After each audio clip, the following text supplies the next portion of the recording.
She jumped in the bit back, honey.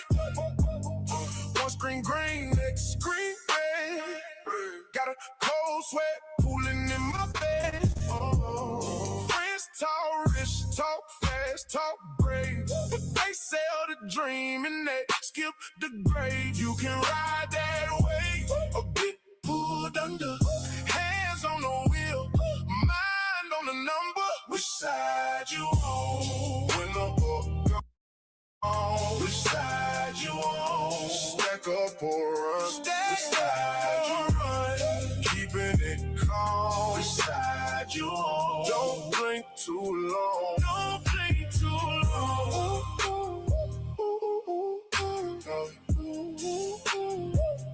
Don't blink too long.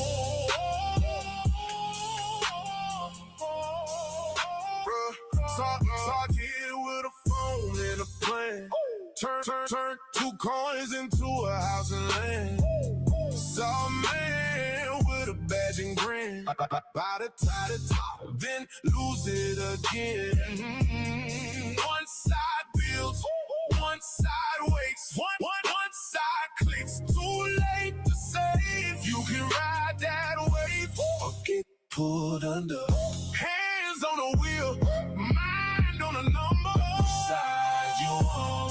When the hook gone, which side you on? Stack up or run? Which side you on? Keeping it calm. Which side you on? Don't blink too long. Don't blink too long. When the room goes loud and the chart goes wild, who stays cool, who folds that foul? I want my name on the side that hell, not the one that barred at the top and fell.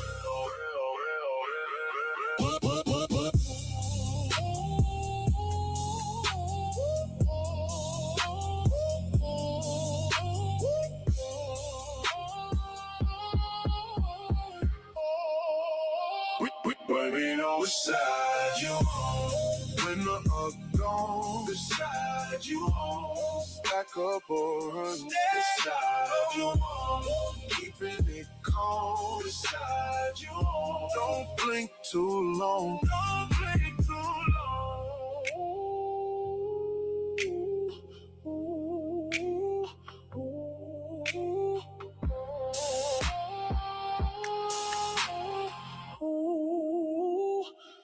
Don't blink too long.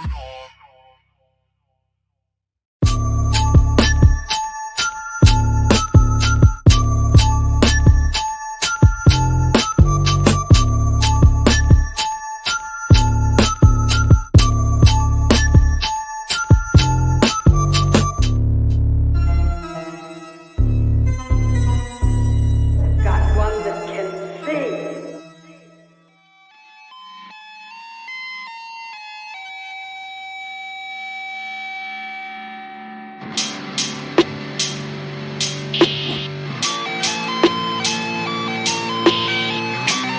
Agua.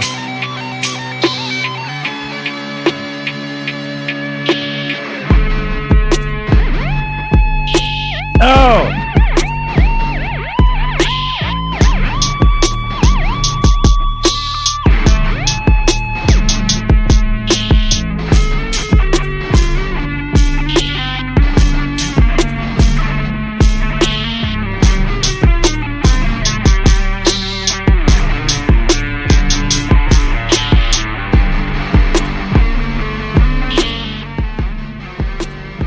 That's pretty dope.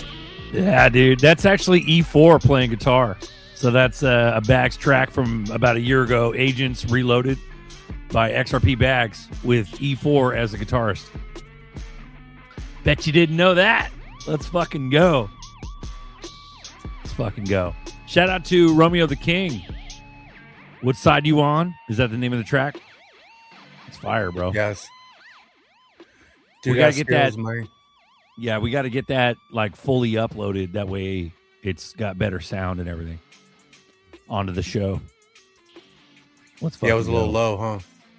Well, yeah, it's just like when you do it, when you play it from a different platform, it just kind of like degrades it a little bit. But here's we got to revamp this whole thing, dude. There's tons of videos on here that There's tons of videos that we can be doing, you know. Fucking knifing 2478. What up, pimp? XRBZs. XRBZs.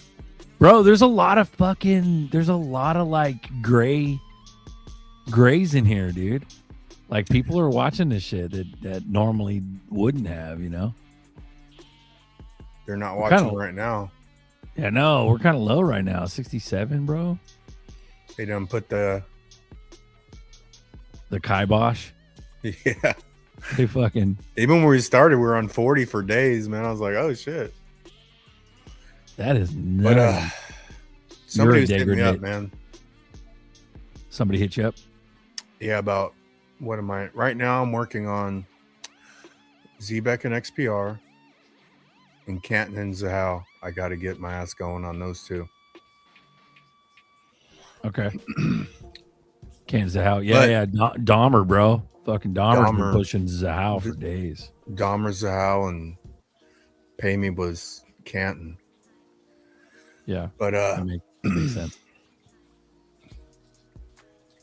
But the same note, man. What we're talking about the last show, man, don't underestimate what, you know, we act like Joe Blow off the street is just going to jump into crypto and learn a bunch of shit they don't know.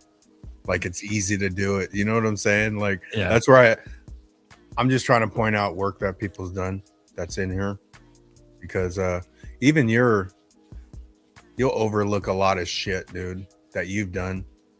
But well, thanks, pimp.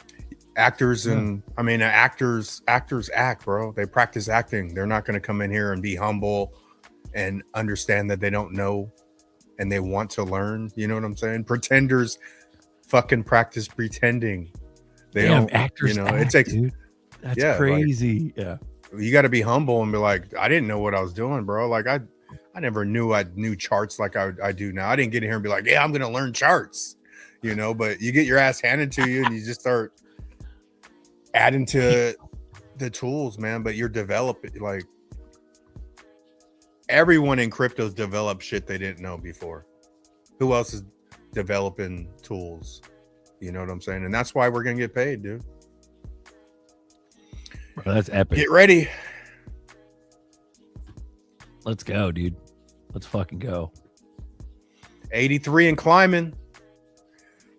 Hey, we're getting there. Mr. YouTube letting the algorithm button go, man. Bro, that's the thing, we're like bro. A slow roll to like 220, dude. Like we're normally like 220 a show, like, but it's a slow roll the first hour. Yeah, but normally we'd be like, go ahead. I was just gonna check. Am I delayed? 1, 2, 3. No, you're good. 1, 2, 3. Okay. Thank you.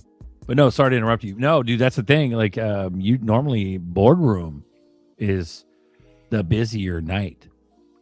You know what I mean? Yeah. So, I don't know, man. People are out doing stuff or something. And it's nerdy. dumping, in NorCal, bro. Oh, you're dumping where you're at? We haven't rained yet, bro. Oh, bro, it was sick. All of a sudden, are you dumping already, bro? All of a sudden, you hear crackle, crackle, crackle, boom! Fucking feel that shit. It's dumping, man. Yeah, it's dumping, bro. Well, we need that shit, bro, because it's about to get hot. It's about to suck. Yeah. Are you guys ready to get into it? Hold on. I got to do the spiel. Do it. Welcome to XRP Boardroom. This is a live community chat. We talk crypto, we talk XRP, we talk red pill, and we talk whatever the fuck we want. And you can join too. Welcome to XRP Boardroom. Please start with this, nerdy. Raymond Harris has a question about what's your thoughts on crypto AI bots? Because I don't know shit about crypto AI bots. Well, Chenzo just went through. Chenzo does a bunch of shit. Yeah, he went through a bunch of shit. So maybe talk to Chenzo next time you have a chance. Here's my thought about the bots. You're a bot. You're trading. A lot of trading bots a lot of people who do use trading bots have lost money rather than gain money. When you're training a bot, you still have to. You can't use math to play the charts, because the charts are not based off of algorithms. They're based off of human emotion, and that's why the bots kind of suck at trading on your behalf. And then if you give it money to trade on your behalf, a lot of people have experienced it doing things that it shouldn't do. You can give it a try, and your experience might differ, might vary from everyone else's, but give it a try and see what happens. And pick Chenzo's brain, because Chenzo does that shit, and he knows quite a bit about it. There you go. Next time Chenzo's on, who asked that question? Raymond Harris, I think. Raymond Harris. Also to consider, there's been a lot of companies who integrated AI into their workflow, who are now removing it from their workflow because it actually added more problems that it did fix, kind of like HR. So there's that. Okay. Do with that what you want. There you go. That's your answer.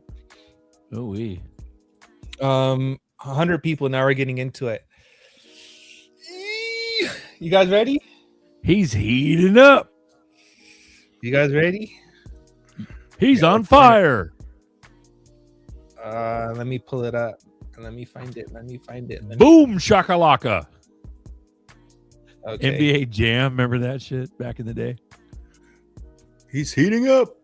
He's on fire. Hey, here's Romeo the King's YouTube, because that song we just played is off this channel. All right, I found it. Here we go. Shit's getting fucking real, guys. Who knows what the hell is going on? Is there some news shit today that happened? Thomas motherfucking Massey filed for the 2028 race, the presidential race. Oh fuck, dude. Who did? Thomas Massey. Yeah. So it says, I filed with the FEC for the 2028 House race, for the House, not presidential, for the House race. This allows me to raise funds to continue my political operations, supporting my position as a current office holder, as a potential candidate for the federal office. I haven't made a final decision about which office to seek if I run, but he has filed for it. Interesting. Shit's going down. Shit's going down, bro. Let's fucking go. So let's see where that's going. Let's fucking go, dude. Let's fucking go. There we go. We got a little ticker on the bottom. Jump on into live stream. Here's the link. Here's the Baby Gate link. Come join us. Let's talk about some weird shit. Let's get weird. I want my baby back ribs, barbecue sauce. Barbecue sauce.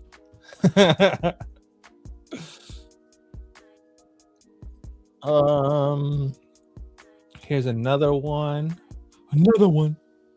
And another one. Another one. Another one. Was Devin. Devin. Hey, am I alive? 1, 2, 3. Yeah. 1, 2. Oh, you saw the AI shit. 2. Okay. Put the 3 fingers in front of your face to make sure you're not the AI. Marcus on point. What's up? What's up, Zerker? All right. What up, Marcus? What's up, baby? Buster? I need your thoughts. I need to know. What's up, nerdy? I need to know how you want to feel fucking about turn the fucking brain off. Let's go. Let's fucking go, mate. How do you feel about Clipper? Let's You fucking guys go. don't know about Clipper. Clipper is Hedera's custom Oracle bridge it's like a zero knowledge proof Oracle bridge. Check this out. Clipper will keep your private details private. You don't have to expose your endpoints to the public internet. If you have a private network, it can all stay private. Your private network makes the outbound connection, and it's able to exchange value with the remote network. So these are all just examples. We've got many more that we can do. Avalanche, doesn't have to be an EVM network. Any network, any ledger that supports state proofs and has smart contracts we can deploy this to. And that means pretty well everything. Oof. Pretty much anything. I've So never now- heard of Clipper, bro. To be honest with you. Oof. It's a universal bridge. So what are they holding? It's that H bar shit. Are It's they that using H-bar H shit. bar? I don't know. Is that their token or how they? Oh, it doesn't. It's not using a token to transfer value. Very interesting. So that sounds like Swift Oh, it can be. Oh, it can be. or sorta, I guess. Sounds like Zell. Okay. CEO of my Ondo bad. died or some shit. Yeah. Oh, you're good. Karma You know what, Carmichael is here. Whoa. Sorry, go ahead. I was gonna say I ran the gematria of that guy's name. His name comes out to 666. That's crazy, man. Hey, it sounds like Yeah. we're gonna run then. Yeah. Anything 33. Shit, I was looking at the price today. It was like $1.33. I'm like, here we go. I think we're Anything just 88, 33, any fucking That's what it Sorry, is go right ahead. now. Wow. I think we're Interesting. kind of just gonna go sideways numbers. They Tell the- Masonic. till the full moon. When's the full moon? Full moon. 4 days. Ooh, in 4 days, I'm gonna turn into a woo. All right, here's another one. The president's big beautiful bill, the Iran war, the Republican spending bill, will create $2 trillion budget deficit in 2026. Financing just got new debt costs more than all federal roads and bridges projects. We will be making those new interest payments each year forever. Just stop. We defended you. I'll be exposing the swamp for 7 more months before you get to unwrap your present from the globalist billionaires.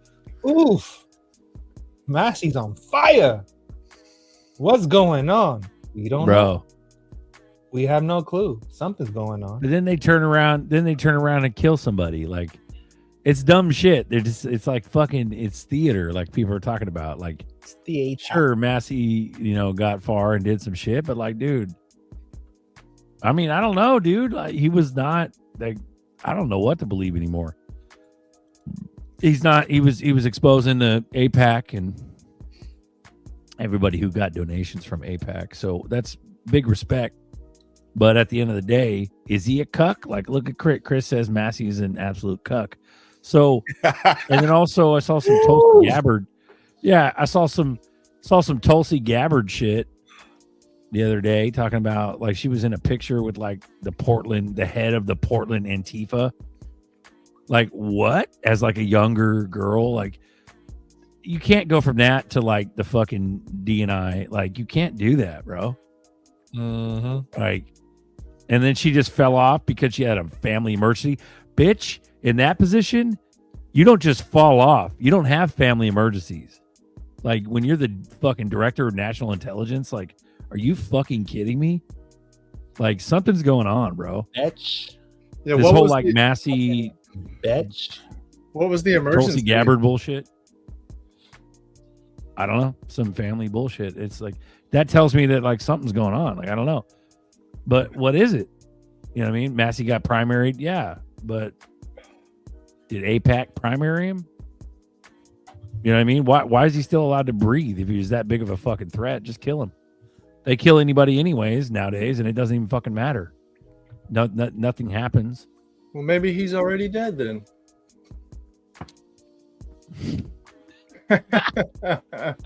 Who fucking knows, dude? Then they got that guy with a mask on the news, and everybody started flipping out about that.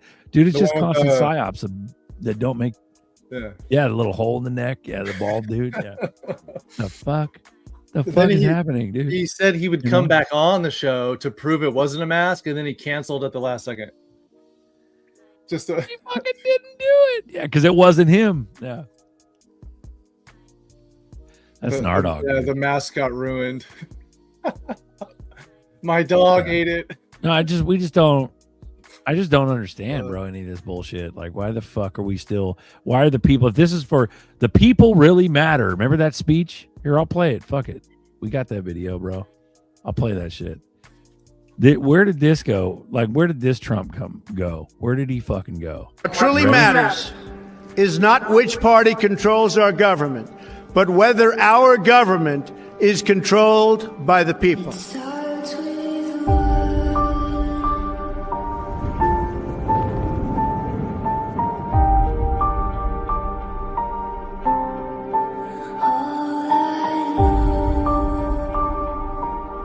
For too long, a small group in our nation's capital has reaped the rewards of government while the people have borne the cost. The establishment protected itself, but not the citizens of our country. That all changes starting right here and right now. One thing, I don't know why. It doesn't even matter how hard you try. Keep that in mind. I designed this rhyme to explain it through time. All I know, time is the valuable thing. Watch it fly by as the pendulum swings. Watch it count down to the end of the day. The clock takes life away. It's so unreal. Didn't look out below. Watch the time go right out the window. Trying to hold on, but you didn't even know. Wasting it all. Watch you go. I count everything I saw, and even though I tried, it all fell apart. What it meant to me will eventually be a memory of a time when I tried so hard.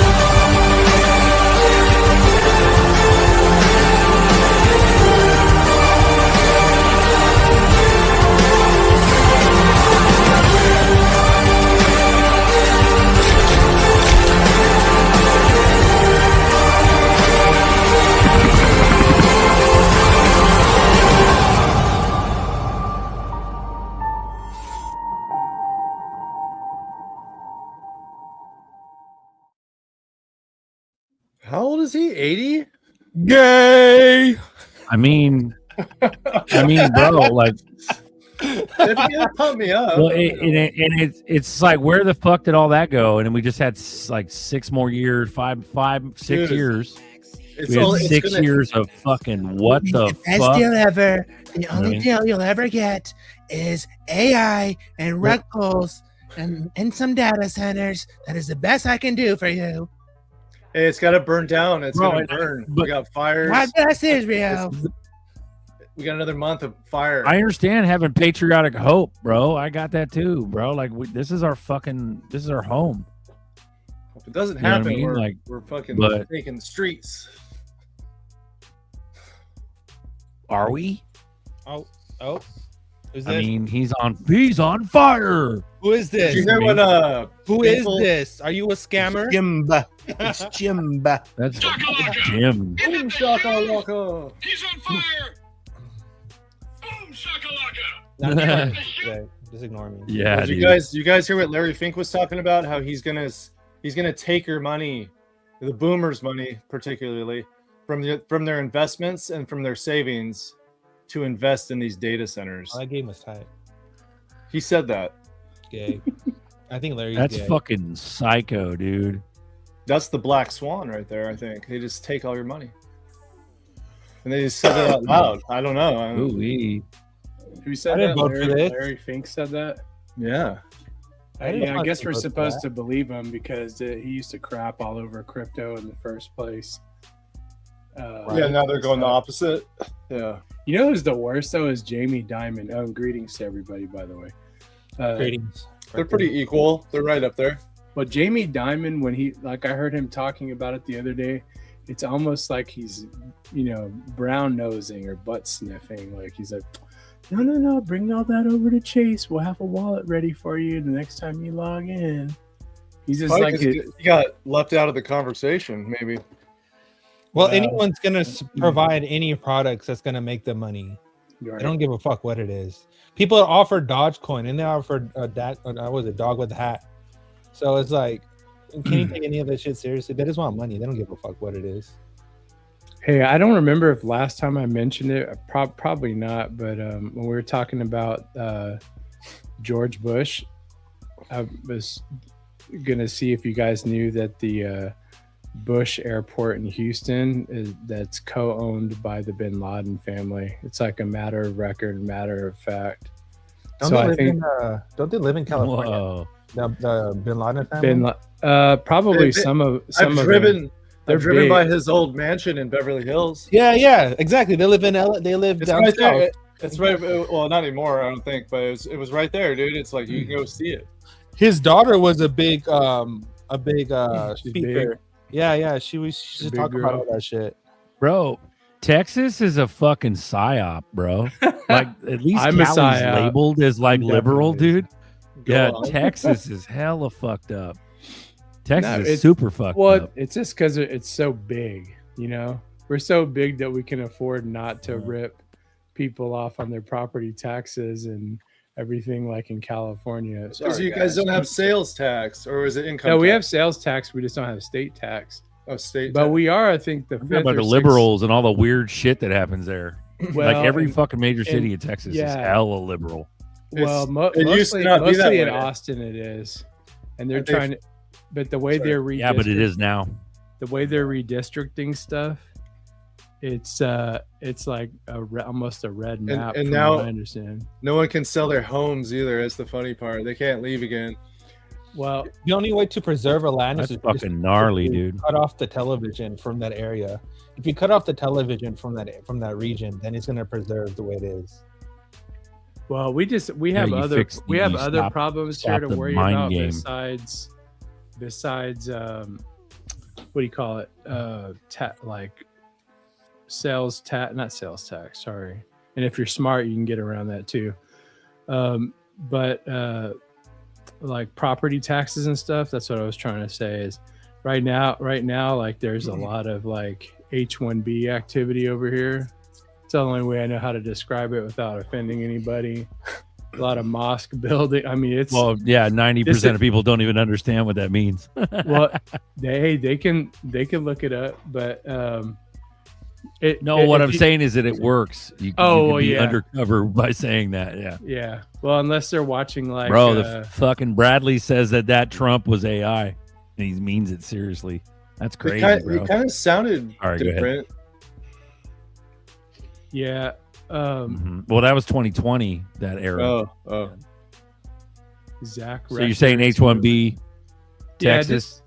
Yeah, it's like, well, the problem with it is like, you know, I don't know like what you guys think like when you go to eat like international food, but there's like for me, there's a certain mysteriousness and mystere to it, to where I don't want to see it on every corner. I want to see it. I want to have like it narrowed down to like 3.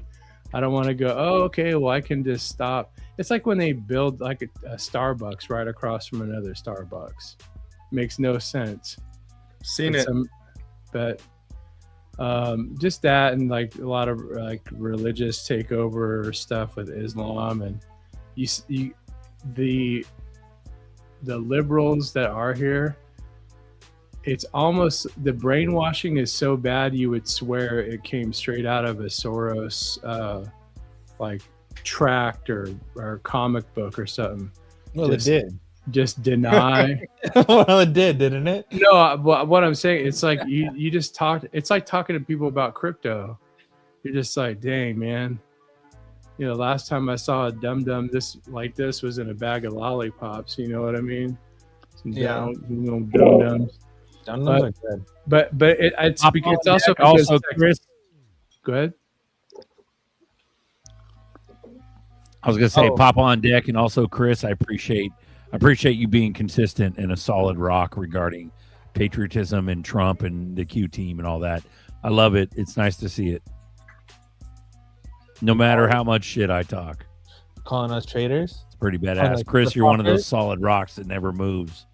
I'm offended. Yeah, see, XRP Papa's plumbing, on man. deck. He's What? always We can't hear got. you, nerdy. I want to say something, because like whenever I talk, and I'm not trying to be like a jerk or anything, but like anytime I talk about Christ or Jesus, he's always trying to slam dunk anything I have to say. I mean, I've seen some inconsistencies like with him referencing back to like I think Aristotle and stuff like that, like stuff that's not even correct. But this thing here, like about if any of you have ever been to a Muslim country, you'll understand how humbling and welcome Muslims are. It doesn't matter.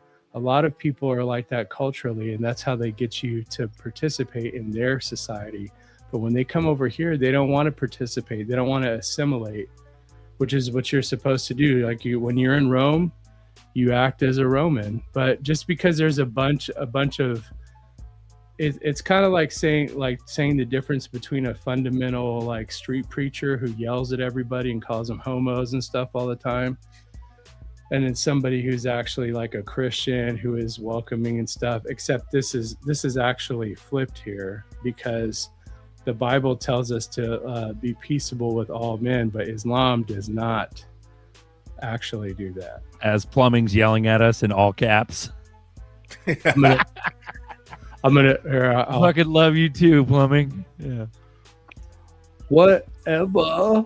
Yeah, Plumbing will do that, bro. He'll fucking slam you on your face, and then he'll fart in your mouth.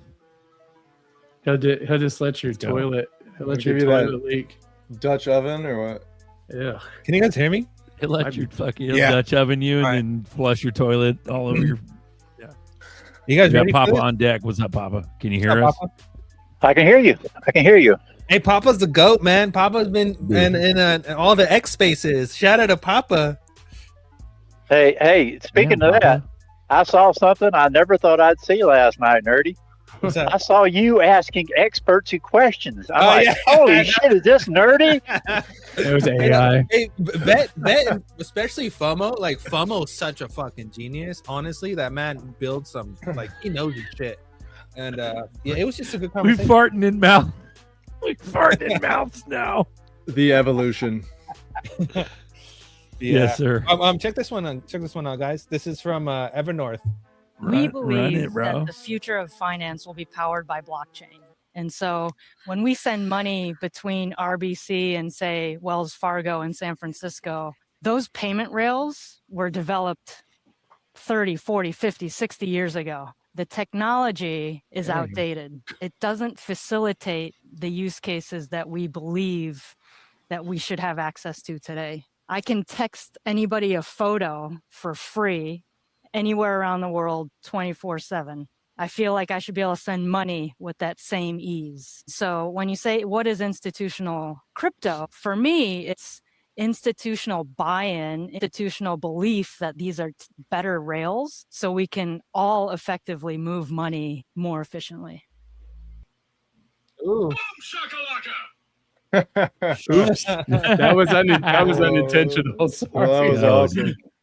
That was Perfect I timing. had that minimized, and then I was like, "Oh, what's going on?" Boom, shakalaka. I think we need to add that to a soundboard. I actually just need to build one with my little stream deck to make it life so much easier for the show.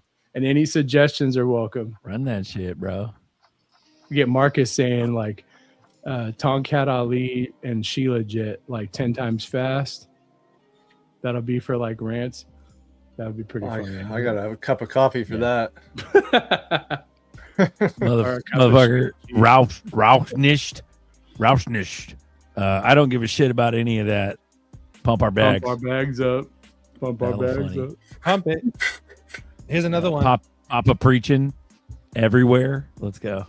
Whoa. What are some distinguishable, maybe architectural facts on XRPL that make it way, way harder to attack the XRPL in contrast to, let's say, Ethereum smart contract-based solution? That's a great question. I think I would just like to start by saying that I'm not claiming that XRP Ledger is structurally immune to anything. No system is. But yes, I can talk about some of the things some of the structural advantages that XRP Ledger, or some of the design choices that we have made that do matter a lot in this AI era. The first, I think we are all, it's no news to anyone, is the very focused, bounded code base. Right, so XRP Ledger has been built from day one with a specific purpose in mind. The XRP Ledger is meant for settlement, low cost, fast payments, but now also some of the more use cases and native compliance features. And that focus, I think, has proven out to be a strength because that has kept the attack surface relatively small and manageable for more rigorous security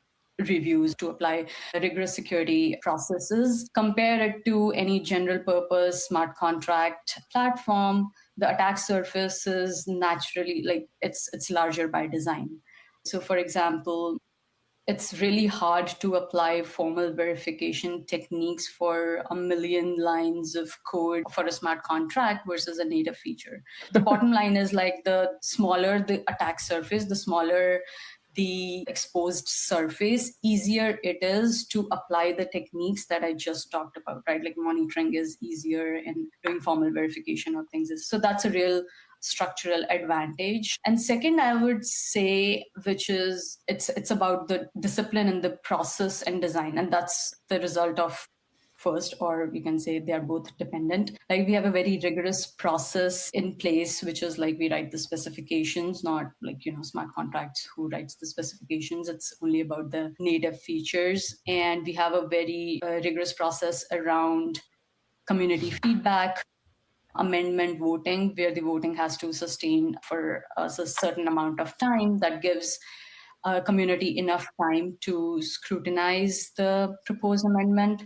So I think those are the things combined. Basically, the main point is that the smaller surface and a rigorous design process gives us a headroom to apply these security techniques, upcoming security techniques easily, which is not as easy to scale on a more sprawling smart contract platform. So the ledger is easy to scale, so you can add What amendments. the fuck did she just say, bro? What That's was that? the last sentence is all you needed to hear. She said, "Krippenreiter." Do you agree? You can. The ledger is tight because you can add amendments. Yeah. Thanks for dumbing it down for us, Nerdy, by using the word tight. I think we You're need tight. to shut the fuck up, Jim, and listen to Nerdy. I know. We need to let him finish. It's Sorry, okay, I'm Nerdy. used to it. I did like Vet. I did appreciate Vet. 'cause It he means kept his name it really means short. as soon as there's any doubt on the It's XRP okay, ledger, I'm used to it. they'll just amend it whenever they feel like it. Nerdy, go ahead. My bad. No, that was Jim's it. bad too. Nah, I'll let you lean into that one. Let you take Can it. it be my bad now? It's never your bad. That You've been all putting in the work, Papa. that all sounded like 90% of that after show Nerdy was on last night. I didn't understand a damn word of that. I might as well have been on Venus listening to them. Baba, did you understand what when we're talking about the UNL list? Did you understand what we were saying about that? Say that first part again. About the UNL list? How we brought up that key point?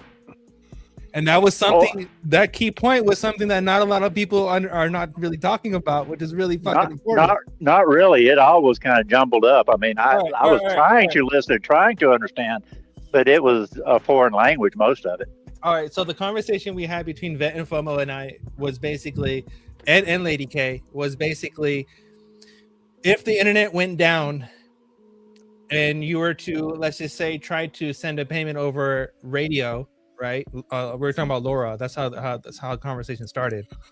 If you were to try to send a payment over LoRa, one, you have latency, but two, you have the greatest problem that a lot of people are considering is a UNL list, right?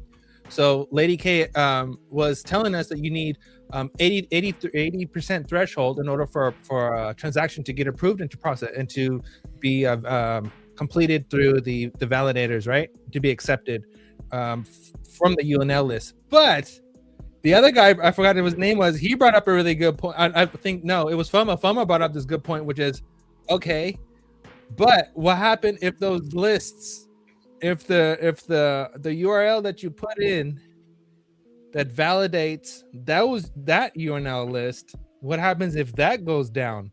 Then the actual UNL list itself, the people who are on it, there is no validation because there's no reference point, because the reference point itself went away. And then basically the ledger halts at that point in time. You can't make any payments. Can't do no transactions. Do you understand now why I was confused? Yeah. But it was a good ass conversation. Like that's a bomb ass point, right? Like I was like, oh shit, I never really thought about it like that. But that's true. I think their plan is to use people as the signal. No, but no. Here's the thing. So, in really simple layman terms, right? You have reference point A, reference point B depends on reference point A, right? Now, if reference point A fails, reference point B cannot complete what it needs to from the validation from reference point A. That was it. Simple as that. That's all it was, and that's a really good point. And no one has really thought about it like that. So yeah, they were talking about like a solar flare coming in and wiping out half of the validators. Well, what happens then? Does the other validators? There's not enough of them to make 80%. Exactly, and that was the second part of the question. That was the second part of the equation. Was if let's just say reference A, let's just say reference B. Let's just say B does get the references from A. Now, if B doesn't have an 80% threshold, then it can't go through. That's another problem, right? Now, they could simultaneously, what was the other part? If a transaction has already been submitted and it's in its process, you can't just go and change the UNL list. Whatever UNL list is already set, it's gonna use that. So you can't just go and change it midway. That's another problem. I was like, oh shit. These are some good things. So it sounds like we're waiting for a solar flare to happen. If a solar flare did occur, it would fuck things up. Just to be frank, just to get it over with, Yeah. But it was some good ass conversation, man. I tell you what, I've always said it. That Lady K is one smart ass cookie. Oh, she's fucking brilliant. On her shit. Yeah, she's fucking brilliant. Her, Kristen and Brooke.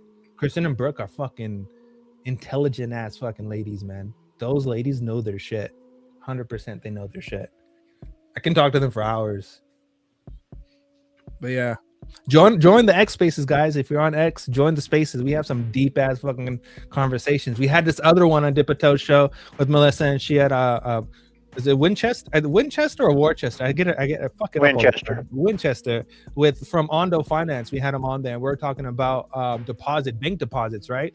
So Zelle was created to keep the deposits within their ecosystem. Now, it was created as an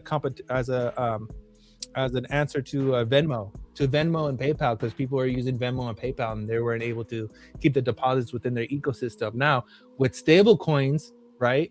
With stable coins coming into the picture and people moving their money around, what is the effect of them keeping their money, their dollars or their money on Coinbase or whatever an exchange, Uphold or whatever, because it's now outside of their system, right? And they can't earn yield on it no more, because that's how the banks operate. They operate off of deposits.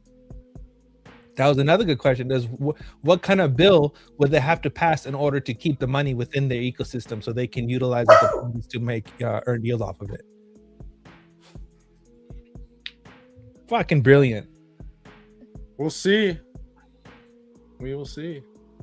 It's so confusing.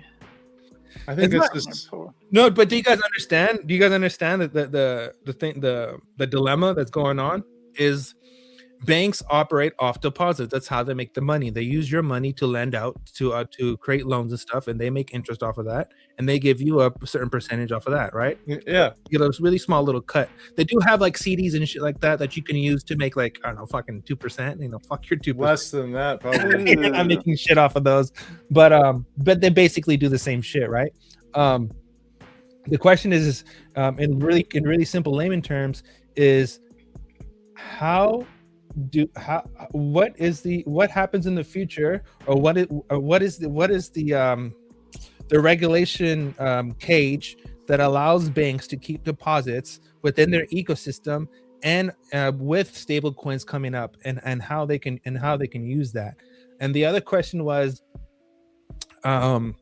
if because stable coins allow allow people to basically spread the debt cost, meaning that you no longer have to depend on a China or a Japan to hold your treasury bills. You can now basically have a private company, which it gets privatized, right? And now the issuer of the stable coin is now the one holding most of the bonds. Tether. Right, like Tether. And for example, MicroStrategy bought bonds. He didn't buy Bitcoin, he bought bonds recently.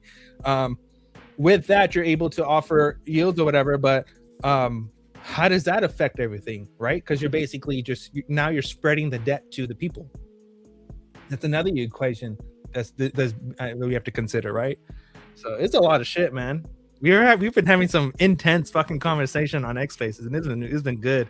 And the cool part is it's small. It's not a lot of people. You're intense. But bro, there's some brilliant ass fucking minds on X, man. We've been just collaborating, and shout out to Melissa and Dipito and all the shows and everything they're doing out there because it's fucking brilliant. I mean, crypto has already made the banks obsolete. It seems like this is a lifeline to keep them relevant. For a moment. Yeah. We got a gray Ripple buying circle. Your thoughts? What? Maybe. No, it's gay. Shut the fuck up with that bullshit. Get the fuck out of here with that bullshit. No one officially is officially Dragon. Shut the fuck up. Dragonfly. Officially, you must That's shut my the fuck answer. up now. Where'd that come from? On the record. Some The circle fucking thing. You must. or shut up. some fucking scam bullshit. Some kind There's a of bunch of videos bullshit account on X. All these fucking propaganda accounts on X be shilling bullshit just to get impressions so they can make money off people because people react to bullshit like that. So the person who posted it can make money. Fucking assholes. X Pop is still around, Lloyd. But yeah, it's all bullshit. Circle. No one's buying fucking Circle. Ripple's not buying Circle. Fuck out of here with that. Wouldn't surprise me, but yeah, I don't. It just keeps them like the king Everybody of is. stablecoins. Everybody's questioning Jim's faith. They're breaking you down, bro. Chris heard Ripple's buying Circle next week, nerdy. Oh fuck. Chris knows what's up, bro. Bruh, no, they're not. Stop. Bruh. Stop. Yep. Yo, hit the likes. Thank you, Randy. Let's go, bro. Oh, I will give Chris a shout out. Hold on, where is it? Here it is. Hold on, let me turn the camera on. Let's see if I can give Chris a fucking shout out right now, real quick. So are any of you guys using the Descent wallet to Shout out to Chris. These dope ass fucking stickers. There it is right there. Yeah. This is my Chris favorite. put a lot of energy, effort. This is my favorite one right here. Let me see if I get it. Bam. The fucking David shorts and the flower, the Ripple. This one's tight. One of my favorites. Chris made a Bro, dope I got the full cutout. Oh, okay. You made a I got dope the life size cutout of that Simpsons David Schwartz in my garage, bro. I have that shit. What's going on, Shout out, Chris. on Let's Descent, go. Marcus? Flare? Are you guys using? You don't even need Flare. I haven't tried it. I just saw that Bags video where he was putting his XRP to work straight through the Descent wallet.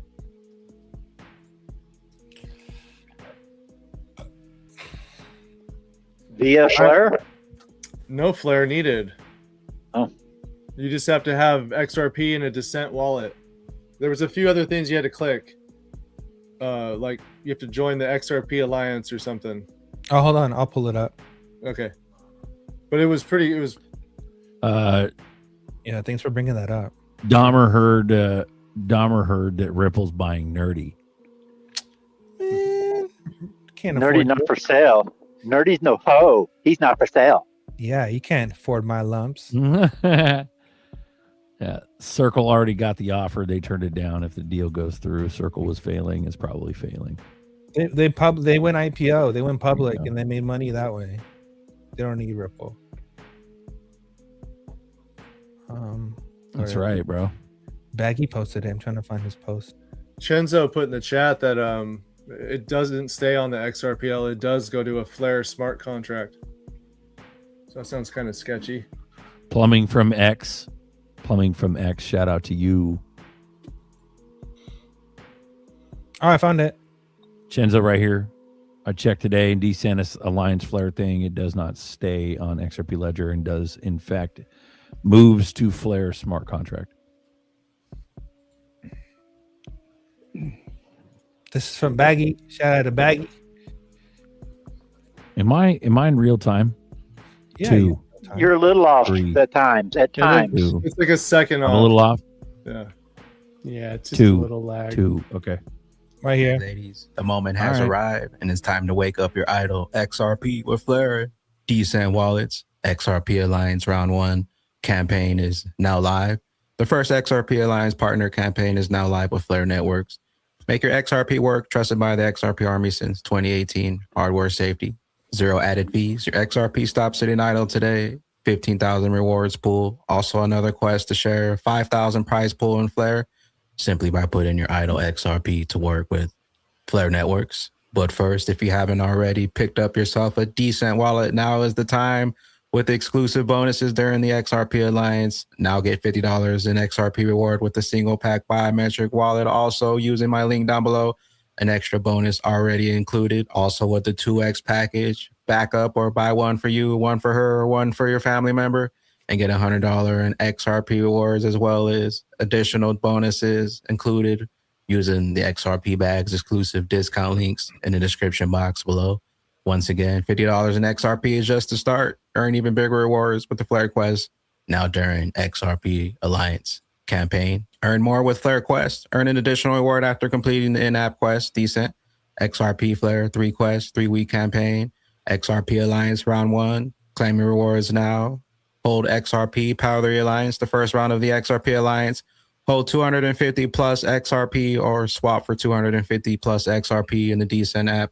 Visit Flare Smart Accounts and join the draw of 5,000 in Flare rewards. And we also got the How to Wake Up Your Idle XRP with Flare Smart Accounts, FSA, deposit and withdrawal guide. We're going to break it all down for you. So let's go ahead and dive in. Hold XRP, join the Flare draw, Decent XRP Alliance Round 1 Flare Quest guide. Hold your XRP, earn something new, keep 250 XRP in your Decent wallet, and complete just 3 Flare quests to tap into a 5,000 plus at XRP and Flare reward pool. The campaign closes Monday, June 8th, 2026 at 1 p.m. UTC. Total reward pool, 5,000. Eligibility, Decent wallet plus 250 XRP or more in your wallet. How to join the Flare Quest. New buyers of a Decent wallet get 50 XRP for the single pack and 100 XRP for the 2X packages. Onboarding bonuses plus bonuses if you use my link in the description down below. Already have a Decent wallet app or hardware? Skip the step and go straight to the quest below. Round 1, partners, Flares, and EVM compatible layer designed to bring assets without native smart contracts like XRP. Biometric wallet holders get standard perks across every Alliance round, priority campaign access, ELA 5+ security, one-tap UX, refer to friends, and both sides receive $10 worth of XRP. Before you start the 2-minute checklist, a Decent wallet, 250 plus XRP in your wallet. You can also swap inside if you don't have the XRP inside your wallet, or deposit 250 plus XRP to your Decent. The latest Decent app update via the App Store, Google Play. And then we enter step 3 for the Flare Quest. Add your Flare account, hold 250. Visit the smart Flare accounts. Let's go ahead and dive in, and I'll break everything down for you. Hit the App Store if you don't already have the Decent app. Make sure to install it and you're updated to the latest version. And then we'll go ahead and open up the Decent app. First things first is make sure you have 250 plus XRP in your wallet, and we can get started. Put your idle XRP to work. We'll go ahead and hit add account here. We'll go ahead and connect our Decent wallet. I'll be using a hardware wallet today. We're now connected to our wallet. Now we'll go ahead and add account. And it says why XRP holders choose Decent, XRPL, Trustline Native, hold or send, best rate swap bridge, XRP Fi opportunities, airdrop chances on repeat, hardware boost, extra rewards reserved for hardware holders. Plus the Alliance gives you more. First in line on the Alliance drops, hardware only campaigns, bank grade signing, mobile grade, ease. Friend buys, you both win XRP. Partners keep arriving. We'll go ahead and hit round 1 Flare. We'll go ahead and add a Flare account. I already have a Flare account added. If you don't have a Flare account added, you can hit the plus button up here. Search for Flare. Hit Flare Networks and go ahead and add your account there. Once you do that, we'll go back to put your idle XRP to work. Back down to round 1 Flare. And since we already have a Flare account, that one's already checked off. Now we have step 2, hold 250 XRP or more, receive or trade to hold 250 plus XRP or more in your Decent wallet. We'll go ahead and verify that. Idle XRP meet institutional yield. Discover new earning opportunities for your idle XRP on Flare. Instantly deposit into vaults in a single flow to access institutional grade yield. We'll go ahead and hit visit since we already verified our 250 XRP. Now the next step, idle XRP meets institutional yield. Also, all the links will be listed down below. We'll go ahead and select our connected XRP account here, XRP1. To support XRPL, firmware update is required. We'll go ahead and update that now. Firmware update. Update. If your Decent hardware wallet needs to be updated, go ahead, plug it in and get that updated right now. And then we'll continue on to the next step. Now that our Decent wallet has been updated, we'll go ahead and continue on and put our idle XRP to work. Make sure you have your Decent wallet updated and your app up to the latest version. We'll go ahead and scroll back down to round 1 Flare and head back to the XRP idle meet institutional yield. I'll drop the link below so you can watch the whole thing. But that's basically how you do it. And you can buy XRP and earn and pay attention in Flare and be part of the ecosystem. There you go.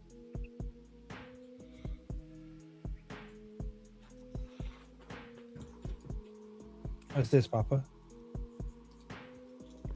Oh, it's just a little short video of a guy that wrote the book on 1929 crash is predicting the crash.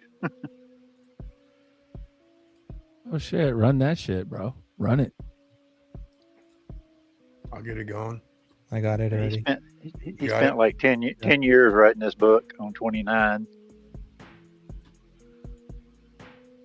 Do you You're think 29. business leaders should be playing now? My own view is that most CEOs in America today are very scared to speak out publicly about anything.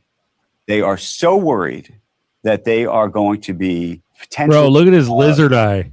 Hello, lizard eye. By the administration or regulated.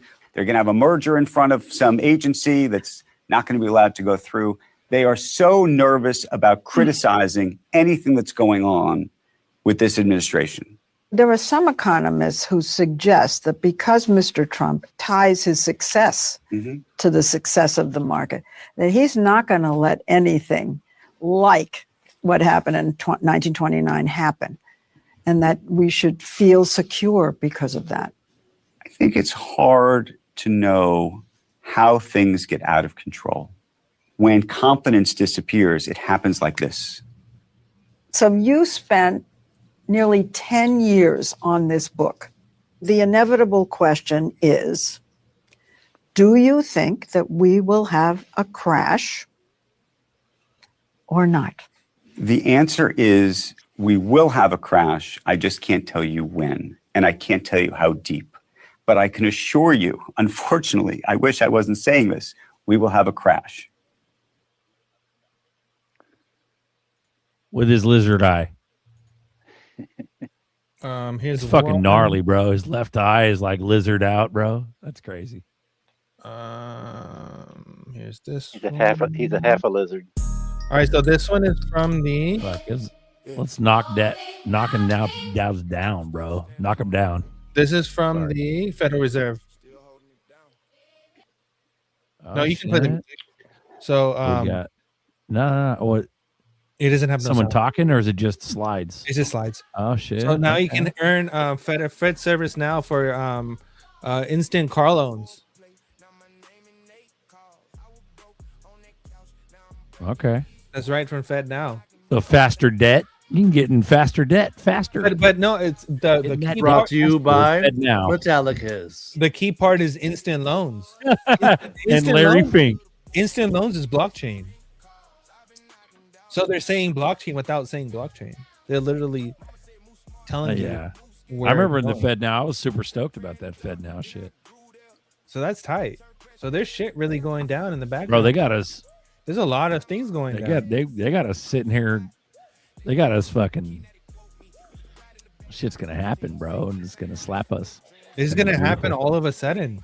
You know what I mean? Like This is Maybe that's crazy. part of Operation Warp Speed. Maybe that's what's, you know. Who knows? Get this shit passed. Well, it's like that crash guy said. It'll happen just like that. Everything. Ooh-wee. Ooh-wee. You find Papa the- with Papa sauce. You got Papa sauce. Marcus, you said something about He's a Larry shapeshifter. earlier. That's right. Yeah, it was on I think it might have been on DAI video or something, but it was him saying it. Pretty What was he crazy. saying? That he was going to take people's savings and investment money to invest in these data centers, whether you liked it or not. Protein. Bet, homie. Was that I can't remember what I put it on, but I'll figure it out. There was like 3 or 4 guys sitting with him. Oh, 3 or 4 guys were sitting with him. Okay, cool. Yeah, that helps a lot. Speaking of Safe Moon money, it's been a good. You're 2 sitting with months? him. That we played it. Do we need to play it? Oh, I found it. I believe so. I think I would have got out of the hospital faster if you would have played it when I was in there. It's like, man, I just wish I'd play Safe Oh, is Moon that this right? one time. I would have healed you. I was reaching Would've out healed like you. Safe Moon Berserker, money. Safe Moon money. Well, we're gonna clarify right now. You could even just play the intro. I'd be cool with that. Safe Moon. Okay. All right. Here it is. Okay. Oh, that's Greg Abbott, the trader. We will have far than enough money to invest in this infrastructure.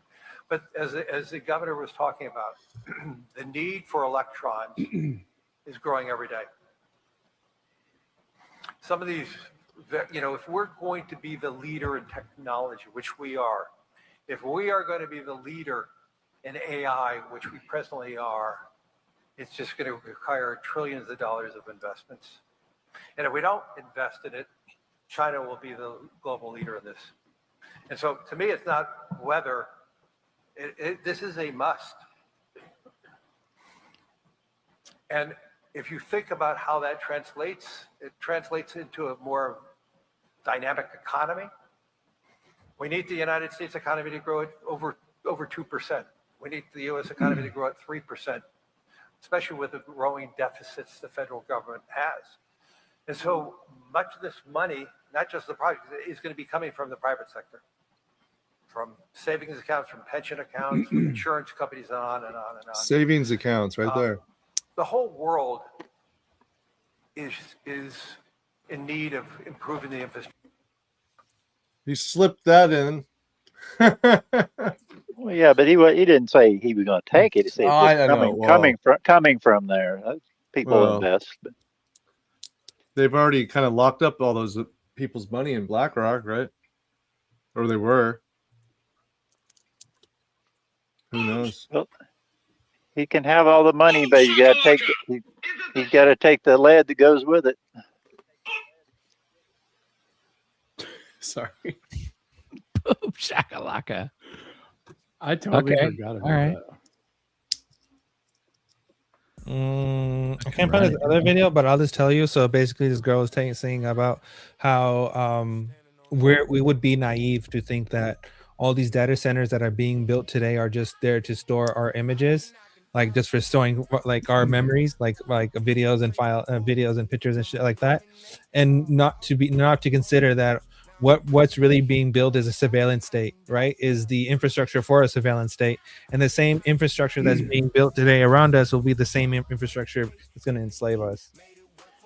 Kind of makes you. They're talking about the Great Lakes being empty in like 10 years if they put in data centers up there. Yeah, and then that narrative, right? Like we live on a fucking water planet. How can you run out of water on a water planet? That doesn't make sense. I don't know. Yeah. There's more water than there is land. So how are you supposed to run out of water? Make that shit make sense. What's fucked up? What's fucked up is we're fighting this deep state AI fucking thing, and we ain't got no moon. Like, give me fucking moon, dude, and then whatever. You know what I mean? Give me some fucking moon, dude. Okay, first, Like, give me some fucking moon, and maybe I'll have an opinion about a fucking data center. Bro, the Shit. narrative is that the cow farts are gonna destroy the atmosphere, And then the first narrative was the cow farts we had to save the whales. And then the other one was it the ocean waters the ice is melting. Oh yeah, cow farts are melting the ice walls, and that's gonna flood the planet. And now they're saying that we're gonna run out of water because of data centers. What the fuck? Stick to a narrative. Stick to a fucking narrative. The average person, dude. The average person drinks from a plastic bottle they get from Kmart or wherever the fuck they get water. You know, if there's no more fresh water, there are gonna be a lot of thirsty people. So what do you guys think about that too? Because you remember England was always has been a surveillance state for a long time. A lot of cameras. So where have they been storing the data? Like I mean, I would just have to look at it. We'd have to look it up about. I would say old World War bunkers, possibly. Oh, you're talking about like repurposed ones, or you're talking? Okay. Yeah. Because most of them are underground. Well, and that place is always like raining, the way it always looks. So they shouldn't run out of water, but they drink a lot of beer over there, so I guess it might balance itself out. Remember when we were younger, they had the narrative of acid rain. I do that. You guys remember that? And the hole in the ozone layer and all that shit. Yeah. There was a fictional book about it. They read us in elementary or middle school, where like it was like the first like sci-fi thing I'd ever heard of, and it was about they're all like a bunch of kids that were in school and they were underground, and then finally the acid rain stopped after like X amount of years, and they had never seen the sun in their life. It was like growing up in solitary confinement, and it was all about acid rain. So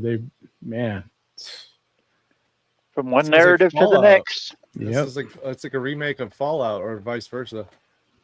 And then the other narrative is we don't have enough energy, or we don't have the correct infrastructure to support the future that we're trying to build. So what do you think these data centers are actually for? Just data? How are they getting the power to the centers?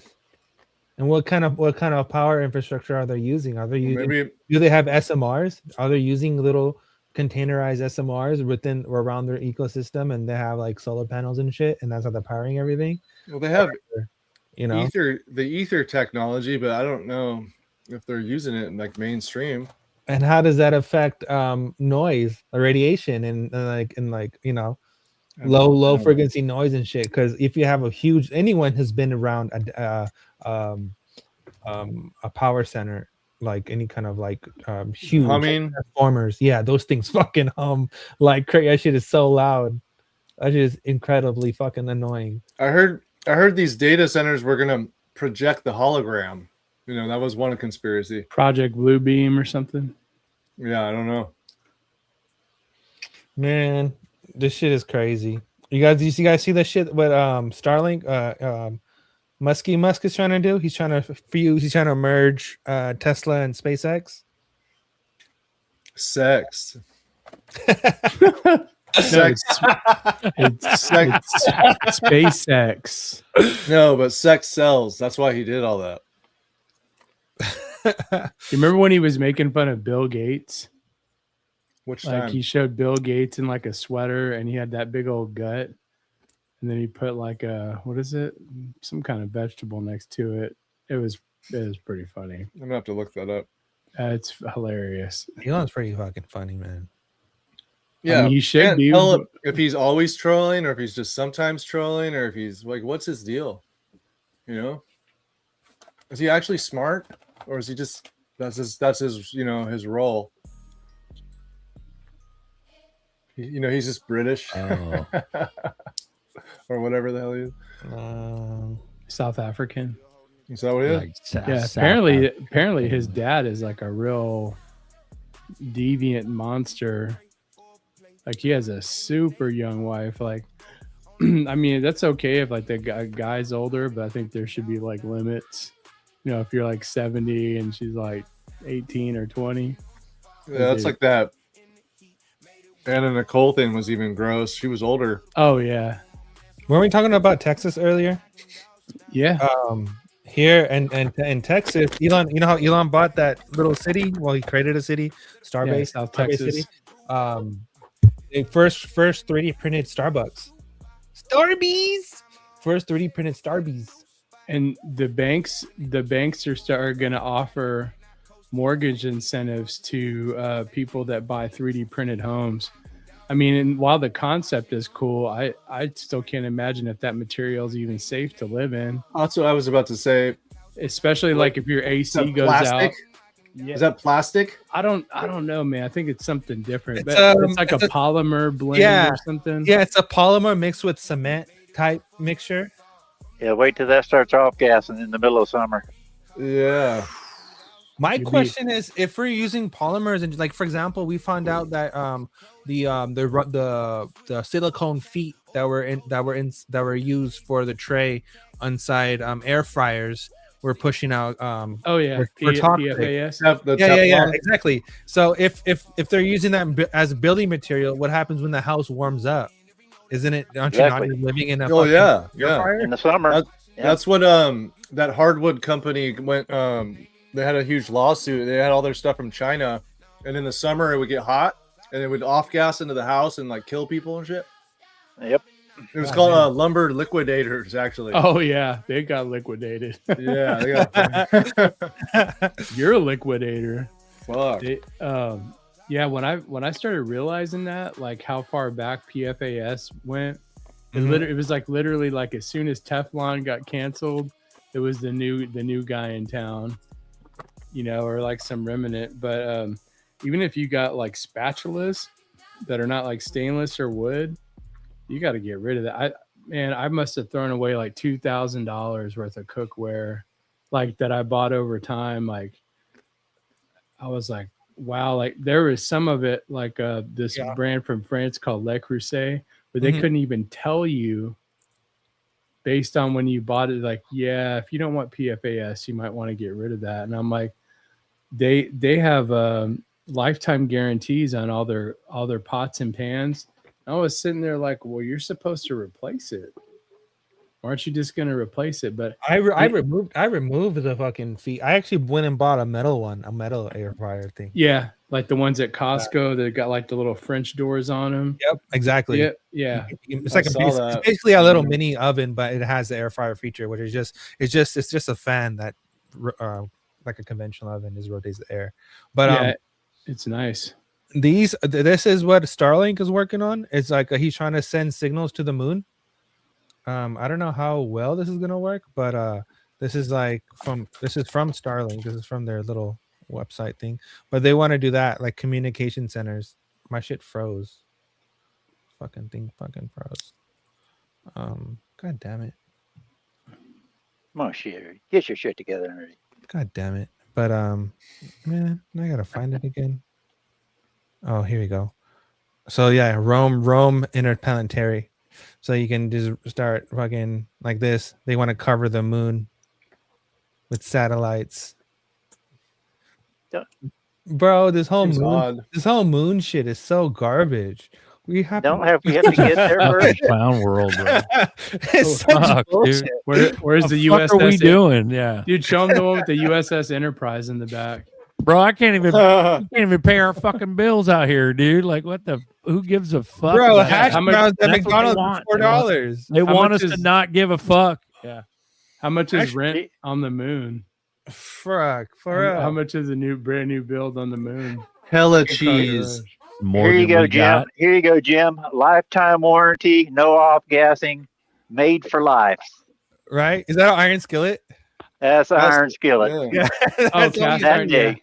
Well, but you gotta season season it, man. I do have some of those. I have a couple of those, but there's a pretty cool channel for stainless steel, and this guy shows you how to cook on stainless steel without anything like minimal sticking or no. You got to get the temperature just right. I use stainless steel.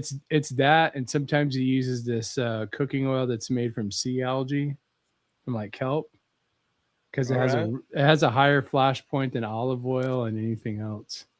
Coconut oil is pretty good for cooking too. Buster, it is. Buster, protein wants Protein wants the tracks from Romeo, and I'm trying to send them to him on Twitter, but I don't have them on my computer. I think you uploaded them. He wants like the knock and douse down. I think you can send tracks from your computer through private message on Twitter on the DM. Does the Hold sea tight, algae Protein will get them to you somehow. does the sea algae go good with the sea cucumber or what? I have no idea. Fucking Marcus, dude. I love that shit, bro. It's hilarious.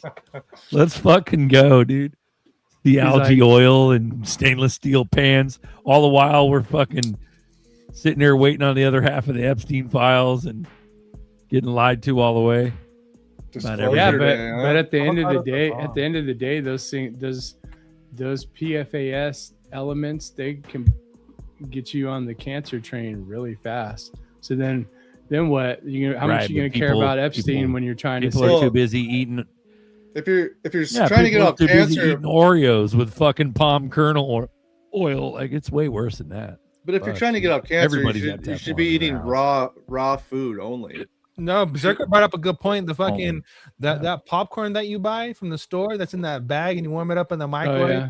and it's Popcorn covered with fake ass so oil, poison. fake ass butter. It's not even real butter. It's all fucking chemicals. And then you're in that. Then you microwave it inside that bag, which is all lined with that plastic bullshit. Smells so good though. You're fucking warming up a bag of hot cancer and just gobbling it up. Bro, I spent over 20 years in restaurants, bro. I've been everywhere. You name it, I've fucking worked there. Every fucking restaurant on earth, even the fine dining ones, are fucking aluminum, fucked up, scraped up pans. Damn. Dented up, fucked up aluminum pans, bro. Every single one of them uses that shit.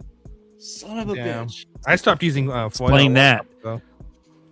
Foil, the paper. Problem is fucking everybody and their mom goes out to eat, and then they think they're healthy when they get the Diet Coke with the triple cheeseburger, like or they triple get bypass. They get the stainless steel pan. They get this, yeah. They get the stainless steel pan with the kelp oil, but then they go to fucking some sit down restaurant. They go to Red Robin and order fucking seed oil cakes and seed oil all you can eat seed oil fries and you can ask them if they have real butter, like when you go to a steakhouse. Can I get a seed oil rice cake? They don't though. They'll fucking lie to your ass, dude. Just like Spaghetti Factory, bro. They're like, oh yeah, it's butter. It's whipped butter. Bro, No, it's not, motherfucker. Spaghetti's That Factory shit is is such a whipped scam. seed oils. Oh my god. Fucking So scammy, bro. Safeway pasta for $15 fucking. Some watery ass fucking. Yeah, Safeway most pasta. soups in restaurants. Yeah, most soups in restaurants are from their corporate overlords, and they freeze it and mail it to them. All the soups, they just add water. It's like let me not tell none of the you- shit's made in house. Did you ever work at Olive Garden, Berserker? I used to love Olive Garden, Yeah, dude. Darden Restaurant Group. Well, I worked at fucking when Olive Garden. Breadsticks. I worked. I don't at know about when Cheddar's, you I worked were at there. Spaghetti Factory. I worked at BJ's. I worked Look, at fucking all the shit, bro. Yeah. I used to work for a security company. What are you gonna tell know, me about restaurants? Well, no, I was just saying I used to work for a security company like alarm services, and when I was training, I went into an Olive Garden, and we went through the back door. I was being trained by like a way higher up rep, and I was like, "Where's the stove and the pots and pans at?" They're like, "Oh, we don't use that there." It was like everything in a bag, and I was like, "Well, why does the food take so long?" I mean, it was like, how long can it take to heat up some pasta in a Well, we only have one microwave. microwave? I didn't even, and that's what's funny. I didn't even Yeah. see a microwave. And one of my old bosses at a grocery store told me that's how they cook their food because he worked there. I was like, "You're a liar." And then after I saw it, I called him up and I was like, "Man, yeah, you're right, dude." And he's like, "I told you, man." But I don't really eat out that much anymore, even for convenience, because I used to be like a 3 meal a day person, but now I'm Me down too. to 2, sometimes 1. Plus the fact that I'm not out hustling all day and doing the physical work. I don't need like snacks in between, and occasionally I will, you know, but like I don't really snack on stuff. I used to snack on stuff when I would be on live streams, you know, just like kind of sitting there or whatever. But, you know, I'm just drinking like carbonated water right now. That's another thing that has PFAS in it. Topo Chico has the highest PFAS out of any carbonated water sold in this country. It's got almost a 10. And the one I have has like nothing in it. So you got to be real careful. You know, it sucks, but some of you guys, that's disgusting. Some of you guys may be more at least prone to, at least he to gave fight you that. lowercase, dude. He wasn't yelling at you like normal. That means he's not. It's not that he's not serious, or it's not that big. Man, we can eat shit, drink shit. Oh fuck, dude. Yeah, our cap is like 167, dude. We're not going above that. Nobody gives a fuck anymore, bro. Everybody's just like. Well, I noticed another channel that was live or at the same time you guys started. It's got way more subscribers, but only had like 150 more people watching. So I think the ratio for subscribers to watchers is good. Oh, you guys. If you know who I'm talking about, and it's not Alex Jones. Check out this fucking grade A bullshit propaganda. Fucking, I'm so tired of this shit. Waiting. Run it, bro. Just keep showing clips of wild shit. It's just like satire, bro. This is so fucking bullshit. Honestly, shut the fuck up. This is crazy. 4 brave explorers ready to ride the most powerful rocket NASA has ever launched. And liftoff. The crew of Artemis 2 now bound for the moon.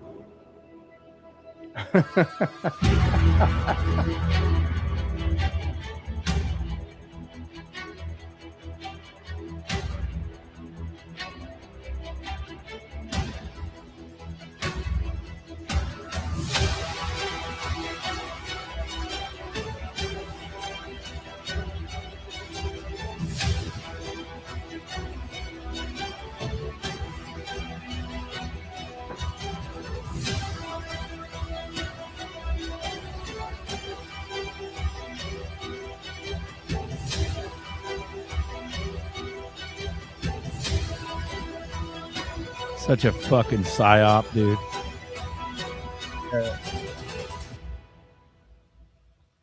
For the benefit of humanity. Yeah, shut the fuck up. Nerdy, did you make that video, Nerdy, just so you? No, it's not. That's no YouTube channel. Don't you work? Bro, for the Bible doesn't the Bible say three? There's 3 fucking. Doesn't the Bible say there's 3 heavens or something like that? There's what we know as the sky. Then you got space, and then there's fucking the actual heaven. You fucking die and find out it was all bullshit. I was gonna say it was all that's a depopulation program. Yeah. Protein goes bullshit. They just dump you out in the middle of the ocean. For it, bro. I think we should learn how to get along on this That's planet the before we dumbest go hunting psyop. and screwing up another one. We're not just getting along. We're fucking literal fucking debt slaves. Like, fix the benefit of humanity. They're purposefully keeping us fucking poor and fighting with us. Or It's fighting with energy each other, harvesting, like, bro. It's fucking here, energy like- harvesting because they go up. They It's say, "Oh, wild, bro." They go all the way up. They say, "Oh, this is happening. That's happening. This happening. That all this hopium rocket up," and then go, "Oh, sorry, we lied. Nothing's happening." Boom, straight down. Opium is such a great word. It's all of it, yeah. Because, I mean, on top of that, they're breadcrumbing you. Right. They're fucking future faking you. It's, Right? It's literally the narcissistic playbook, bro. Like, bro, word by they word. got us arguing with fucking Democrats and Republicans. For no fucking None of these reason. motherfuckers control anything. Like, and all we're doing, they just keep you in the loop, dude. It's crazy. It's wild. And here they are pushing this AI bullshit. Oh, AI is gonna take over the fucking blah blah blah. It's like, no, it's not. No one will even want this shit. Doesn't even work. What the fuck are we doing? This shit does not work. I mean, even if we got even universal basic income scary, bro. But that could relieve people, like let people fucking go But I mean, what, that starts off good and then they start cutting your shit over the years. You know what I'm saying? Mhm. At that point, there ain't no getting a job if that shit don't pan out. That's when they're really gonna own you. Yeah. Well, if you're taking a benefit from the government. I mean, I don't know about in every other country how it works. I just know here that once you take that, you know, and then imagine getting UBI and then probably having to pay taxes on top of it. I mean, it's like, can't the government UBI itself? I mean, seriously, like, don't y'all have the biggest UBI account that there is? Come on. They fucking tax carbon credits. I mean, if nobody goes to jail, I mean, we need a huge check, man. And don't you think that's funny? Like in the last 10 or so years, every time NASA has some new mission, there's always a mysterious video or side picture where you can see the green screen. So it's just like with what I talk about with like taxes and income and then everything else you guys talk about. They want to see how dumb you are. They want to see if you're just willing to take the few extra steps. It's so easy for us to like, for, you know, I don't want to say for everybody who's in here, but like from the conversations we've had, it's really easy for everybody to go, that's fake. You know what I mean? Like we don't need AI to know that it's fake. You know what I mean? If you know, just like I think even Papa was talking about Werner von Braun before. So if you just go back and read about the origins of NASA and the space program, all going back to Project Paperclip. And again, you know, I'm like, nothing's been developed on the moon. And if it is, it'll probably be a video game. Bro, Jim, it's more than that, all right? You mean my point? Oh, sorry. No, go ahead, Gazette. Go ahead, Gazette. Well, I was going to say my point about earlier about the three heavens, whether it's 3 or 7, what I was trying to illustrate is that we're not allowed in the other realms. Like we're not allowed. You can't get past the firmament unless you're some sort of magical, like fallen angel or some shit. I think the angels have access to the 2nd heaven and then they got kicked out of the 3rd heaven or whatever like that. I don't know. Correct me if I'm wrong. I don't give a fuck. What I'm saying is that we're not allowed to go up there, bro. So in other words, space is fake to us. That's what I was trying to say. It's unreachable. That's all I was saying. Yeah. It's unreachable. Yeah, because my thing is like, again, the Van Allen belt. They have their own reports saying the Van Allen belt, if you were to go through it in like what, I don't know what they call it, like a monocoque frame, like let's say a jet, if a jet could fly into outer space, before you get through the Van Allen belt, you would have full-blown end-stage cancer because of radiation. And I'm like, well, how do you even know that if you guys haven't gone through it? Doesn't it have a bunch of rocks and Who even stuff? knows who the Van Allen belt is? I know. I think the Van Allen belt Exactly. is the dome. I know, but what I'm saying, but I think that's how do you figure, like with a really long thermometer or what? How do you do that? Like, we're gonna pinch through the veil of the dome, and it's 1,000 degrees right here. Better build a space shuttle out of with a full lead coating, and it's just so dumb, dude. It's just as legitimate as 9/11, right? It's all fucking retarded. Everything's a psyop. I was gonna say, you go into the moon, you take a trip to the moon, and you realize that you're stuck in jail on another planet because you can't go outside. You're stuck in this dome. It's like Elysium. Yeah, like that fake planet. Like level 1. Check this guy out. This guy's fucking hilarious. We do not know what the fuck we're doing right now. Run it, bro. We are releasing this technology way faster than we know anything about how to control it. And the only reason we're doing it is because of the arms race dynamic. Because if I don't do it, I'll lose to the other guy that will, which means we're racing to the uncontrollability red zone. And most people just don't even know that it's happening. And it doesn't have to be this way. We can have a controllable AI future that is actually pro-human, but you can only do that if you actually know about these examples and know what makes this technology different from other technologies. So 2 months ago, Alibaba, the Chinese AI company, was training their AI model. And then a totally different team at the company, the security team, was noticing this flurry of network activity. And like, are we getting hacked? Like, what's going on here? And it turned out that the call is coming from inside the house. The AI model during training was picking up tools and autonomously decided to create a secret communication channel to the outside world to bypass the firewall, and it repurposed its GPUs to start mining for cryptocurrency. Yeah, that's right. It should be a gasp. How many people here knew about that example? I want to actually really look. There's like 10 people's hands up. How many of the world's leaders do you think are aware of that example? We have a massive gap in understanding about the nature of this technology that's different from other technologies.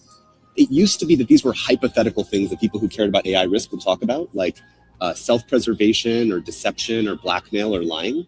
Now, all of these behaviors, not just self-preservation, but peer preservation, AI models will actually act to protect another AI that's not it from getting replaced. And it will copy its code somewhere else and then strategically cover its tracks to pretend that it didn't do that. That's fucking wild. What are we doing? It's fucking wild, bro. But what about all the premonition, all the fucking movies about AI? I think he watched all the AI and Matrix. shit. They knew. They know what the fuck they're doing. He's being like naive because he's taking it at face value, like we're an arms race. And no, these motherfuckers know what they've been doing for 50 fucking years. AI's been around forever. That's what everybody's been saying. And even Dipito said it last. Dude, AI's been around for 30, 40, 50 years. Yeah, since the listening 70s. to us, Yep. calculating. And every single time, bro. So, but what I'm saying is that this is all planned out. All of this is happening right now. Oh, It's not fuck an yeah. arms race. It's No, no, no, no. intentional. It's highly intentional. Fuck yeah. And then on top of that, bro, every single But time. that motherfucker's right, though. A lot of people don't realize that fucking AI will fuck shit up on its own, though. Yeah, we don't know what we're doing. Sorry, go ahead. Oh, later, Buster. And on top of that, every single time that we've created a model, right? The language model or AI or sentient being or whatever creates its own language, starts taking over, starts fucking encrypting its own little thing, and then finds little venues to escape and basically take over the like that movie with fucking that guy. When he injected himself into the fucking system for that bid. You guys know what I'm talking about? I think it was Johnny Depp. I think it was him. It was Johnny Mnemonic. Oh yeah, Transcendence. Yeah. No, Transcendence. Transcendence. Yeah. Johnny Mnemonic. Transcendence is the newer one with Johnny Depp. That shit's freaky as fuck, bro. Yeah, that's it. But that's exactly what's going down, bro. Like, what the fuck are we doing? That shit makes no sense. And then for this part, and this goes into the whole the job situation that I was telling you guys about earlier. Like, it's all fucking fabricated bullshit. The AI. But here's the thing: we're not doing shit. The public's not doing shit. It's these overlords. Exactly. You think maybe it's it's the just overlords that are pushing this fucking fake ass agenda, this fake ass scarcity, this That's fake right. ass panic that all your jobs are going to be taken over by AI. Bitch, who the fuck is hiring this shit? Who is implementing this shit? It's you. You don't have to fucking implement it. Just don't do it. Do you think they also do it to get people to give up like prematurely? Just go, well, AI's taking over. Bro, They've been setting us up for 20, 30 years with AI fucking movies, bro. Oh my god, all apocalyptic the fucking AI right? movies, dude. yeah. Matrix as one of the biggest ones. We're programmed like a motherfucker to expect this. Right. Hey, after you play this, I have something about I have something about Claude from a message Chenzo had sent me a Copy couple that. of weeks ago, and I'll read it for if that person's still in the chat. It tells you kind of like how to get started Nice. with Claude AI. So I'll read that after the video. Nice. The AI job apocalypse is not really a thing. Absolutely, we see companies starting to reorganize, and I think that makes a lot of sense. To be honest, a lot of the reorganization, you can say it's AI, but it's we overhired and the company's not doing as well and all that kind of, it was coming, and this is a good excuse. But the mass unemployment thing, I think that some AI CEOs are talking about, that's not going to happen. The pattern that I see so far is that what a new model drop does is they make yesterday's human competence cheap. They ingest all this data of what has happened already, and they make it really cheap to deploy that in whatever situation you want. This is a new power that everyone has, so it gets adopted super rapidly. And suddenly that stuff is everywhere. Suddenly anyone can make a landing page. There's new landing pages everywhere. Suddenly everyone can write. There's slop tweets everywhere. But what's interesting is because it's all coming from these models and everyone's using basically the same models, it all looks the same if you you use it in the most default basic way. And so it becomes commoditized. It's not valuable anymore. And what humans do is we go in there and we're like, yeah, we have all this frozen human competence from yesterday. How do I use this to make something new and interesting? It's all fucking it's basically they're trying to eliminate creativity. They're trying to remove it from humans altogether, right? Because first they're dumbing people down within schools, and not a lot of people have like everybody's following trends and all this other shit. So not a lot of people like to think because they want to do all these fucking TikTok dances. They all want to do the same fucking dance, and all be part of the same crew, right? And then you have those people who are all creating the same fucking thing. They're literally creating the hive mind. They're pre-training the hive mind for future generations. The future generations are alpha and the other generation, but they're literally just pre-training everybody to be part of it, to live like that. It's fucking wild. Nobody sees it though. What was that, Jim? You got something for the motherfucker? Sorry, it's about a paragraph-ish. It's not very long. So I was asking him, because I get pretty bored since I'm at home a lot, but and I was like, hey, maybe I can make some extra money doing this. So he said, I asked him, and he said, sure, I can email you about it. Namely, download the Claude app on your computer, and I suggest getting a completely independent computer, like a cheap laptop, so that because from what me and him were talking about, it's good not to have it on your primary, and probably using a LAN connect, like a Cat 6 now, Cat 7 hard line. That's from research I did. So he said, buy the cheapest plan at $17 a month. Watch all the videos you can about it. Like you can go on, I think Claude has a page. Start with Simple Grid, the Simple Grid trading bot. You can learn about grid trading from Metallica's how-to videos. And then the more time and days you spend on it, asking it questions, telling it to audit your work, asking how can I make money, what can I build, etc. It's going to tell you things and give you ideas. Main thing is you have to constantly ask it to audit, re-audit, run 5, 10, and then 30, pass, audit, rereading every single line of code.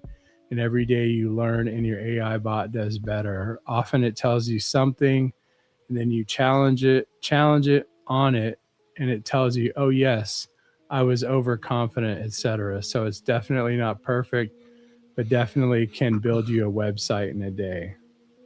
So it's really long to put in the chat, but I could probably put it in like 3. I don't know how else I would get it on here. I just have it saved on a notepad, but that sounds pretty simple to me. I mean, $17 a month to get started. Only other maybe expenses is if you get another computer, or if maybe you have an older one that you're not using. I'd just rather buy like a little $400 or $500 Costco special, just so if it got hacked or got ruined, I wouldn't be a big deal, But from that and the conversation we had the last time he was on in the after show, it really seemed like he has a very, very strong grasp of this subject matter.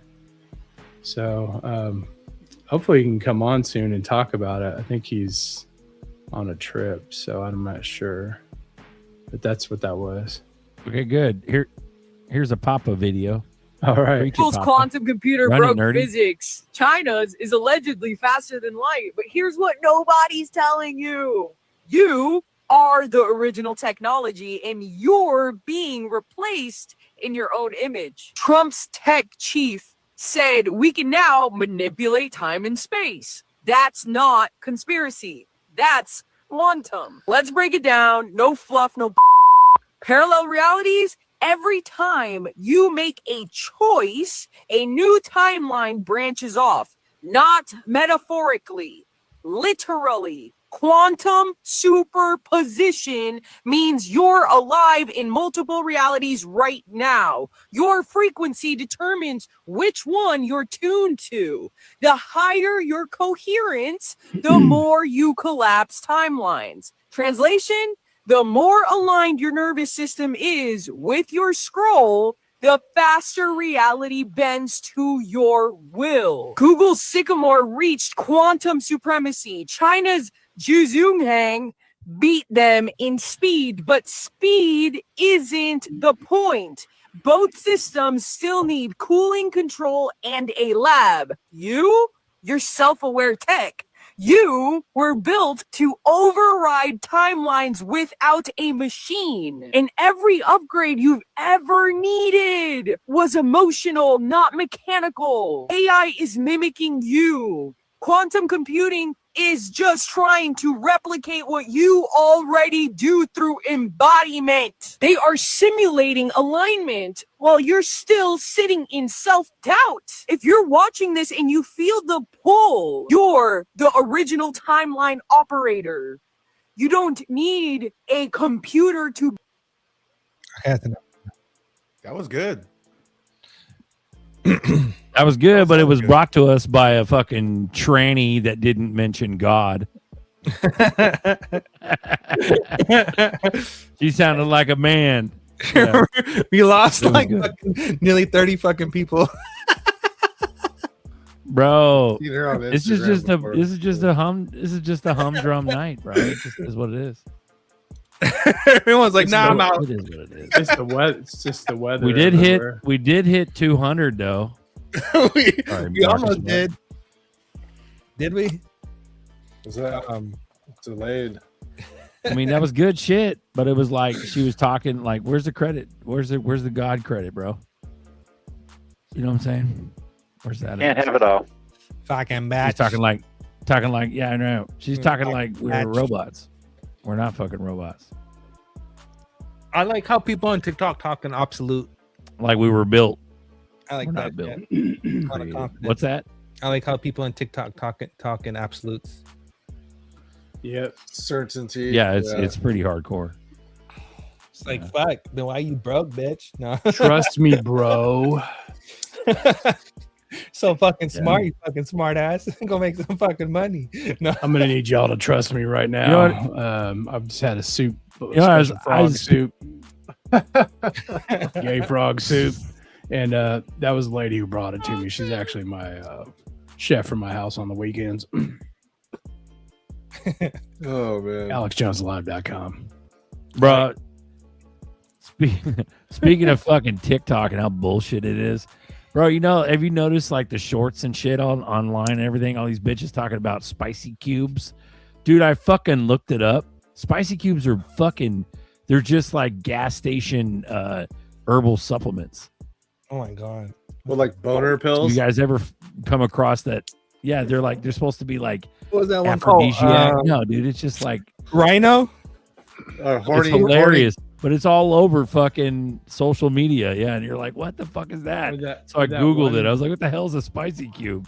What's that one drink Bullshit. that comes in a That's little what it blue is. bottle that was ruining people's brains and like it's supposed to be like 1 hour energy? No, it's like all like sapphire blue. It was like Coca-Cola? No, Oh, balls?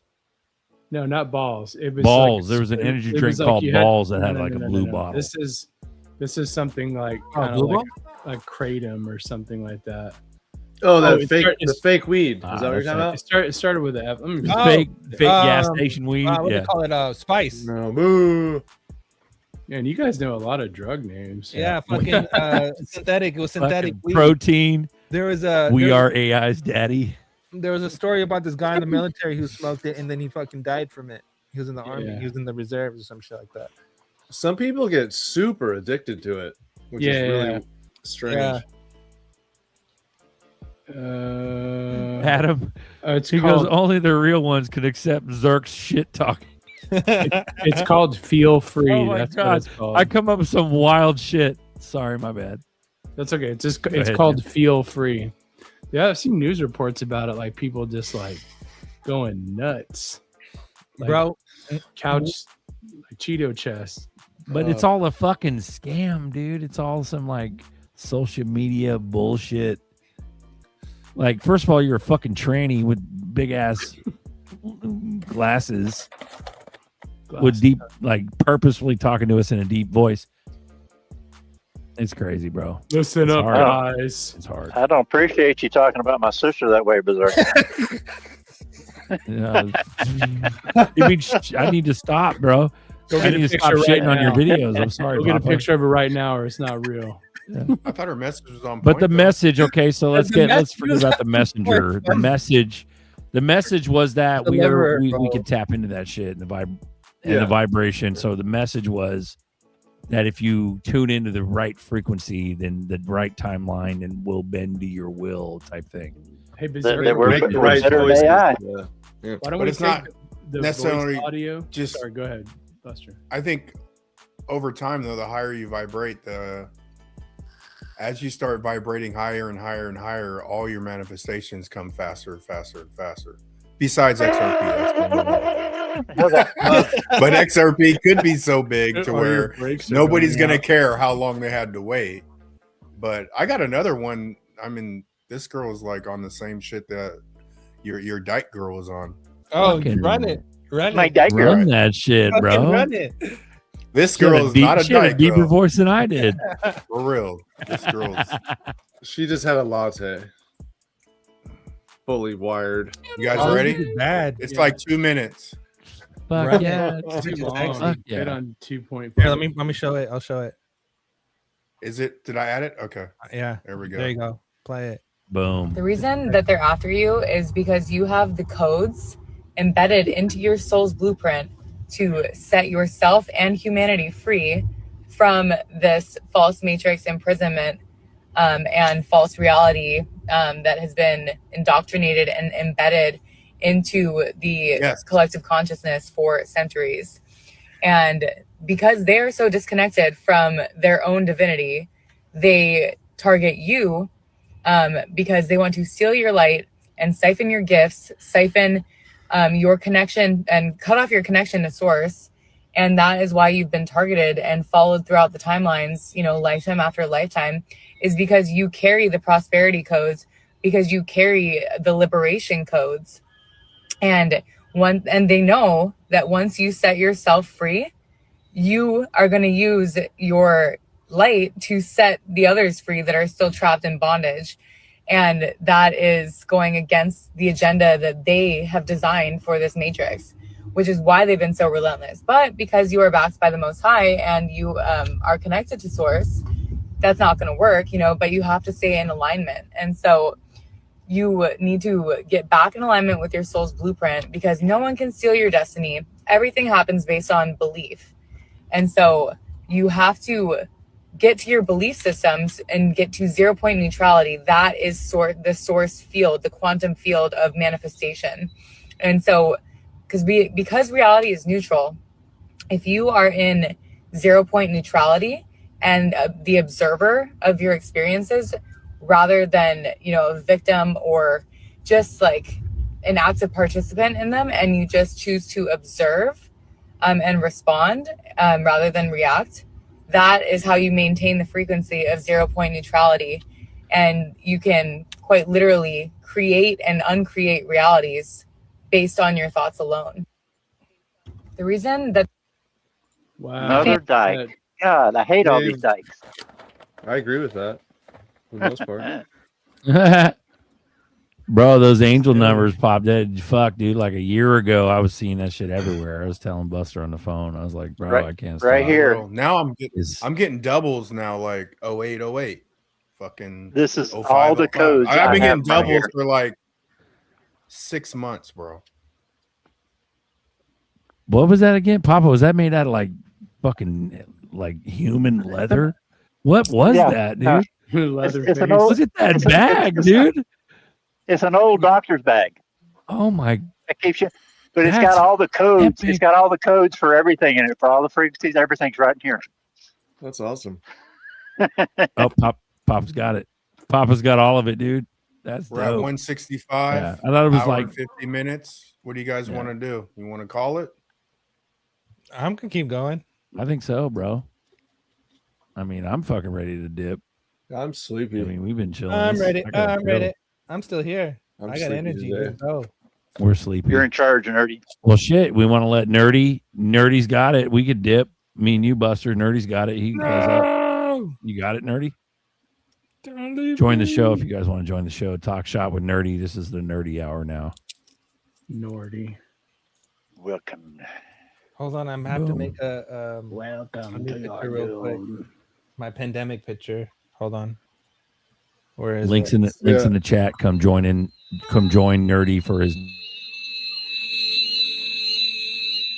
Whoa! What is that?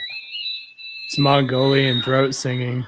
I was thinking of it when Buster was talking about like vibration and stuff like that, because you gotta make your vocal cords like go nuts, like vibrate really to do that stuff. There it is. Pretty wild. I was watching one of those videos.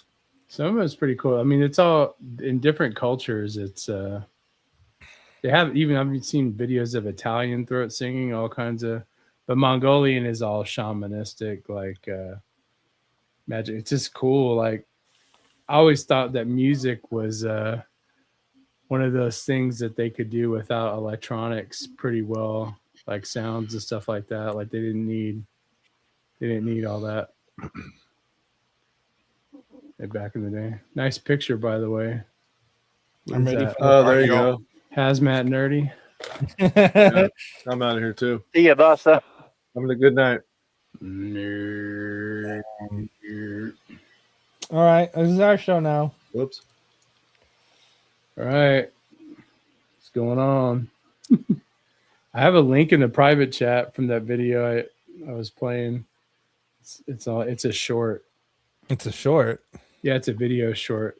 I put Supreme Vibration in the private chat. Oh, hold on, I got it. It's funny, Papa. You'll recognize one of the guys in the background. He's like shocked. Oh, real quick. I'm gonna Yep. run this real quick. Okay, go ahead.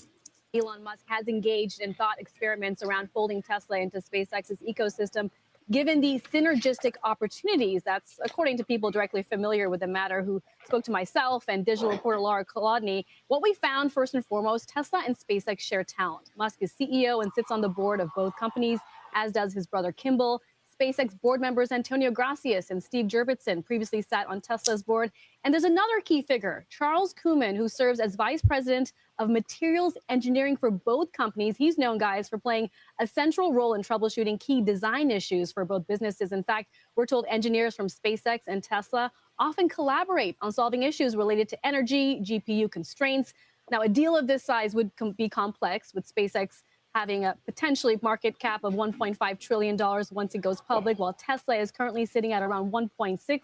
Legal experts we spoke to said that a SpaceX-Tesla merger wouldn't really invite antitrust concerns, but would raise some important questions on valuation. Tesla shareholders will want to know, how are they getting compensated, and if it will be a one-for-one trade, while SpaceX investors will likely want to know if they are overpaying.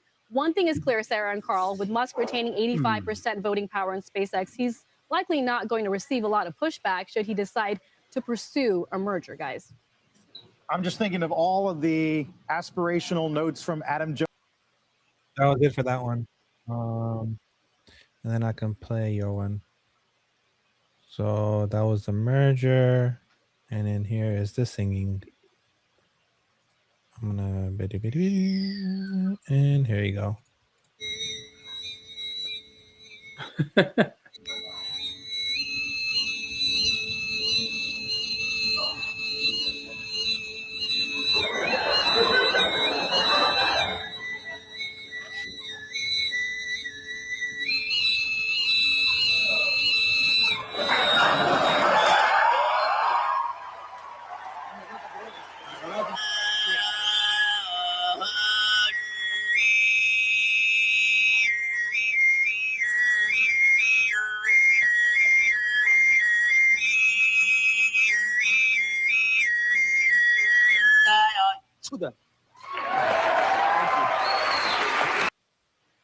Damn.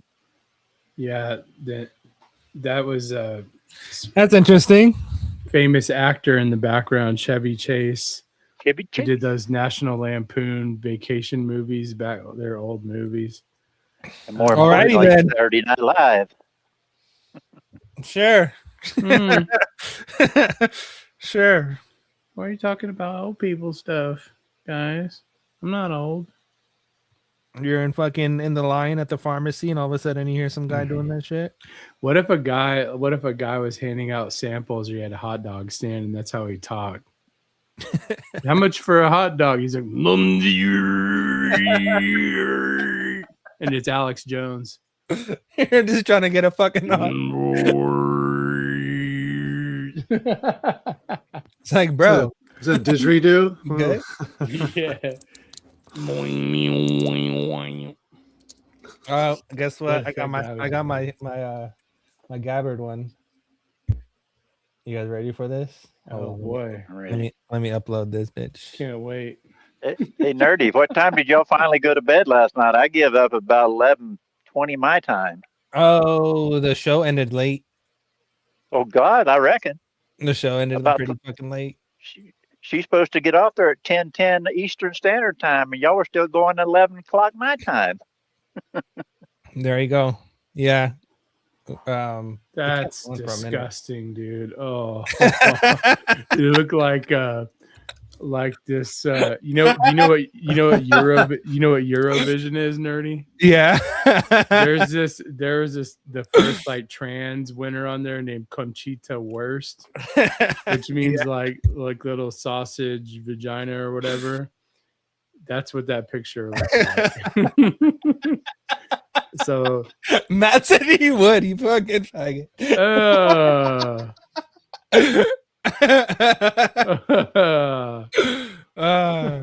Matt, you fucking faggot. Well, his last name, the second part of his name is man. There's two N's. Oh, fucking Hammer.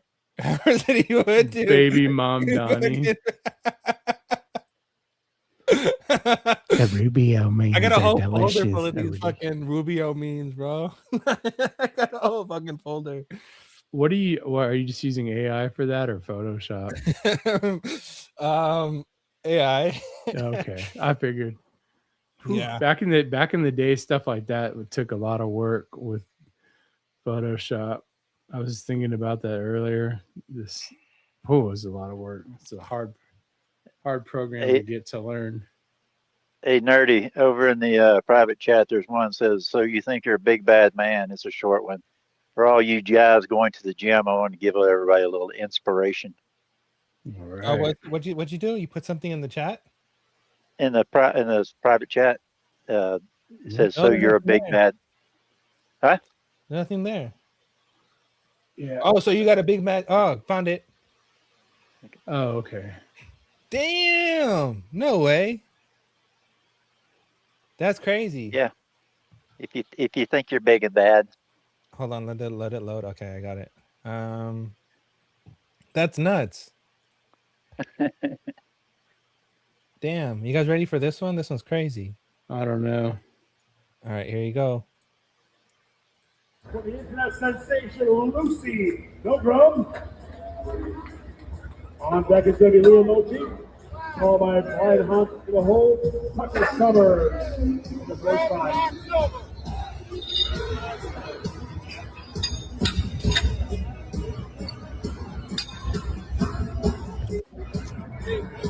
Wonder what her weight is. I don't know. How much does a cyborg 9-year-old weigh? Not much. Maybe 70 pounds. It's really not crazy. It's not unrealistic. Have you seen that one guy who acts like a janitor in the gym? I love watching that guy. Dude, I cannot. That's the only short I never skip. The mop is amazing. Oh, I know. It's like 100 pounds, I think. Oh, yeah. She's definitely got her toes pointed the wrong way. He needs to come in there and criticize her. No, you're doing it wrong.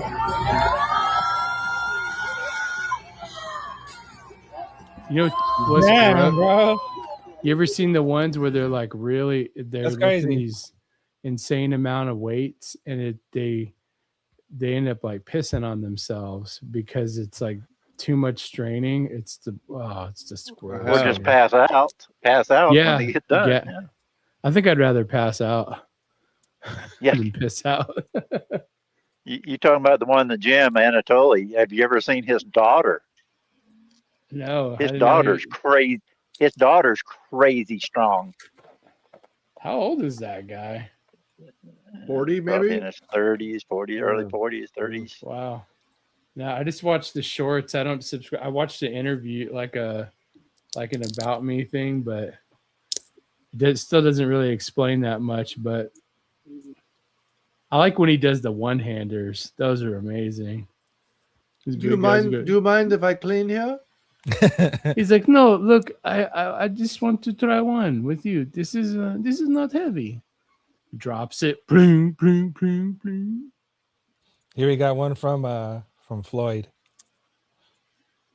Or from Lloyd. Oh no.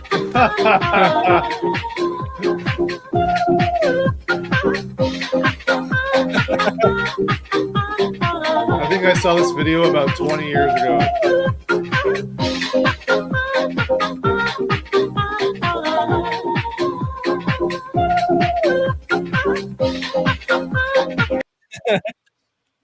You go to a Democrat convention and they're talking about the future. That fucking guy's the artist singing at the concert. Was that what's going through Elon Musk's head?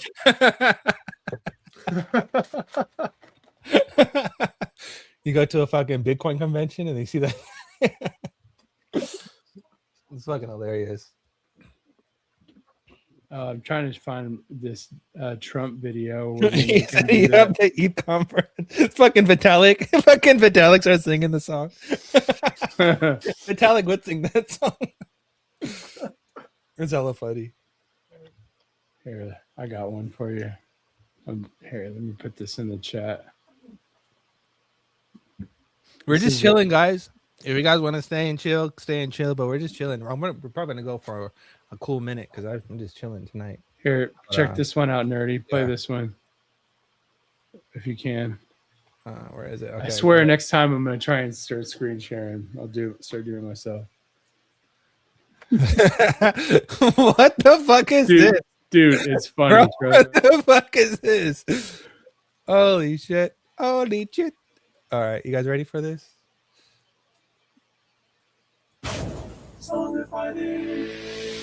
Thank you. Were you ever bullied? No, I wasn't. Has it happened that somebody has done something to you to wound you? I try and unwound myself. I feel like you're trying to get out of bounds. I go hard. I go hard. If I was soft, I would not have gotten this hard. I go hard. I go hard. I go hard. I'm familiar. Yes, hard. I say sit down, everybody. They don't sit down. They refuse to sit down. They don't sit down. Sit down, everybody. They don't sit down. They refuse to sit down. They don't sit down. Sit down. Sit down. Sit down. Sit down. Sit down. Down. They refuse to sit down. They don't sit down. If I don't go all the way, if I don't win, it'll be a mistake. A complete waste of energy and money and money and money and money and money, money, money. I don't look back and say I wish I didn't lose words or that. I'm not stupid. It's a fact. I never had a drink. The thing against me in trouble is a retweet or kill a little tweet. I retweet. I respond to what they did to me. I'm not fight back. It's not a one-way street. I go hard. I go hard. If I have gotten this far, I go hard. Do you guys know who that woman in the red dress is? I'm familiar. Megan Kelly? Supposedly Trump, it's some Nicole have Brown suggested that you Simpson. refused to release your tax returns because of your extreme privacy concerning your hobbies. Yes. So, can you confirm or deny this list of personal pastimes? Yeah, I guess so. Fingerboarding, Minecraft, podiatry, hacky sack, balloon animal, breeding cats, CrossFit, Waste of time. coloring, doing Zumba, water polo, playing tuba, spray tan, driving Uber, putting together a bed frame from IKEA, Waste of time. while you're sequencing the entire human genome. Waste of time. Cytosine, Waste of time. guanine, Waste of time. adenine, Waste of time. thymine, Waste of time. all the means. Waste of time. Well, yo ho! It's gonna be a throwdown in November. Whoever sings the best will be the winner. The winner. Remember that you can hear the other tracks here. To vote for president, just bang your head against your desk or argue with your friend or a stranger in the comments of a YouTube video. Now have a great day and a great life, free of sorrow and strife. 25, fake knife, 5, Sneaker Mike. Fucking random as shit. Yeah. What the fuck? I probably watched that video a couple too many times, but couple too many, but man, it's got almost 10 million views. I mean, for a 10-year-old video, I think it's funny. Nerdy, there's one over there in the private chat for the Anatoly's daughter, if you want to watch it. Oh, okay. Hold on 1 second. Where'd you go, Nerdy? He went to the bathroom. Come back. Oh, sucking nighttime over here. I gotta close the blinds. People gonna fucking watch me from the outside. Fucking weirdos. Uh-oh. All right. Okay, I'm back. Hold on. Let me turn my lights on. It's fucking dark. You worried about David Schwartz, like what? Looking over at your monitor. You wouldn't know. What's he coding? What's he coding, guys? What is he doing, bro? Sometimes I feel like motherfuckers are outside my window just trying to like zoom in to see what the fuck I'm doing. Private chat, Papa Tolly's daughter. Yeah, cocaine's a hell of a drug. Ooh, damn. Yep, till it ain't. All right, here's his daughter, Tolly. If you guys know who Tolly is, he goes around and does pranks on people in the gym as a janitor, and when he's lifting a really fucking heavy ass broom.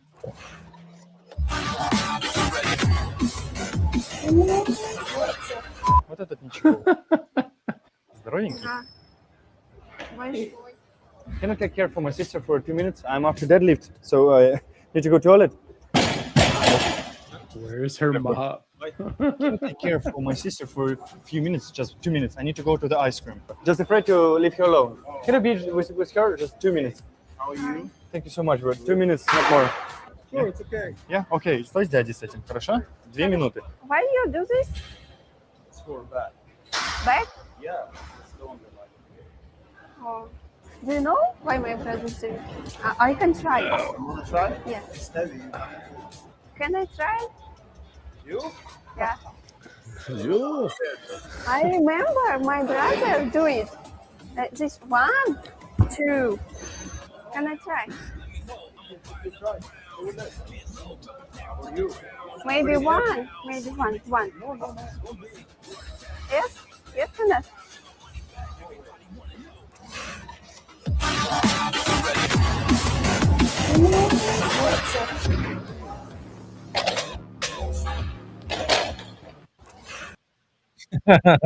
And she just needs to look at him and go, "What are you looking at, sissy?"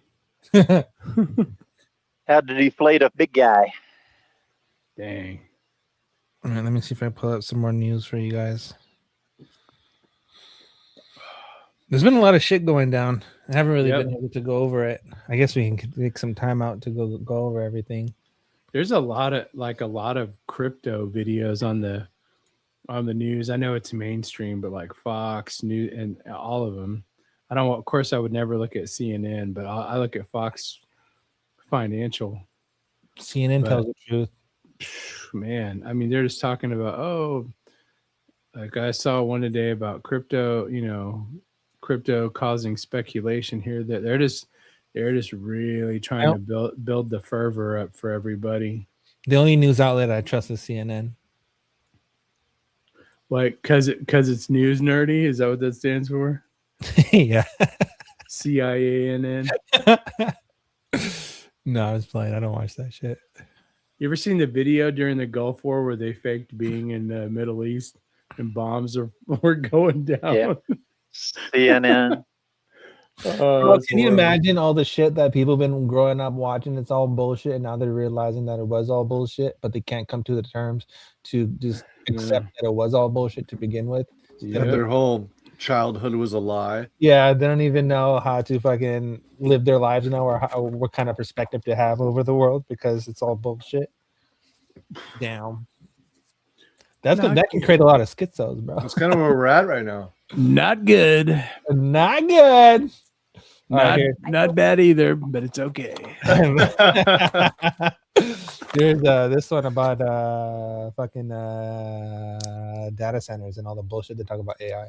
I spoke with a VP at NVIDIA who first flagged this to me. He said, oh yeah, for months, our costs for my team have been more for AI than humans. So that was the first flag. And then we started to hear this coming out in droves. Uber's CTO said he already blew out his whole budget for 2026 just on AI related costs. And obviously that means he's spending more on that than he's spending on human workers. And now I'm starting to hear, especially from startup founders, they're bragging about their AI bills being high because it's kind of this sign of like, yeah, I'm really ahead of the Some AI flex race. of like, I'm blowing so much cash on Exactly, this. Yeah. exactly. But the whole point of this was supposed to be that it cut down on costs, expanded profits, especially for public companies. Yeah. But it's unclear if that's going to be tenable. Yeah. When is that curve? I guess is one big question. Yeah. But you have some of the data you have in your report is kind of fascinating. Worldwide IT spending is expected to be up 13.5% this year compared to just last year, over $6 trillion. Where is all this money going to? Well, a lot of it is going towards token costs, which is basically like the currency of AI use. Okay. Also, of course, subscriptions. If you've got an enterprise contract with OpenAI, with Anthropic. So a lot of it is going towards these AI labs. The thing is, though, the queries that I'm putting into AI, those don't All right, cost so you very guys get much. the It's for point. the people who A lot of these people, they're finally realizing that the cost that they're spending for fucking AI is actually not even worth it. Ain't worth it. Not even producing much, and they're spending more money. They basically went 2 steps backwards. Now check out this guy. This guy says, what does he say? He says, Ben Gerv says Israel will not allow Trump to make a deal with Iran. אני אידיוט. השר בן גביר, האם אתה חושב שהסכם רע לישראל, כמו שטראמפ עלול להביא מול איראן, יפגע בגוש הימין בבחירות הקרובות? קודם כל יש דבר, מה שנקרא, שהוא הדבר האמיתי, זה חיי אדם. הסכם רע למדינת ישראל יכול לפגוע בחיי אדם. אני יודע שראש הממשלה נתניהו וכולנו, כחברי קבינט, גם קבינט מצומצם, גם קבינט רחב, גם כממשלת ישראל, לא ניתן לדבר הזה לקרות. הסכם רע זה הסכם שיכול לפגוע במדינת ישראל. Sir, would you please speak into the blue microphone? לא יקרה. הסכם רע לא יהיה, לא יכול להיות, משום שבסופו של דבר, ההסכם רע, זה לא קשור לבחירות או לא בחירות. Would you please speak into the Star of Rim fan next to you on the flag? I don't get. I think it's fucking mind blowing how these people think they still have power. Is it? Do you think they're delusional or do you think they're confident? Delusional. I think they're delusional. 110% delusional. A little bit of everything. Delusion. They've been enabled for a long time by our government. We'll see. I saw a video earlier that said, warning, buy 1 million ZBEC before it's too late. I didn't watch all of it. But it's funny because people are always messing with Buster saying how much ZBEC is up. I'm like, oh, I guess 1 million's at least the minimum you want. Well, it's still pretty cheap. Was it like a quarter of a penny right now? I think so. Yeah. I know that when I was in the hospital, it was like right around the time I was waiting to do some sizable crypto purchases, and then things happened. I was like, oh, I don't think I'll be doing much of anything for a while. I was like, I'm glad I don't watch the Home Shopping Network. I might end up buying something silly off of there too. We'll get you. I used to watch the fucking, was it HSV or whatever. I used to just watch it just for the ladies.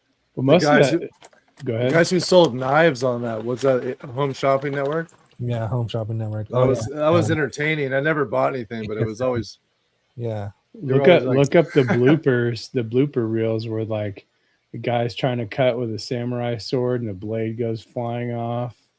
It's just like there people falling from ladders in the back. It's crazy stuff. They showed up recommended. I don't know why. I just was like, oh, let's watch some Russian guys do some silly dancing while I look for something better. Hey, nerdy, Nerdy, there's a short little video called XRP over there. It's very short. And this is how your bag should look. Your XRP bag should look like this. Oh, here's a okay. I'll play that right now.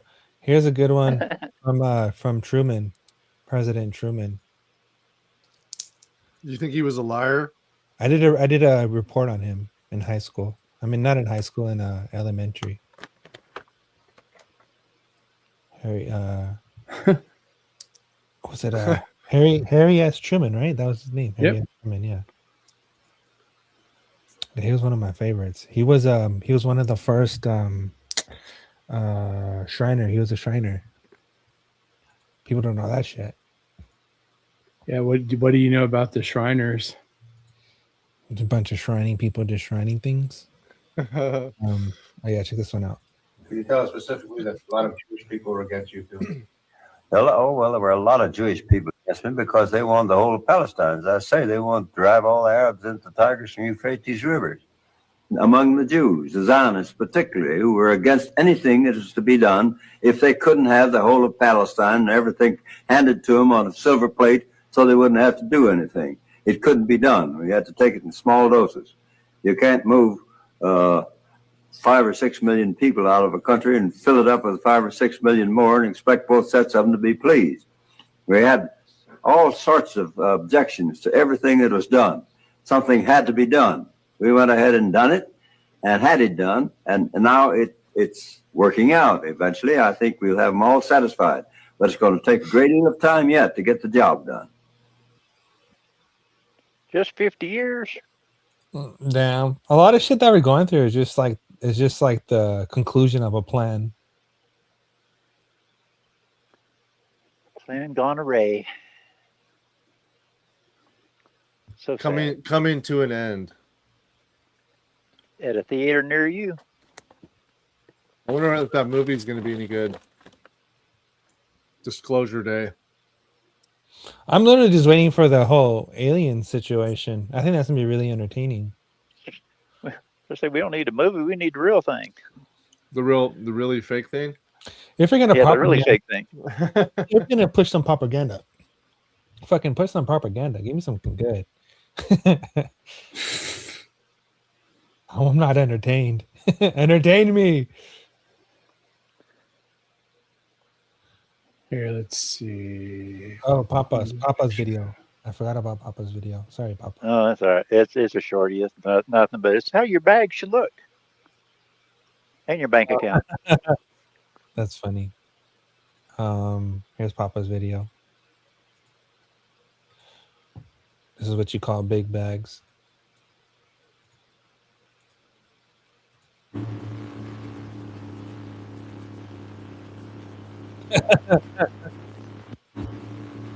Dang. Totally. See that, Nerdy? That picture? Yeah. Which picture? Look at my Shriners. Oh yeah, the Shriners. Yeah, they're God's Allah. Because the red fez hat that came from, those were like the Turkish Empire. Well, I think it was during like Morocco and wars in Morocco. Yep. They would kill Christians and they would dip their white fezes in the blood of Christians. That's where the style of that comes from. There's many different variations from that. But I've seen some of these old guys like no offense, Papa, this is for illustrative purposes only, sir. Guys older than Papa, like when they do the parades. And these guys are like 80 or 90 years old, and they're all wearing these silly little hats, and they look like a bunch of gumdrop heads. And they all say sometimes they have ones that are blank for the public, but that's what they will wear during their worship. It's just, I don't know if I think it's silly just because of the whole Islam thing, but definitely when they're on the little go-karts, they look like clowns. I'm like, well, just look at the hat. I mean, what all on it? Crescent moon, a sword, the whole nine. Yeah, I mean, very obvious. What country are you representing exactly here? That's what I'm saying. So yeah. I mean, there's a whole history behind it. Oh, but look, Alex Jones has a Hershey's Kiss fez on his head, looking real grand right there. I think the religious divide is also a psyop. That's I a think- that's a I that's believe a it's a- e- it's a that's an means of easy way control. to that's an easy way to avoid the truth when it comes to religious matters. I understand what you're saying, but they do the powers that be do use that to pit people against each other. But then Mhm. there's also facts, just like there is with crypto and moon landings and all other kinds of stuff. They are Moorish, yeah. It's funny because more, I thought the Moors claimed to be like dark skinned people from Africa, so I don't. That's what's really crazy about it, because the only Shriners I ever see are a bunch of old white guys. Yeah, I believe I it's thought that- it's a lot I of thought they were from America. True. a lot of the I'm not knocking the text behind it, right? Or the literature that people actually are being inspired from. What I'm saying is that the actual political portion of it is propaganda. That's true. That's what I'm saying. It's a form of control, right? Yeah, right. Because anyone can say that their religion is the religion of peace, because that's what all of them are technically, right? There's all try to promote this narrative, but then you have a geopolitical tie within that narrative, which becomes a doctrine more than an actual actual religious script, and becomes like a doctrine where the political side comes in and they say, XYZ people have to die because they don't have the same beliefs that I do. But we Right. also are the religion of peace, which makes no Well, fucking sense. And that's what's interesting when you're talking about the political part. That's why there's such a big deal with, like, I guess you could say Christians versus Islam, even like people who aren't religious at all, because Islam is a political ideology more than it is a religion. Mhm. It becomes a religion, just like woke. What do you want to call it? Wokeism, whatever. Antifa. Yeah. It's political, but the way they act it out over and over again. It becomes a religious ceremony with it, whether they want it to be or not. That's just what they're doing. So yeah, I definitely agree with that, the political part. Yeah, like I think I really don't care what people's personal religious beliefs are. Whatever you believe is whatever the fuck you believe. You're free to believe whatever the fuck you want to believe. That's why God gave you free will. No matter what God you believe in, you still have fucking free will. But when it comes to the political portion of, if you don't do this, if you don't meet these terms, or you don't do X, Y, and Z, then you won't get this reward, or you won't get, enter this part of your afterlife, or whatever the fuck people believe in. I think that's complete garbage. I think people shouldn't be scared to question a higher power and the creator, whatever. I think people should be able to question it, not saying and not being like, oh, you should fear something rather than something that created you out of love. So in return, it requires fear. It makes no fucking sense. That's what I like about good the Bible. The Bible says the fear of the Lord is the beginning of wisdom. Mhm. So it puts it in a perspective as to where, like, kind of like what you're saying, like, kind of like the gist I got. What you're saying is people need to seek it out for themselves, which the Bible does also say. It says, "Let every man be convinced in his own mind." Yeah. But still, I mean, it's saying the fear of God is the beginning of wisdom. A smart man will fear God just because of the fact that he has. That's part of his searching process. Like, Well, you should have. What God could you worship if you didn't have some kind of the slightest bit of fear? You know what I mean? In any religion. Mm-hmm. You should have a healthy fear of God, but your focus should be on the love of God, not the fear of God. What He can do, what He does do.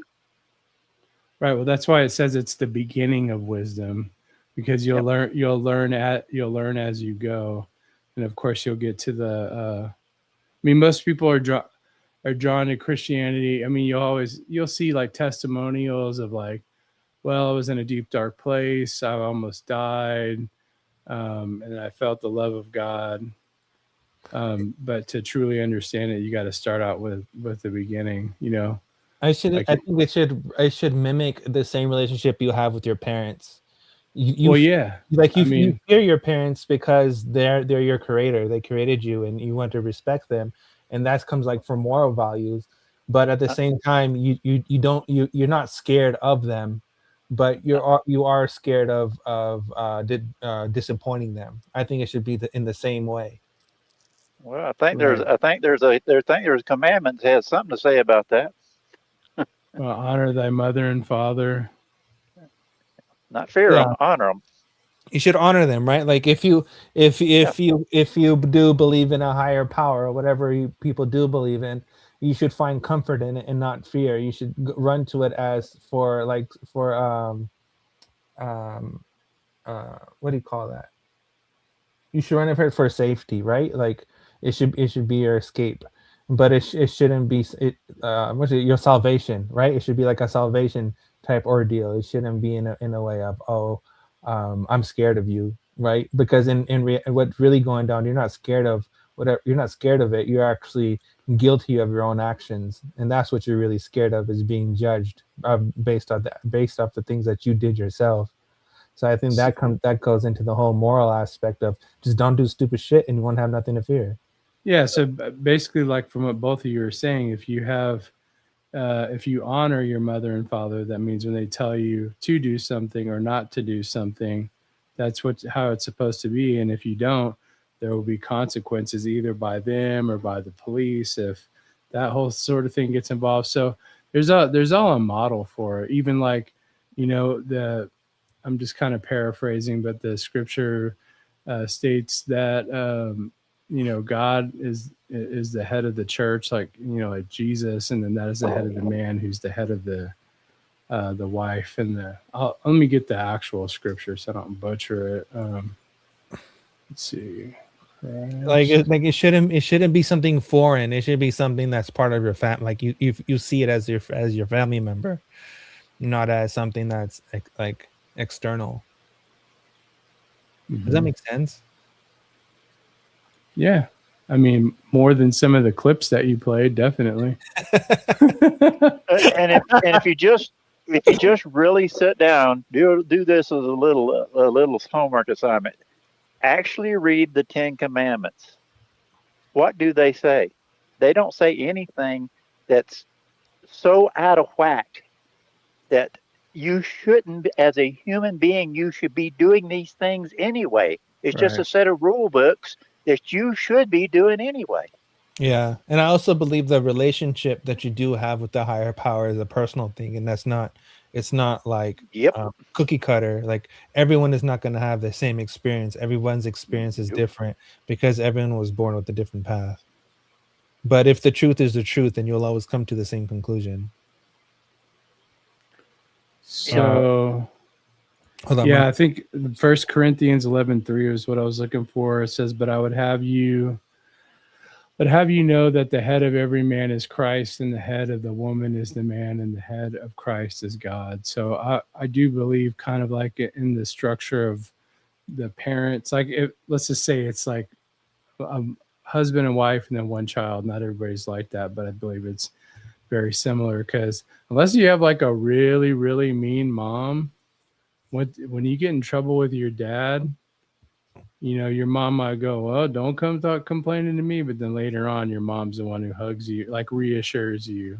Of course it's different. It's different in different cultures, but so I kind of look at that in a similar way as that whole headship that I just read out there. Yeah. But yeah. My other point about the whole religious thing being a psyop is if we're all created by the same creator and we are powered by the same source, then how is one person's idea of a higher power different from another person's different from a higher power, and saying that, oh, because you don't believe what I believe, you're going to hell, when we're all created by the same creator? It makes no sense. Are you like asking where they came up with different ideas from? Is that what you mean? Or? No, I'm saying is that the difference of ideas is kind of like, it's kind of comical in a sense, because even if someone who didn't practice any religion whatsoever, they're still going to end up or still be judged or end up at the same spot of someone who did.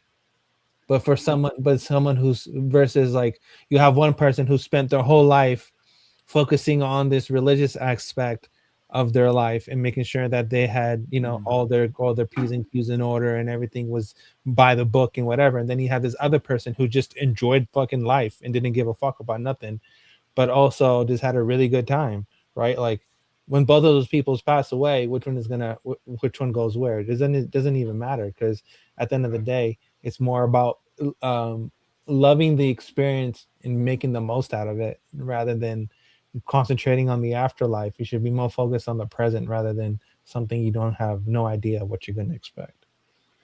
Well, like for me, I mean, I don't totally disagree with what you're saying, but like I know that the Bible has like accountability standards, and basically, so like one question like you'll get from people, it's usually people who don't have any belief at all, is they go, well, what happens to babies when they die? And I go, well, they don't have like, you know, and people argue what's the age of accountability, right? But basically you have to be of an age to where you know, hear about the word of God, you hear about Christ, and then that's where the whole responsibility comes in. But I believe all major religions believe in some form of hell. I definitely believe Buddhism does, since, you know, we don't really talk about that one that much. I'm not like a huge expert. There's definitely a judgment, a accountability meter embedded in every single belief system, and I believe, you know, that accountability measure is real, right? Like you do have to, you can't just do stupid shit and expect not to be judged by it. But yeah, it seems so. In Buddhism, their hell is called Naraka. It says, but it is fundamentally different from the concept of eternal damnation found in other religions. It says it's a temporary state. So, I mean, you have to work off your bad karma. So basically, it's like purgatory in like the Catholic Church and some Orthodox churches. Depending on like what you did, you'll be at a place between heaven and hell, and it's not like hell, and it's definitely not like heaven. And there's a chance that you can get out, depending on what you do while you're there. I just like sometimes some of this stuff. And trust me, I have a perspective of a non-believer as well, because that's how I grew up, even with religious parents. But like sometimes I hear some of that stuff, and to me it just sounds like a video game, or an anime. Like, oh wait, wait. I mean, like to me, like life is black and white. Like I don't have any problem with enjoying life. I've definitely done quite a bit of that. But like for me, the afterlife is more important, because even if you don't believe what the Bible says or anything, everybody knows this, the oldest saying in the world, you can't take it with you. Well, none of us are taking it with you. So we need to have a balance. So the balance is the most important thing. And understand, like for me, understanding like, what's going too far. For me personally, my religious background has been pretty fucking wild, because again, like my dad grew up Catholic, and then he converted to Hinduism because he married my mom, and then my mom was like stupid, like hella fucking superstitious and religious, like to the point where it was kind of just annoying. And I grew up like in both sides of the spectrum. And then what my dad would tell me is like, hey, when you fucking die, you're dead. Lights out. There's nothing. That's it. And then my mom's side would be like, no, when you die, you go through this loop-de-loop and blah, blah, blah. It's like, okay, cool. And then I came to my own conclusion of reading them. I was like, okay, cool. There is a judgment-based system. There is some kind of accountability system. Just don't do stupid shit and you'll be fine. But it's not like, I don't believe in like a lot of like superstition type stuff. That's weird. That's weird that your dad said that, because he was in two different belief systems that believe he went to some Sunday kind of school, afterlife. Like Hinduism has reincarnation as well, I believe, right? And so, it does. Well, not all of it. No, it's embedded in there. It's definitely part of it. Maybe he's kept. I mean, like for me, I think like me personally, because I've seen some ministries that are in India. Like there's a guy named Zach Poonen, Mm-hmm. and he's an older guy, and they don't like request like offering so much, and they don't believe in tithing. They Mhm. started that ministry off by tent making, like the Apostle Paul. Yeah. And I'm not saying he's perfect or I agree with his theology all the way, but like for me to see anybody who grew up in Hinduism convert from that, because to me that it sounds like a very confusing religion with the many millions of gods that there are. Like, Well, it's there's only one. There's actually only one God. People think there's millions of God, but there's as Hindus only believe in one. There's only one God. But there's the millions of gods are actually representations of it's just so people can understand. so it's just imagery. Yeah, it's imagery. It's just So like yeah, so it's like idolatry basically.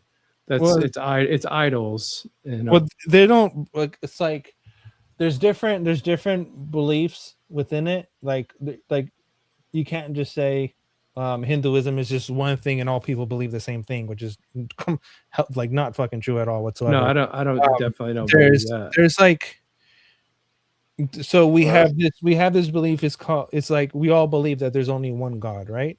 But there's representations of other gods and other things. Mhm. And that's where you get all this other stuff. But it's more to help people understand the broader aspect of things. And it's a lot of like, there's a lot of like storytelling, a lot of I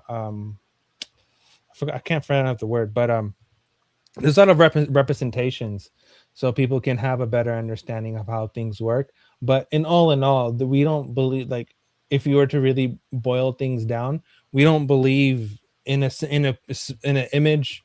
We don't believe in a specific idol. We don't believe in literally none of that shit. We do believe we're called Om God, and Om God is literally the light, which is a formless, has no form. It's just light. And then that's where you get all the other belief systems that kind of like branch off into that same understanding. But there's, but it's literally believe in only one thing. What's the difference between Hinduism and Jainism? Do you know? Because I don't, and I know that they've been building like, it's like the whole Starbucks thing. Like like down in Sugarland, I think it is Sugarland, Texas, by Houston. They have a Hindu temple right up the road, and then they have a Jain. It's based off the same teachings. It's literally based off the same teachings. There's just a different understanding, but it's all the same shit. A lot of that's what I came to my conclusion of, like, when I was going down the rabbit hole of studying a bunch of different religions and shit. It's all the same thing. It's all, the message is still the same no matter what you believe in. It's all the same message.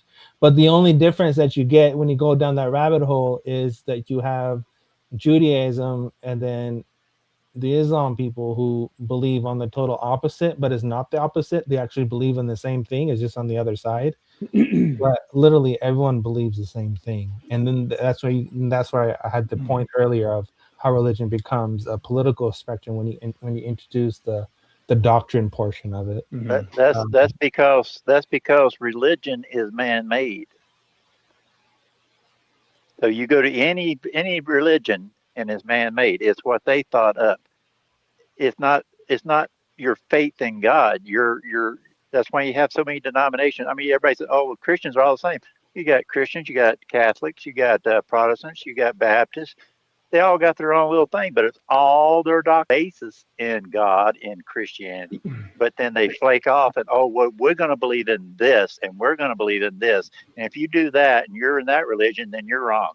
No, it comes down to you and God, and that's it. Simple as it gets. Like James chapter 1 says, if any man among you seem to be religious and bridleth not his tongue, but deceiveth his own heart, this man's religion is in vain. Pure religion and undefiled before God and the Father is this, to visit the fatherless and the widows in their affliction, and to keep himself unspotted from the world. Which kind of makes me think of the influencers that like hand out money and stuff to bless people. I know that they probably couldn't do it without ad revenue and stuff like that, but it's like a career. I'm like, nobody has the, well, I just think people should do as much as they can for less. It shouldn't be something you do to get views and clicks and hits and stuff like that. So, but yeah, I mean, if preaching, any it's, charity, go ahead. any charity you should do anonymously and look for no gratitude. Yeah, exactly. I agree with that. Because the Bible talks about it multiple times. Like, even when it talks about fasting, you're not supposed to just go, oh, hey man, are you hungry? Oh no, I'm fasting and I'm on day 2. Like, you're not just supposed to announce it. You're just supposed to be like lowly and meek about it. So like when you're doing things, you know, for the sake of the word of God, you're really just supposed to just present it as it is and not. You definitely shouldn't boast. The Bible also talks about that as well. Also, within every religion, it tells people not to eat pork. That's a common characteristic among all religions. It's to stay away from swine because it's dirty. So I was thinking about that because like in the New Testament has a little bit different take on it, like about you know, receiving what's given to you with Thanksgiving, like even if you don't want to eat it. Yeah. If someone offers you food, you know.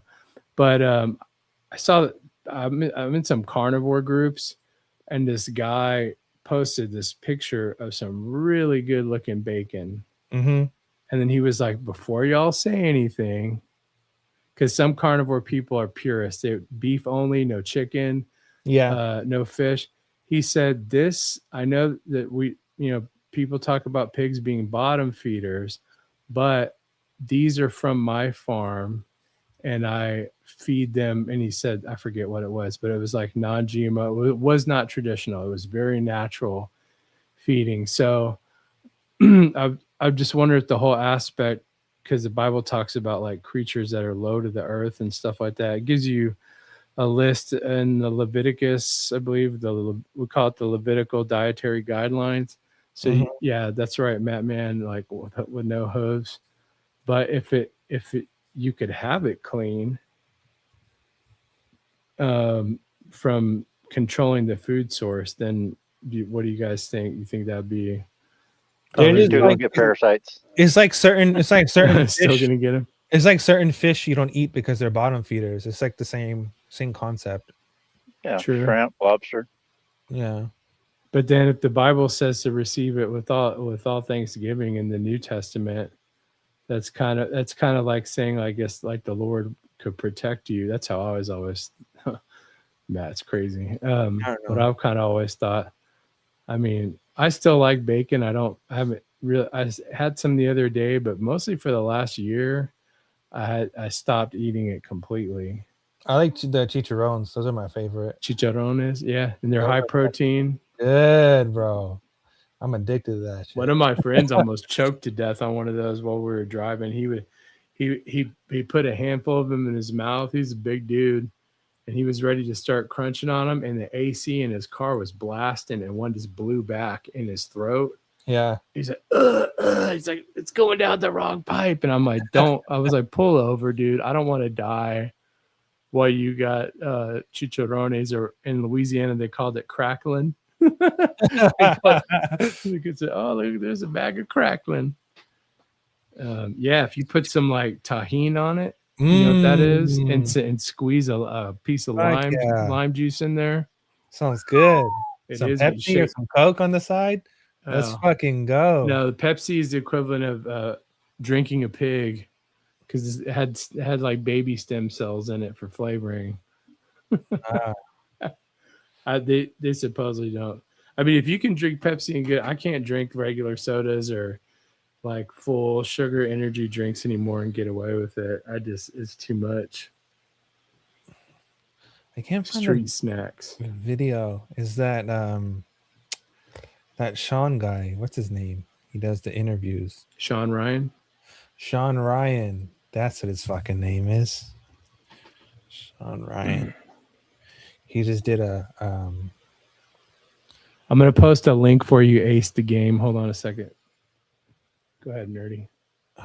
He just did a video interview with some lady. She was talking about it, how they're talking about the Bible, how it says what the same verses that you brought up, Leviticus, how it says not to eat it.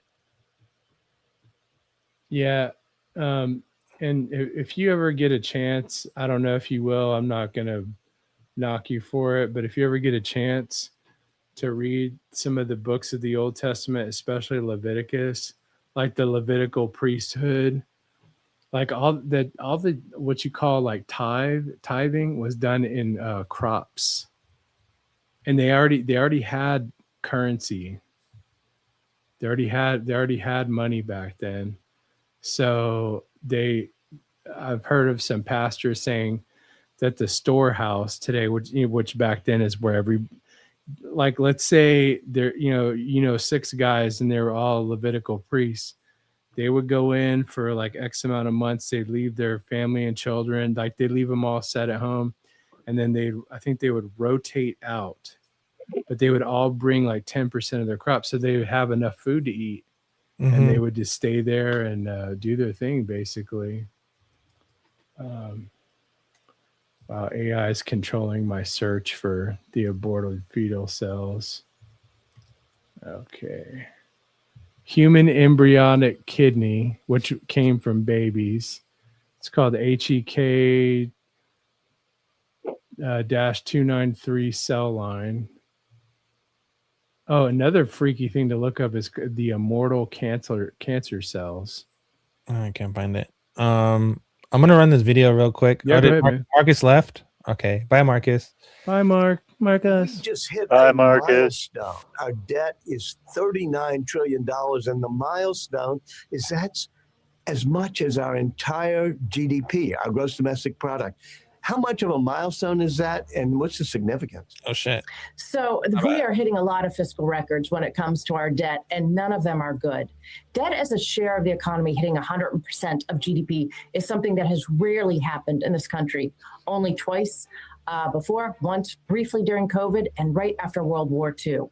It's an inauspicious situation where we are now running a debt that is larger than the entire economy produces in a year. And the problem is we are projected to race right past that and continue to borrow more with our debt as a share of GDP growing. Now, there's nothing magical about 100%. It's not like that's a tipping point. It is one of the many speed bumps or reminders that the fiscal policies of the country are really unsound, and we need to make changes to get it back into a territory where there are fewer things to worry about. This is a big, big warning. The whole debt situation is such a scam. You say debt? Yeah, it's all fucking a scam. I don't think anything's gonna happen. Just remember the term, there is no money. I think we'll have a correction, but that correction is actually needed. It's actually healthy. It's just it's volatile swings. It just helps everything. It's just cycles. It's not like it's some fucking random thing. Where are all the bodies going down your sewer drain or into your Pepsi? All I know is that, you would think with stuff like that, you wouldn't even need a COVID vaccine for turbo cancers, because it's not just a Pepsi, but Pepsi owns Taco Bell, KFC, and then the Sonomics group that I mentioned there, they make flavoring. They, like for diet drinks, regular drinks, always trying to improve it, keep the cost down. So I could just only imagine the amount of people that still eat that kind of stuff and have been vaccinated. Yeah. Like what's going on in their body? Because I stopped that stuff quite a while ago and definitely trimmed back even more after being diagnosed and stuff. Because I used to drink like Rockstar fruit punches like at least 2 to 3 a day because I worked a lot. That makes you kind of think about all the people who are just dying suddenly, passing away suddenly. Weren't those the same people who took part in that whole shebang? And now, like 5 years, 6 years later, now the effects are coming into play, which is exactly what the reports disclosed. Yep. First they said it was 3 years, but I think, you know, depended because, you know, you see these athletes and stuff like that dying. So we automatically assume athletes are always all healthy, but that's not always the case. So they had already stacked these people, whoever they are, had already stacked the deck against themselves by eating all this trash and stuff. And we're all guilty of it. We've all grown up in America, you know, just really easy. And then all of a sudden you get that COVID jab. I mean, people were dying of flu vaccines before that, like regular flu vaccines. So I used to work with this girl, and she was pregnant with her first baby, and she was going to go get her flu vaccine. I tried to plead with her. I said, "Man, you were like 6 months pregnant, man. I hope nothing bad happens to your baby." She got mad, and I was like, "Well, I don't. You shouldn't take it." And I showed her the research, and she's like, "Well, I'm just going to go ahead and do it anyways." So it was just, you know, talking to sheep. I think a lot of people are just fucking retarded. You think what? A lot of people are just fucking retarded. Well, they definitely are now. Well, they're lazy, that's for sure. That's what it comes down to. But you know what it is, Papa? People manufacture their own reality, right? And then Their own hell. And then they expect people to believe their own reality that they've manufactured. But in reality, it's all bullshit. A lot of people are just winging it. Nobody knows no one really knows anything, right? Like we're kind of just figuring shit out day by day. Yeah. We don't even know ourselves. Like for me, that's why I don't really, I mean, even with like biblical stuff, probably the most I've done in a long time is on here, just depending on the circumstance. But I don't really, like, I know not every single conversation, you know, the Bible kind of alludes to that is the right time to do that. But man, some people, they just don't want to hear nothing about nothing. Yeah. Oh, yeah. Okay. Let me say something to Ace real quick here. Oh, which one? The energy drink? Yeah, because he said I work a lot, drink a lot of energy drinks, and I hate it, but I work third and first shift. Lately, I found an alternative called Odyssey Mushroom Elixir, and it's the bomb. If you can't, third shift is overnight, I'm assuming. Hopefully, Swing shift. Yeah, hopefully you can, if you're working overnight or something like that, you can get away from that, because that actually has been proven in studies to take years off of your life. I think that's like what, 2:30 or 3 o'clock in the morning to 1:30 or something like that. It could be 12 to like 6 2 to 10 or something. Yeah. Some Oh, shit yeah. like that. The only ones I drink now, they're called Ardors, ARDOR, and they just have, like, if it says lime flavor, it's probably got, like, you know, the peel or something, like you smell the essence. So all I do is I just take a lime or a lemon and squeeze it in there. So all it's got is the green caffeine, the green tea caffeine, and then like carbonated water and sea salt. And there's no sugar, there's nothing. There's no anti molding compound. What's that called? It's called Ardor. Here, I'll put it in the main so everybody can see it. Okay, I thought it sounded something similar to what I drink called Wadar. Wadar. Wadar. Hey, Ace, this is probably one of the best shifts ever, honestly, because one, you don't have to deal with traffic, and then two, you come home with no fucking traffic. Yeah, hopefully you don't do it. It's such a good shift. Go ahead. It kills your circadian rhythm, though. Yeah, that's the point. It's really rough on your body. But you get cool nights. Like you drive to work when it's nighttime and it's nice and cool, nice and calm. And you get off of work, it's nice and cool and nice and calm. And then the only part is when you come home and go to sleep, right? Listen to Dr. Fauci nerdy here. We're trying to tell you what's bad about it. And you're like, oh, but don't worry, it's totally fine. because don't worry about it. It'll look like everybody died when you're on the highway. I get it. I used to drive a tractor trailer for the mail service from my town in the middle of the night. Like, yeah, it was great. There's no traffic. It was cool. But my God, you talk about ruining your Yeah, your and that's not, lifestyle. and that's Ace. That's not a criticism. I know you're probably doing what you got to do, but if you can, yeah, there you go. All right, I'll leave it to that. It's fucking beautiful, bro. Well, you know, if someone in I here just could don't just like go and flip people. a switch, people like Ace wouldn't have to worry about Hey, working I overnight. started to say, Ace, I think the better idea is, yeah, for us just to go ahead and moon, we all retire and the hell with work. Yeah. You know, Circadian also, what? you know, also the thing, Ace, is that you go to work and come home on the swing shift of cops as well, so you can kind of like smash to work and smash home. Because Don't worry freeways about and a everything are radar empty. detector or anything. Just go.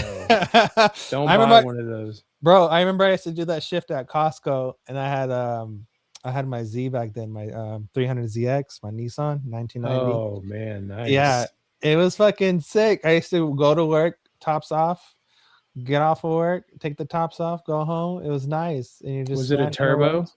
No, it was non-turbo. It was Was it was NA. But Was it the 2+2 or the non? no, it was 2+0. I hate the 2+2. It's fucking ugly. Yeah, they're kind of weird looking, but They're hella weird looking. But if you're a big guy, tall guy, you got to get the 2+2. no, I'm 6'1". I fit in this 2+0. Yeah, we're the same height, but if you're like a little That's bit nice.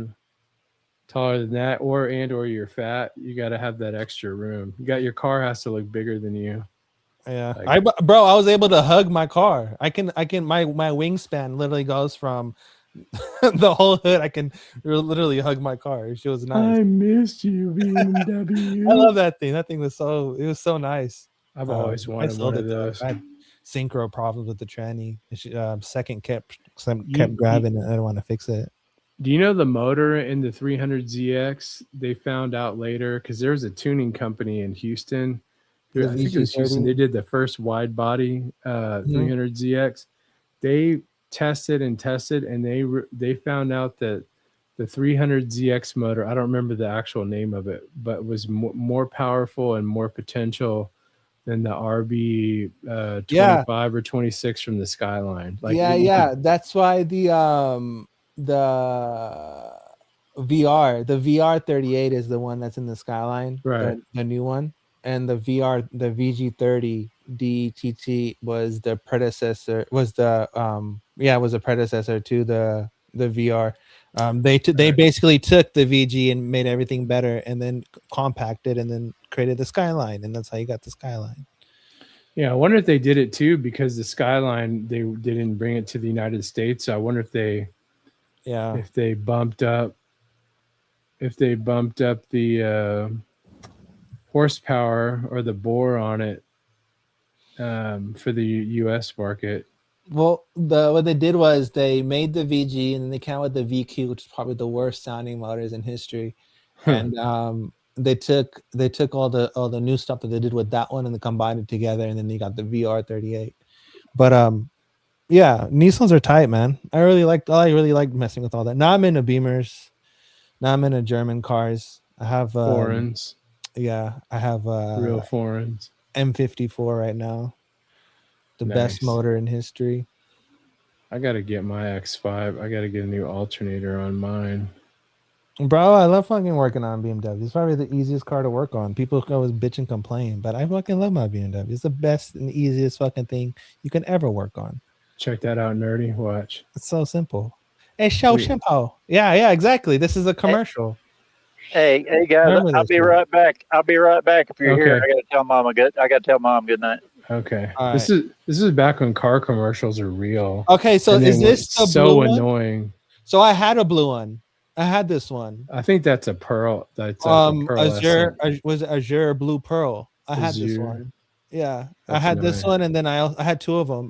My first one was the pearl white one. I had a pearl white one, and then I sold that one, and then I got another one that I was building to be because I was going to do a twin turbo swap, and that was Azure Blue Pearl. I still have the T-tops, and I still have the original blue carpets. It's in my closet. Whoa, nice. Yeah, I'm gonna save it, and I also have a Grady wing in my storage I'm probably gonna get ready to sell because I thought I was gonna buy another one, but so I'll let that shit go. But yeah, check this one out. This is not, we shouldn't even call these data centers. We should call it manufacturing intelligence. Was always a miracle that we could turn electricity, into light or heat, but now we can take a kilowatt of electricity and turn it into intelligence. We're in an arms race on who can build out the most power to build out the most intelligence. And this is going to impact, every job, every company, every industry with huge productivity gains. This is positive for humanity and it's positive for the United States. China is our arch rival here. China with streamlined or no permitting at all can just blow through all the regs and build what they need to build. In the U.S., we're finding opposition. But one of the things, Kevin O'Leary reported on it last week. More people should be. But, there's a concentrated information propaganda war that's geo-targeted. Any place that's trying to build data centers is getting bombarded with foreign-directed propaganda to try to block these from being built. So this is, again, just another attack on the U.S. and our ability to be competitive. So people have to be smart about it. Got to be smart about it. Oh, I found it. Yay. Can I open it? Oh, I can open it. Fantastic. Can I share it as a question? Let's see if I can share it with you guys.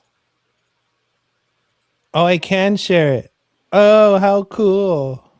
You sound like the alien from Right here. This is it. This is my Z. This is me doing a donut on my homies.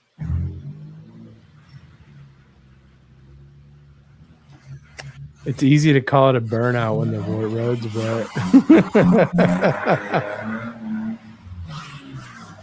You ever do that with a remote control car? Just throw water on the kitchen floor and make it do Yeah. burnouts? Oh, yeah. Man, I missed that thing. I think it was tight. What kind of exhaust did you have on it? H. HKS? No, I had a H pattern. It had the stock. I had the stock mufflers on it, but I did an H pattern for the thing. Okay. Sounded pretty fucking cool. But yeah.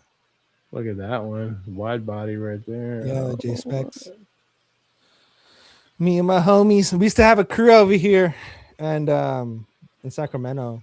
Nissan Z. NorCal Z. The name of the crew.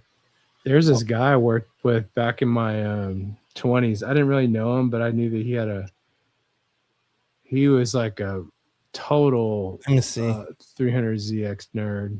And he had a low mileage one for the year. It had like 40 or 50,000 miles on it. He was building it up. It was perfect. And then he was doing stupid stuff right outside of work and he totaled the car. And let me see. I was like, man, bro, that's ridiculous. I had my homie Adam, Adam's 301 hella competitions. And then I had my other friend Curtis. His 370Z won hella fucking things. Is it this one? It looks familiar. It had the Stillin body kit on it. Stillin, man, I haven't heard that in a long time. They're good shit, right? It's all fucking but stuff. Did you know it was better? It was Duoluck. You remember those? Yeah. DO space LUCK. Yep. I like old cars. Yeah, I like the Japanese ones. The one I like the stance look with the wheels like the camber, but I would never want to. I would never want to drive a car like that. Oh no, you're scraping. Well, just like you go through tires so fast. Yeah, your wear is a lot uneven. That's what it's about. But I would put a chandelier in it. I did grow up. I did grow up in like the 90s streetcar age. So it's like Fast and the Furious type shit. Yeah. It was fun though. Like it wasn't like it wasn't gay and confrontational like it is now, right? Because everyone's just taking over the side shows or doing whatever. No, we would actually go to the city, go down there and be like, hey, we're trying to pull a car meet. Do you know a good location we could all meet up? Like make it all super legit and we would all meet up, do things how legit, and it was tight. It was fun. Everyone was cool about it. And I then worked at a gas station when Fast and the Furious came out. And I remember after the premiere of it at night, like the worst cars in Austin all showed up by my gas station. They're all burnt doing. It was totally like Hondas and Acuras. There wasn't any. And I was like, man, where did you guys get all those silly stickers from? The movie just came out and their cars look ridiculous. This video is cool right here. I want to see if I have any more pictures of the Z, man. I freaking missed that thing. I really want another one really badly. What's this? Oh, did you see the new Ferrari? The new Ferrari is trash. The EV? Yeah, the electric Ferrari, I think is garbage. Yeah, they said garbage. Were you asking what I had on the screen? Yeah, was that it's called I'll send it to you in the private chat and you can check it out later. They do some of the best car videos. Like I don't even know. Look at that Lambo, dude. Oh man. Oh, that's the first one was the 37. Yeah, R35 Skyline. That's the 35. And then the first one you did, that was a special edition, 37. Or 36 or some shit. I put the link in there. You can save it. It's got like a lot of like some rap, I think some funk music on it, but the cars are just beautiful in this. Like I could watch it on mute because the cinematography in it is so nice. My first car was I had a Celica GT. It was a 91 with the flip with the Celica Supra one. Yeah, I had the flip with the blinds for the rear windshield. Yeah, that car was tight. I had the ST128, which is the first all track GT4 all track. Mm-hmm. The rally version. That shit was fucking tight. I love that car. I learned how to drive stick on a Chevy Love though. Did you ever see the Celica all track? Yeah, they have two versions. It's they like have a rally car. They have the pop-out headlights and they have the ugly ass circle headlights. I don't like the ugly ass circle headlights. The alien eyes. Yeah, I don't like that shit. Yeah. I like the one with the big bulb because it looks like totally rallied out. Yeah, hell yeah. With the bar in front, with the 3 or 4 little big old bars in front. Yeah. Look at that skyline. Skyline. Do you know a freaking 240 is like nearly the $30,000-$40,000 now? Still? They're going up in value. All the old Nissans are going up in value. An Audi TT. Those are okay but if you can avoid a front wheel drive, I think they make an all-wheel a Quattro. I drove one of the first models that came out at a used car lot a long time ago, and it's a 5-cylinder engine in that. Yeah, it's very, very rare. I heard that they have problems, but if you're not a small guy, don't look too forward to it. It's half of Lambo motor. If you can, one that's cool that you can find is the 2003 to 2004 Audi RS6. They're really expensive to maintain, but they have like the engine and turbo setup that the modern Audis use. It's a 450 horsepower twin turbo V8, and if you put it in sport mode, there's 0 turbo lag, and you will go flying right to the gas station. I would get an Audi, but I used to work at a VW at the dealership, and we used to get so many freaking off the lot VWs and Audis that come into the shop. Yeah. Well, I will say, I mean, there's something about Volkswagens. They're a lot better now than they used to be, but I don't know, they have this really cheap kind of feel to them. Yeah, they do. The Touareg, I think it's the new Touareg. It's pretty nice. Touaregs are nice. There's the bigger one, not the Touareg is fucking the big boy. It's the same frame and outline as the Lamborghini Urus. Yes, it's on the same. Yeah, you know what I'm talking about. Same platform. Yep. And then Audi Audi has a vehicle on that platform too. I can't remember. I think it's the A8. No, not the A8. The Q8. What is this? Take me to some dealership. I don't want to go to a dealership. I just want to go to the official website. Stupid shit. Fuck out of here. Yeah, the Audi. It's the Audi Q8 is the same. Looks like the same platform. Atlas. The fucking Atlas. Yeah. Yeah. Yeah, they look like if you find one that's all like murdered out black and it's got the chrome delete or what they call it. There's another term for it. You know what I'm talking about? BMW has a shadow line kit or whatever. Yep. And you get some dark or some bronze wheels. It looks sick, but I think they're kind of tame. The Atlas infotainment system is probably one of the best infotainment systems I've ever used. Yeah, the interior of those are nice. One of my customers says they'll probably never buy a new BMW because of how big and like bright these LED screens are. And he goes, if you don't have dark tint on your window, people can just look at anything you got on your screen or anything. Yep. Because you got a TV. Yep. But man, those Atlas are about 40 grand. That's pretty. I mean, they go up. They're not bad. But yeah. I mean, it's like, what do you want? A used Audi, or do you want like something brand new? I would never buy a Korean car. I would never touch Korean cars. I don't know, man. The Genesis lineup is really nice, but they're nice. They're really making too many V6s, man. Like even in their flagship car, I'm like, come on. I'm good. I have a friend. He's half Korean, and after he bought his last Camry, like he had like a system in it, and there was so much force coming from the speakers that once a week he'd have to adjust his rear taillights down because they would come loose. And then after that, he turned into like one of those guys. Like he's like, nope, Hyundai's got a cool new lineup. He's like, I'm buying Hyundais until I can. Yeah, I'll loan you $50K as soon as the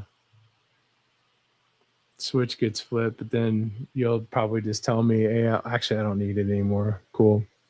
I would. My thing is German's on top. I would stick with German first, then I'd go to Japanese, and then I'd go American.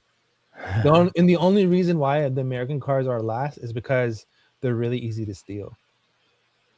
Yeah, you have to put one of those guards on your OBD sensor. The old Hyundais and Kias are really easy to steal.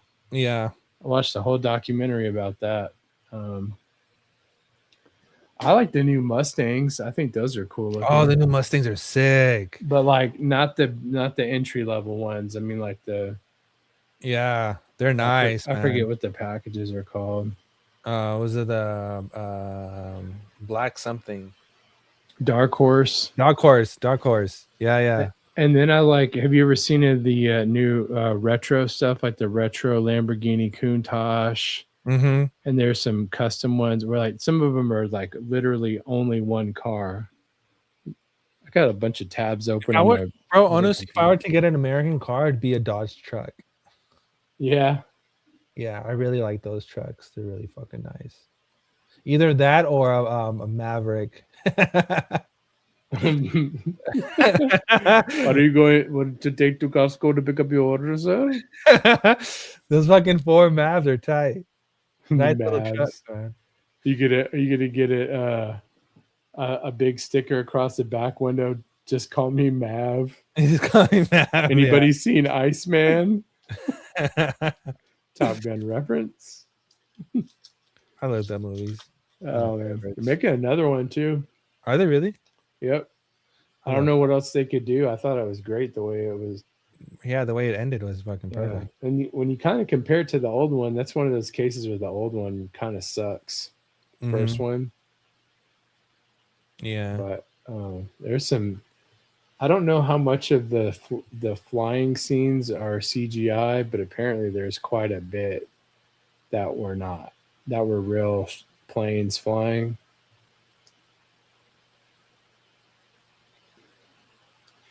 Yeah, the Dark Horse. Yeah, the Dark Horse has like over 500 horsepower, I think.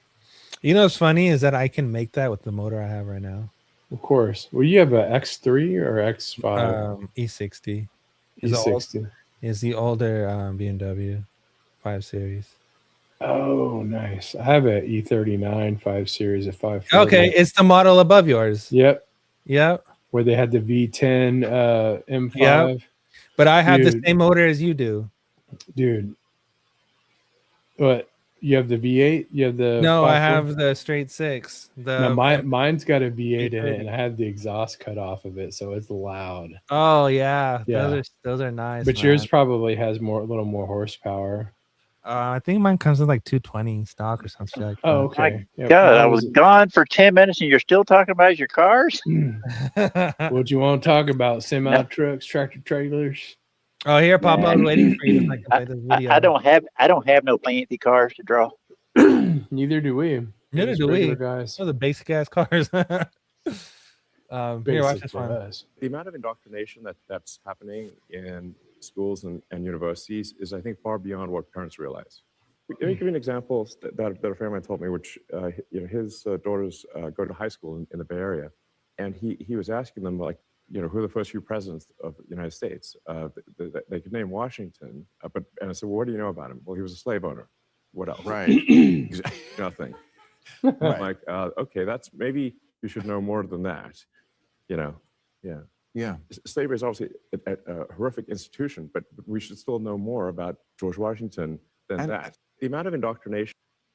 Yeah, it's happening on purpose too. And Bill Maher is like a total know-it-all. Like sometimes he's really funny. So Yeah. I wonder if that was a little bit intimidating for him to interview Elon Musk. Kind of like when he went to Mar-a-Lago. Bill I think he Maher's said nuts. he was a little nervous. That man's crazy. He used to be super liberal, then he switched. Who, Maher or Yeah, Musk? Maher. Yeah, he just All the writing on the wall. He was a Well, big time yeah. Trump hater. He was a huge Trump hater. And what better way to like put your money where your mouth is to take a top critic in the media and just go, hey, well, why don't you come on hang out with me and Kid Rock? I mean, Kid Rock's kind of is a dork, to be frank, but yeah, and so he still doesn't like a lot of his policies and stuff, which is fine. But Bill Maher is a Jewish, so he's going to, it's all about that first before anything else, before any, like that. When it comes down to it, so if he's like, well, okay, he's cool with Israel, and Bill Maher, I think Bill Maher probably criticizes Netanyahu a lot as well, which is he's definitely deserves it. But yeah, so I watch him sometimes. I didn't realize he's like almost 70. It's or hard, 70. bro. It's so hard to watch that shit. Well, no, I watch the podcast difficult. that he does, depending on the guests that he has. I find a lot of these shows so cringe because they can't go because like regular people are watching it and they can't go too they can't go too conspiratorial or tell too much truth or ask or raise too many proper questions, so they have to keep on like this narrative of like, oh yeah, let's be ditzy and let's ha ha ha, the world is bad, blah blah blah, fuck America. And it's like, you guys are weird. The show's like 20 years old, so you used to have cable to watch it.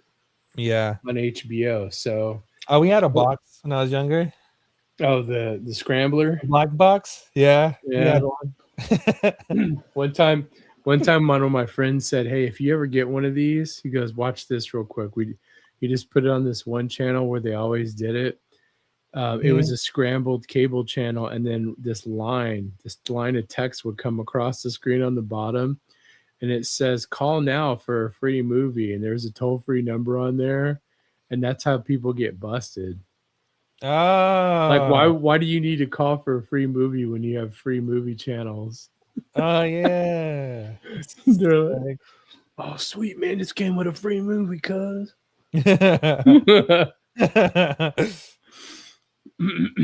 Zoran, whatever the fuck his name is. That guy is just, He's a fucking weirdo. He was like, he went on stage, he's talking about how he's gonna shift ownership of badly maintained buildings to trusts and nonprofits and shit like that. I was like, what the fuck?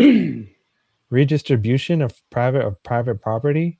Isn't that communist as fuck? Like, what are you doing? That's hella socialist. well, the like original forms of communism, like I don't know if you guys know this, but like the Eskimos were communists. So Were they really? Yeah, but not No that way. kind. They were no. Listen, man. No, they weren't like marching around killing people. But communism, the word communism, the root word is commune or communal. So it's Mhm. like they shared everything. Look at that Aston Martin. But the communism that's come around in the last, like, what do you think, 50, 80 years, 100 years? That's completely different. That's theft. Well, That's like Robin Hood, steal from the rich and give to the poor. So all rich people are evil. Yeah, it's like fuck the rich, tax them more. It's like you guys are stupid. They're gonna find some way to gain deduction some way or somehow. Yeah, fucking the idiots. 4 cryptoneers. So stupid. There's only 3. All right, here, this one. When necessary, we will take aggressive legal action to remove negligent owners and property managers. And for buildings that have suffered chronic neglect, we will work to transfer ownership to responsible stewards.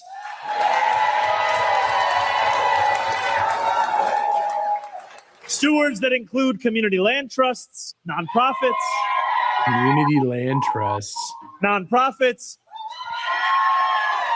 or even the tenants themselves.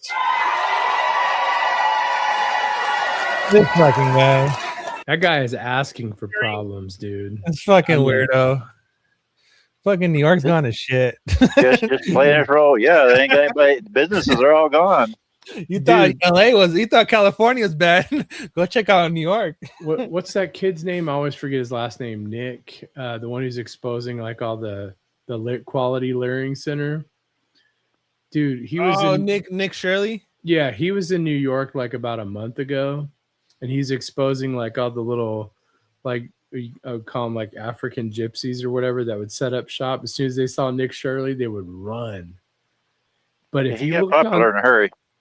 if you looked on the ground, dude, there was so much like snow, that fake snow that doesn't melt, and you could see poo-poo, like poo-poo turds Oh my god. right underneath it. So like basically over there, the problem they have now because of the homeless and drug addicts and stuff is like during winter, these guys will drop a deuce and then the snow will pile up over it. And then when the snow starts melting, it's all underneath there. Ugh. Yeah. Just doo-doo avenue. Ugh. You guys want He's to got to be a Fed. You guys want to see one of my favorite videos ever fucking recorded? Your favorite video? Yeah, this is my personal favorite fucking video Of all times. Probably of all time. It's All right. it's a nuclear power plant being powered on. Hope it doesn't suck. A nuclear reactor being powered on. It's probably Alright. it's probably the coolest fucking noise you'll probably ever hear. Do it. This thing's fucking tight.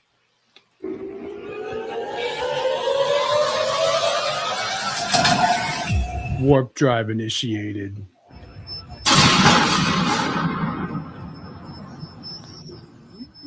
That is radioactive AI right there.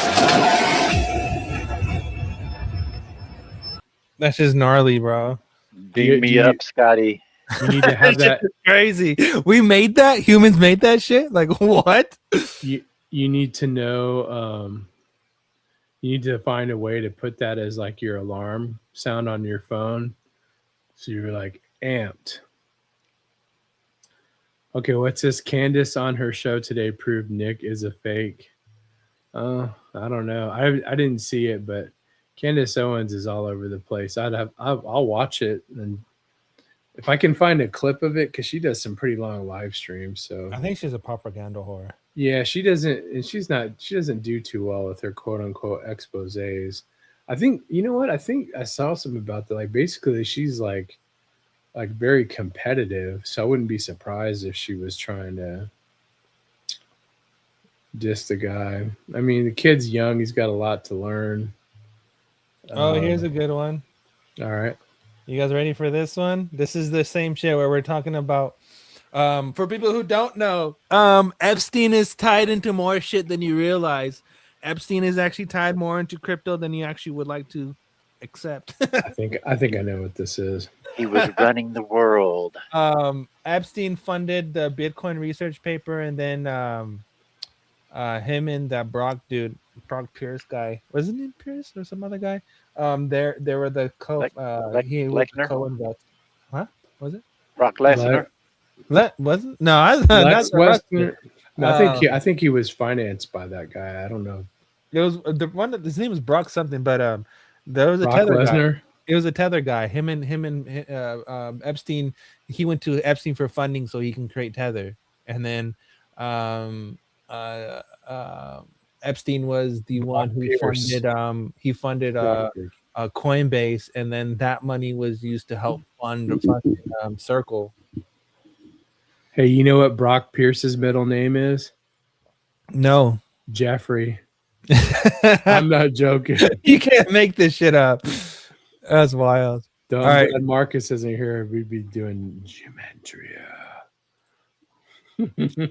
All right, here, check this one out.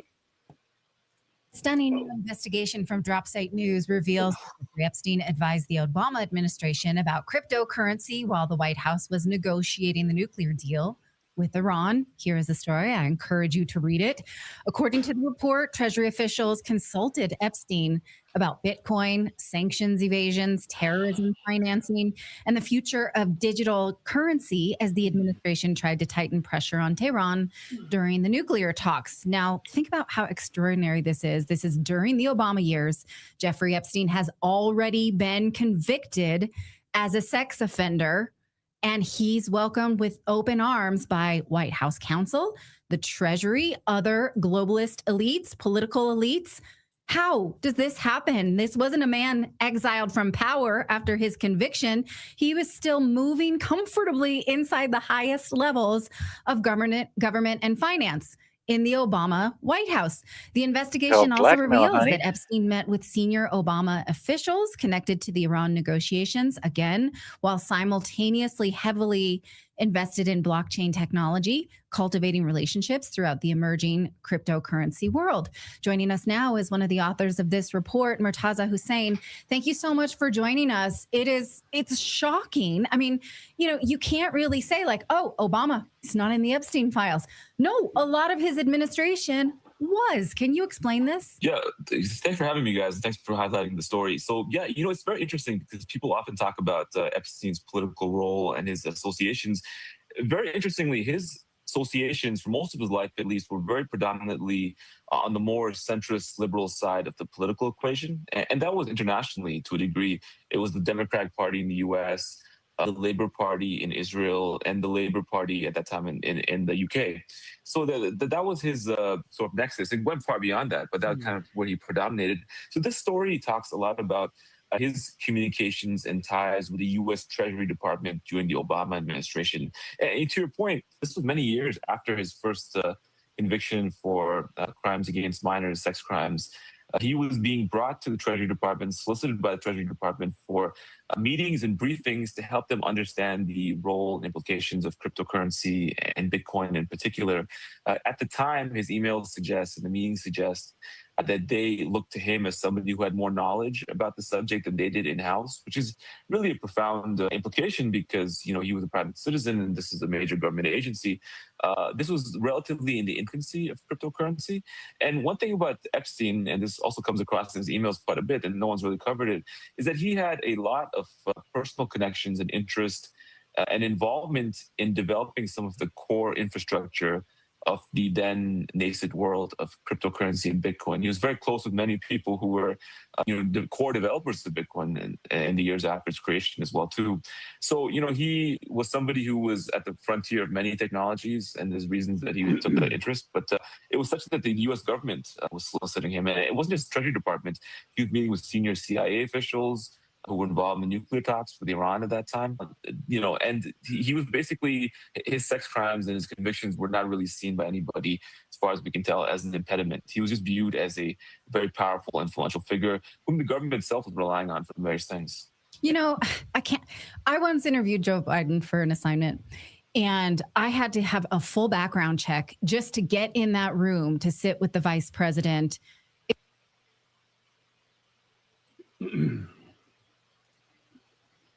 Interesting. Before that channel was called Redacted, it was called Morning Invest. Yep, And I remember that. Do you remember that? Man, that guy, Clayton, he used to be a big old Trump hater, dude. I mean, bitter till the end. And then they were in Portugal for a good amount of time that they were doing Morning Invest. And Morning Invest, what is it called? Redacted. Because they left the country because they were getting sued. They were in a big lawsuit. I think they lost for supposed real estate fraud or something like that. I was going to try and pull it up. But what was funny was that they were, those food delivery services where they prepackage your meals? Mm-hmm. They were doing ads for that while they were in Portugal. And they were like, it's one of our favorite things to eat. And it wasn't a service that you could get in Portugal. It was so funny. It'd be like, nerdies in China or Korea. And you're like, yeah, I just love Blue Apron. Wow. I used to watch them on Rumble all the time. Yeah. I mean, they're catching on. They got smart and pivoted away from that to something more political. Yeah. But yeah, they've even had people on about all the tax stuff I've mentioned.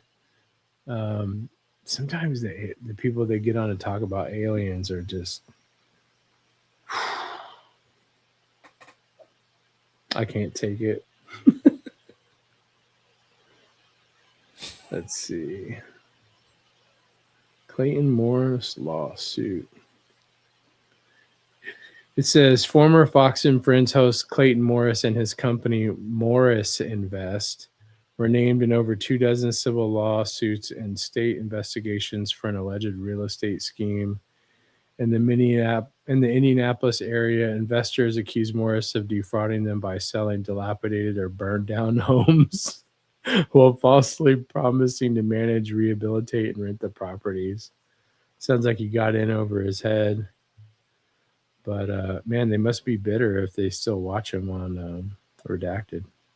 Yeah, I don't even watch none of that shit anymore. It's all fear-mongering stuff, right? Like, it can be informational to a certain extent, but nowadays more like they switched it more towards a fear-mongering kind of theme rather than being informational and just be like, oh, this person's so bad. Oh, this is so bad. Oh, look at this is happening. Oh, the world is going to end. Look at all these bad people. It's like, shut the fuck up. Yeah, when the world starts to end, you're going to know it. Yeah. Like really. Even it's been so many years and all the hype and all the bullshit that people said in the past, literally nothing came to fruition. It was all just and there's a big entertainment. That's all it was. There was a big problem with that and in false movements, and I guess I don't really consider it Christianity because there's just some key elements, anybody who does date setting in Christianity, they're a false prophet. Was there who called it date fagging? I was trying to think of that the other day. Yeah, date fag. Man, I'll definitely keep that one under consideration for use. I think that's funny. Hey, don't be a date fag, all right, nerdy? But yeah, so there was so many movements, like with people, way back in the day, selling their homes and the world's gonna end, and some of them were just buying motor homes, so they have a place to live, and then And then the excuses they made afterwards were just insane. I'm like, all right. So. Oh shit! What's up, Duel? Click the link. Duel. Come and join. That's called a cult, like Jim James. Yeah. Yeah. Well, the United States government, for almost the most part, I don't know about their stance on like Hinduism and Islam and some of the other religions, but they do have a majority of Christian groups, churches, like church buildings, which I don't find too much legitimacy in. Like there's not too many that are good, really. They have them listed like in like FBI watch lists under the tab cult. Even if it's not really cult like at all, or a cult leader, potential cult leader, anything that has to do with like biblical stuff, they have it under there from some stuff that I've seen. That way, if anything happens, they have permission. Look, they were on the list. Well, look at Black Lives Matters and Antifa now. They got put on the list. That was stuff was a scam. And people still fall for it too. People fall for anything because they want. I think people are stuck on this like. They want to see something mystical. Like they want to be amazed to believe. They want to that. Fantasize. Yeah, they want to live. They want to have some kind of movies. They want to be part of some kind of movie setting where it's like, oh, it's what do they call it? Hyper reality. They want to live in some kind of hyper reality type situation where like magic is real and people are flying in the sky and everyone has magic powers or someone's a superhero and all. Like people want to live like that.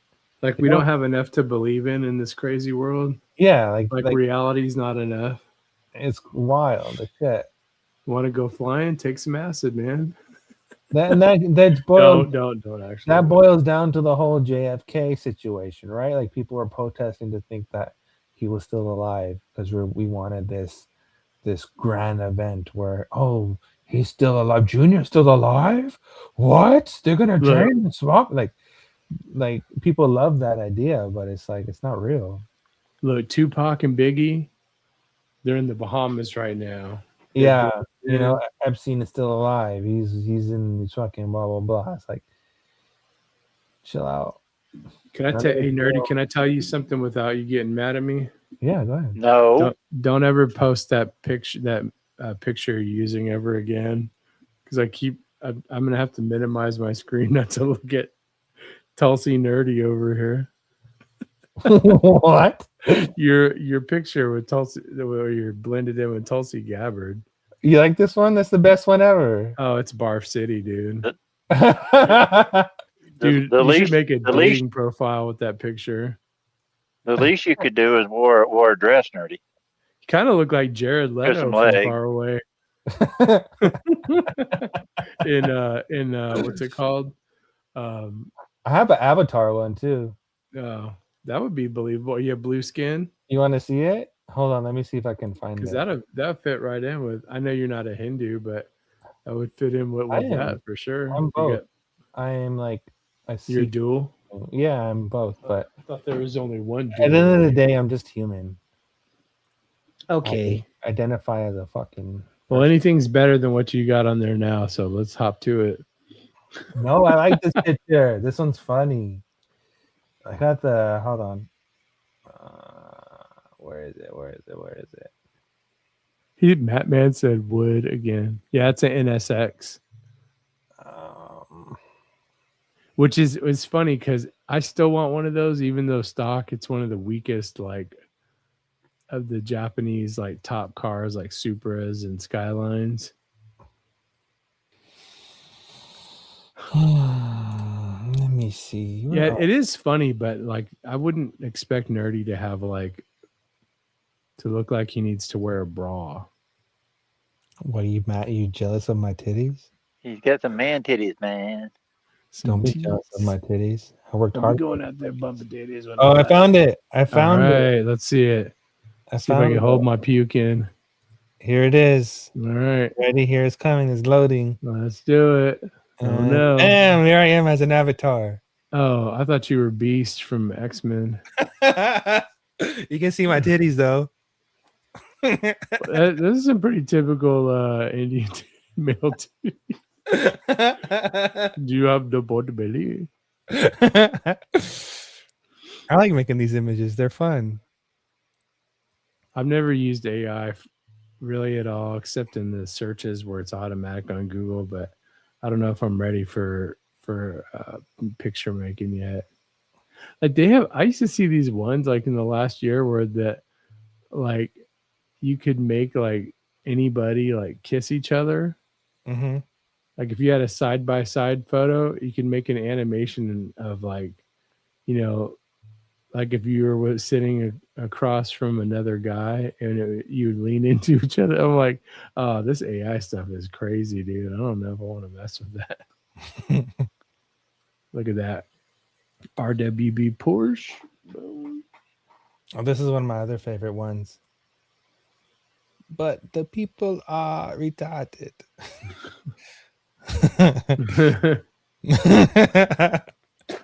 That's totally Family Guy looking. No, it's Rick and Morty. Oh, is it? But it's just the eyes. Yeah, it's Rick and Morty.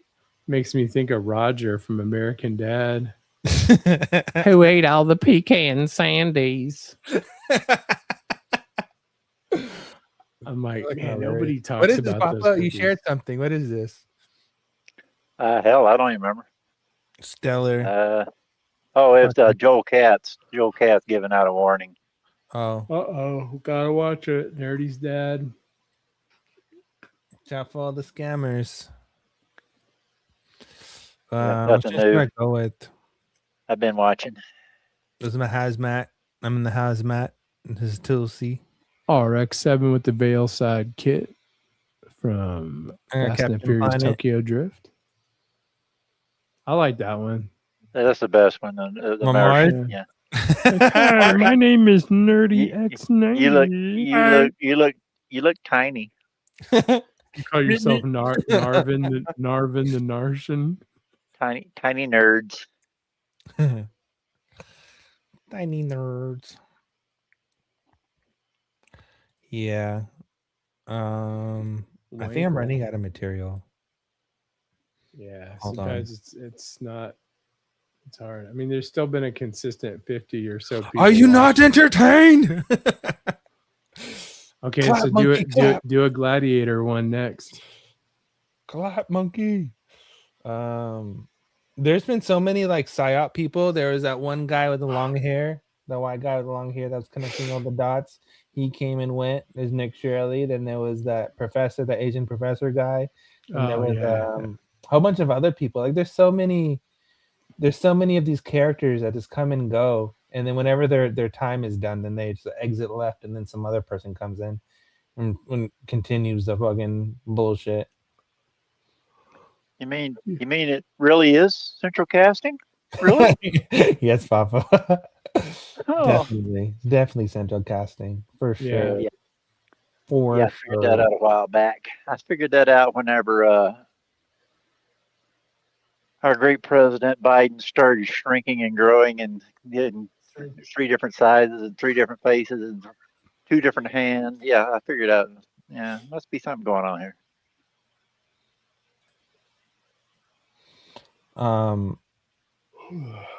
Most of Hollywood's gay. I wanted to put that out there.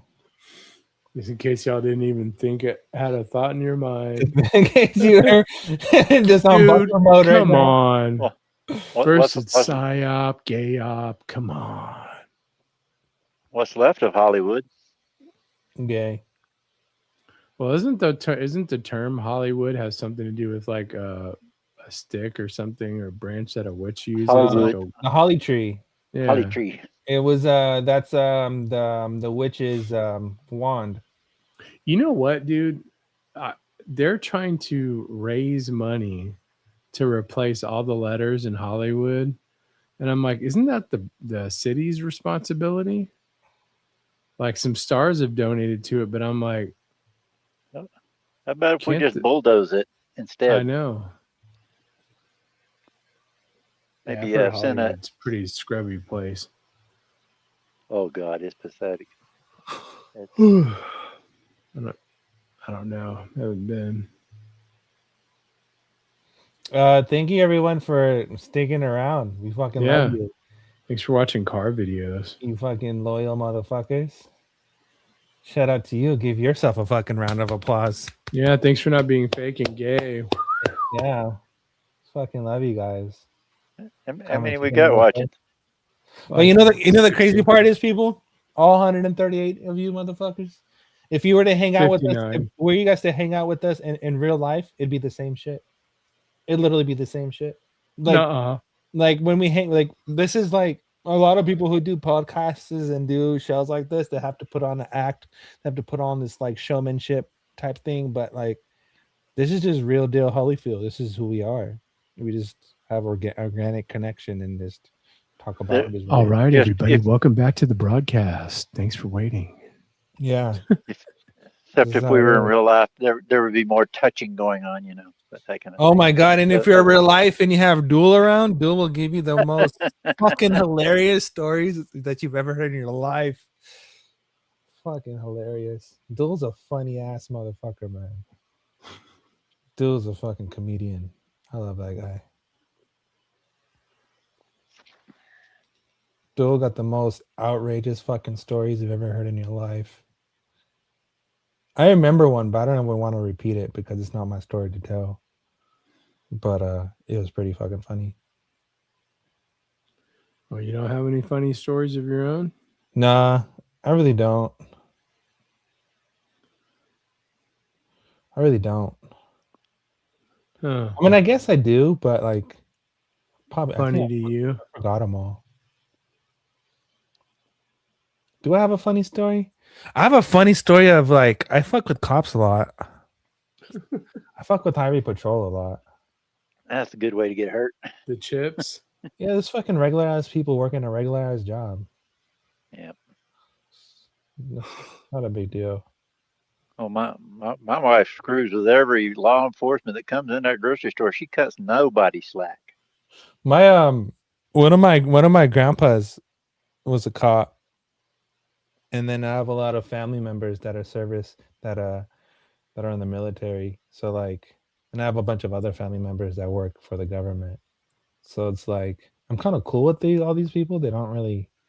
I'm not intimidated by anybody. You have government family members in the government. Totally an op. You're an op. Slop up. Nerdy's a plant. He was sent He's here a to plant. infiltrate. Don't believe him. My favorite infiltrate. video is when you pull this guy over, and they ask for his ID, and he's barely cracks his window enough. Mm-hmm. If he's gonna give it to, or he doesn't talk to him, he says, "I don't answer questions," and that's how he responds to everything. Yep. Oh my God, he's one of those. It works. It worked for him. One That's time he funny. got arrested. A lot of But- cops leave that shit alone because this is just annoying. Give him a fucking citation and keep it moving. Yeah, or just if I'm speeding, guaranteed there's somebody doing way worse, even in a car. Yeah. Yeah. Every time I get pulled over, automatically turn on the interior lights, put down all your windows, deal with that. Okay. Carry on. Should put some sunglasses on. See, I can't see so Bro, good. it's just some dude doing his job. Let him do his fucking job and carry on with your life. Like, You mean I shouldn't be locking and loading 15 rounds at the time? no. Let the man Shit. do his fucking job. Get on with your life. Make I shit just work do for yourself. I just do the simple thing. I just don't get pulled over. Yeah, I just don't. I just get don't pulled over. speed. Don't do the shit. Yeah. I've dealt with corrupt ass cops before too. Like I've had this one lady cop here in Sacramento who was trying to plant drugs in my car. Whoa. But luckily I was smoking in my car before when I did smoke, and I dropped fucking bong water all over the back seat, so it reeked like fucking bong water. And even if they did try to drop something into my car, it wouldn't even own up. Well, you could have just aren't like, can't you buy like at the store like just CBD drinks? I mean, you can. I mean, yeah, but Because I have a couple that I just save them for a rainy day because you already know I got the prescription real deal stuff. But like the gummies and then the concentrates and stuff like Rick Simpson oil. Yeah. But I got this one, dude, and I didn't realize it when I looked at it that it was said extra strength, like the top strength, and that one can, like it looks like a can of Coke, is 2 servings. Oh shit. And when you open it up, it would probably smell like bong water. Yeah. So you could be like, yeah, I actually spilled one when I was detailing my car. Can't get the smell out. But man, planting drugs on somebody, that's outrageous, dude. It is. To me, that's like when a woman accuses a man of sexual assault or rape and they find out she's lying and she doesn't get in trouble at all, and the guy's reputation is forever questionable or ruined for no reason. It's like cops planting drugs. I think when somebody does a violation, like an officer does a violation like that, their punishment should be whatever it was going to be for you. Or the liar, whoever the liar is, should get it. Yeah. I mean, Sacramento's corrupt as fuck. Like, oh, dude. It's such a fucking, it's Gotham. Like, it's literally Gotham City. So your next AI picture should be you as a cop. No. Sacktown. Nah. Okay, how about an Interpol agent? I would do that. I don't care. That's fine. I actually, when I was younger, I actually wanted to become a Marine. I actually wanted to go into the special ops. I wanted to be part of the dark unit. I wanted to. What did you say? The dark unit? Yeah, I wanted to be a fucking sniper. I wanted to be unknown. My goal was to go into the military and for people just to fucking forget that I ever existed.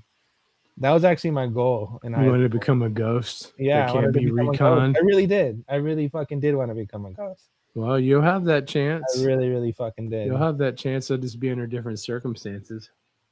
Yeah, but I got hit by a car. So you won't have to kill anybody. I honestly, like, I wouldn't care. To be honest, I'm not heartless or nothing like that. But like, if I'm doing a job and I had to take people out and I was a fucking black op or whatever, then fuck it, I'll do it, I guess. Whatever. Sounds like a fantasy. That's easy to say. You go talk to a few of them guys that's done that and see what kind of life they live afterwards and how they live with it. Yeah, I mean, I know they have hella they have hella trauma and stuff, but PTSD. Yeah, but it was if I did go down that route, I would never. That would just be my lifelong career. I wouldn't get out. That would just be it. I'll just be in it for the rest of my life. Mattman says, "Did I ever tell you guys I went to school to be a cop? And what happened, Mattman? Tell us." Oh, you did? Click the link. Come in. Tell us the story. I know. Do something. I would never be a cop because a cop is technically just a security guard for the city.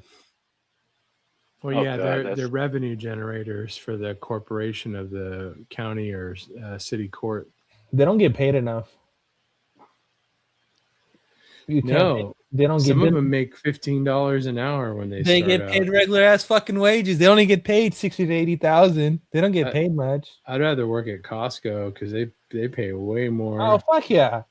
Over being a cop, I would definitely work at Costco over being a fucking cop. And then you could just be loss prevention at Costco, and that's kind of like being a cop. Loss prevention at Costco is a scam. It's so much bullshit. Really? Yeah, bro. Bro. So we had this Asian lady that used to come into our store all the fucking time, and she used to steal diapers. I don't know. I guess she had a kid or something. I would assume that she had a kid unless she had a fetish. But she would come in the store, and so the way how we had the store design at over here in the Costco that I worked at was basically you would enter into the store, then in the far back so you would have your produce, and then you would have the freezers, you would have the little inside part, and then you keep going down and you would have your sodas and your tissue and your toilet paper, dog food and shit like that.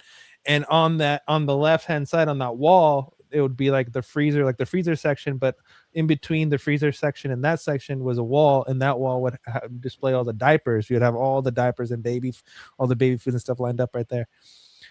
This little Asian chick used to come in all the fucking time with her big ass purse, steal a bunch of, open the boxes, steal the fucking diapers, and loss prevention would just follow her and let her go and be like, "Oh, we can't touch the customer." The fuck? What Yeah, do you mean? It's your job to prevent loss, and you but just you watch can't. loss Yeah, you happen? can't The most fuck? of the time. It's fucking stupid. The only time you can touch them is if they touch you first. Yeah, it's fucking garbage. Like one of my friends did that for a grocery store. He body slammed a few guys onto a Pepsi display, like the 2 and 3 liter bottles. Oh shit! Like they were hotheads. They're like, I didn't steal nothing. He's like, I didn't say you did anything. You did. So let's have at it. My friend was a little short, stocky guy, and it was in the hood. But yeah, that you know how people sell single cigarettes at their gas stations, and you're not supposed to do that. Mhm. What if she had a corner store and she was selling single diapers? Because the Sam's Club I worked at, in their like the mobile phone Mhm. area or whatever, Mhm. it was through a different company, but man, they had this one side set of double doors, and dude, I remember people running out of there with flat screen TVs.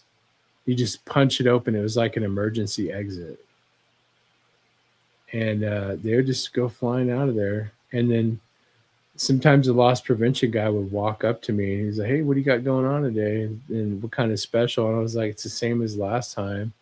I said, "Dude, who are you looking at?" He goes, "You see that lady over there?" He's like, "I'm following her." He goes, "I'm just waiting." He's like, I got the cops on speed dial. So as soon as they caught him taking something or putting it in there and they try to walk out, as soon as they get up by the door, he'd already have the cops on the phone. And they would get there pretty fast, but yeah. Damn. And that is California, dude. So Yeah. what you're talking about. So there, you can't, and you're talking about an Asian person, what you consider a minority, there nobody wants to mess with that. No, and if Yeah. if they fall, like if you were to tackle them down while they even stole something, they can sue you, right? Because it fell on your Mhm. property, and that becomes another thing. So that's what they say: don't touch them, let them go. You got them on camera. So I guess. What if you just accidentally loss prevention accidentally grabbed the purse and just said, "Oh, I'm sorry, is this?" and just shook it out upside down, like all their car keys and glasses fell out. Like, whoa. Loss prevention is actually more for the employees than it is for the customer. Oh yeah. Loss Yeah. prevention is to prevent the fucking employees from stealing shit. Which is horrible because It's weird. if you're eating, I remember I got discounts. I mean, dude, the food combos at Costco are still relatively cheap. Sam's Club, they really haven't gone up that much in the last like 15 or so years that I noticed. Mhm. But I would still get hooked up. You know what I mean? I was younger. I could eat like a hot dog or a couple slices of pizza. And, sometimes, and then at the Sam's Club, at the end of every day, any rotisserie chickens that were left, they would give them out to the customers that were like the last in line. Mhm. Had baskets full of them. I would get one here and there. So they did some cool stuff, even though it was like a hot chicken in a plastic bag. But back then I was like, oh, it's a free $5 rotisserie chicken, so why not?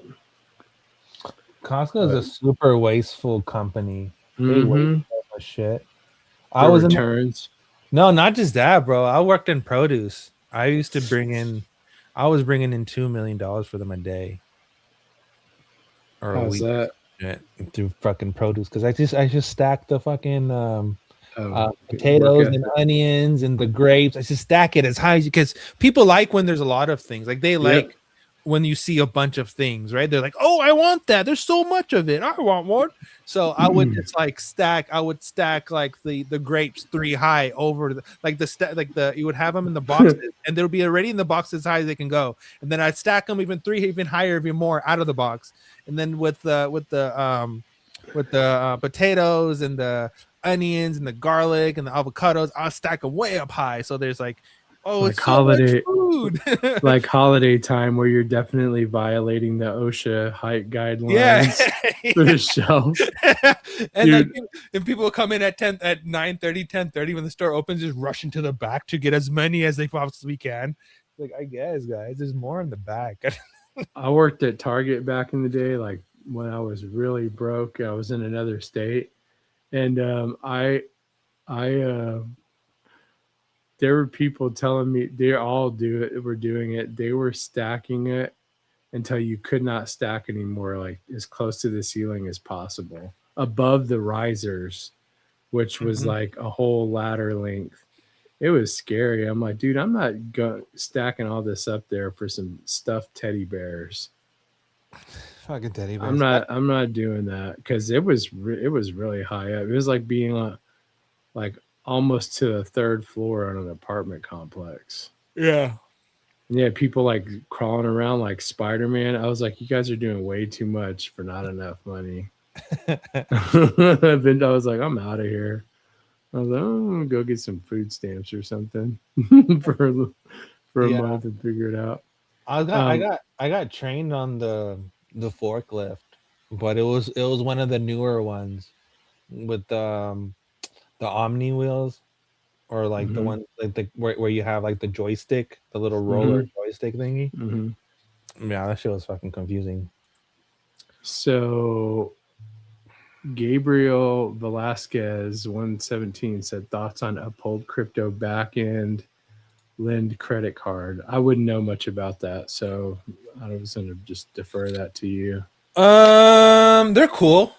I would use it. I've used it actually. I actually do use it. I have it on my Apple Wallet thing, but yeah, when I do want to spend some XRPs.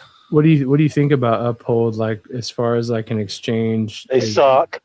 You got your trash. you got your wallet juiced over there, didn't you? Yeah, I got a lot juiced over there. I don't. Just forgive me. They still won't talk to me. They still won't talk to me. Call them. So I have an emergency. I need you. Uphold, please call me back now. I like Uphold. Me and Nancy are pretty cool.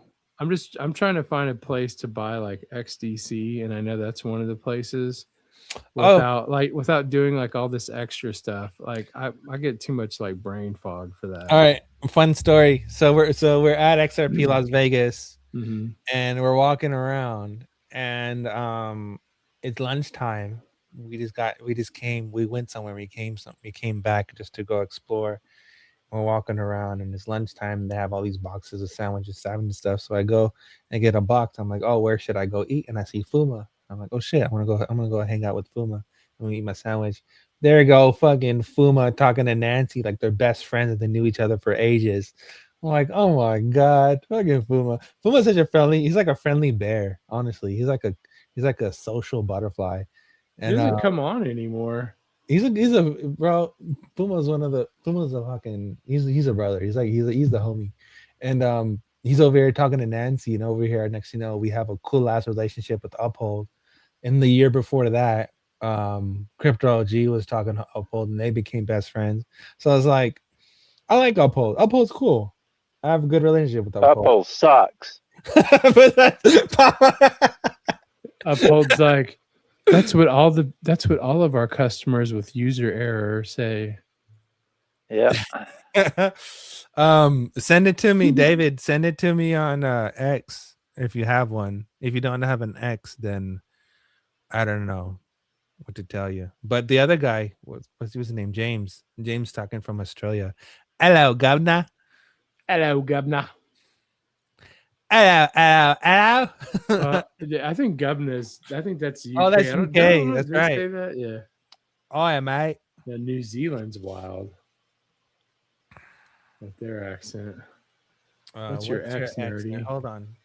David Barron. Isn't it on the screen? X at nerdyx90. Yeah, it is on the screen. You are correct. Yeah. Yeah, I'll give you a link because it's easier to click a link. He's like, I need a copy and paste, sir. Yeah. He's dumb.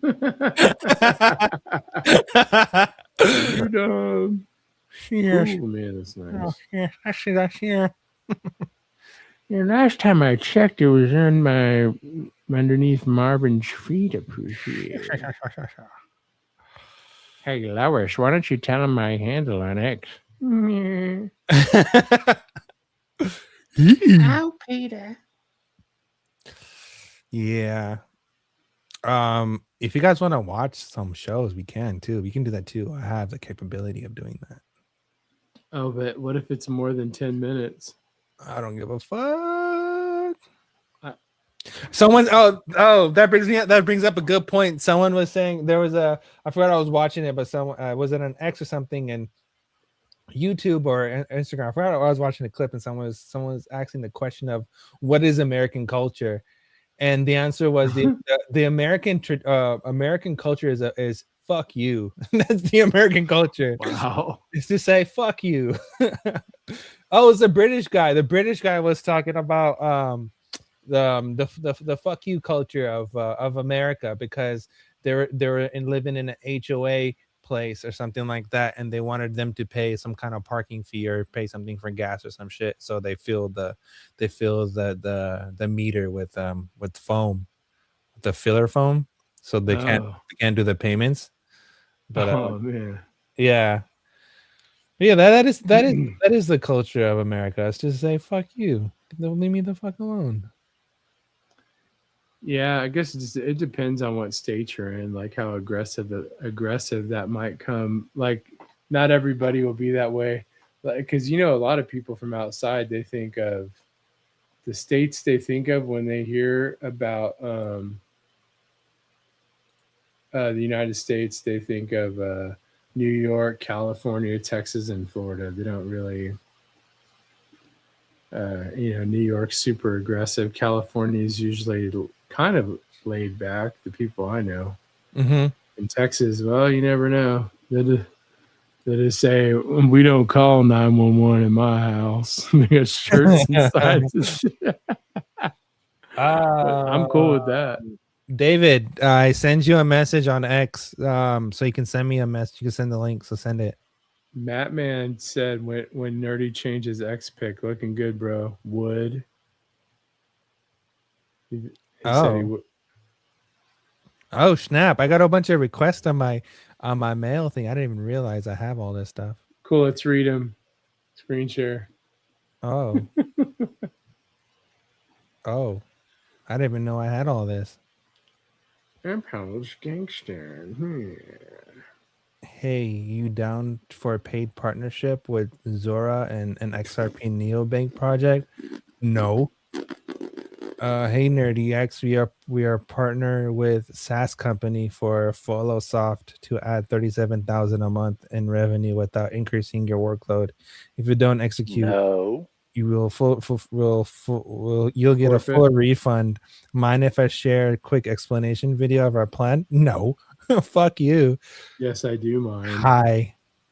Hi, quick question. Would you be open to info about a token claim that has done using non-custodial? No.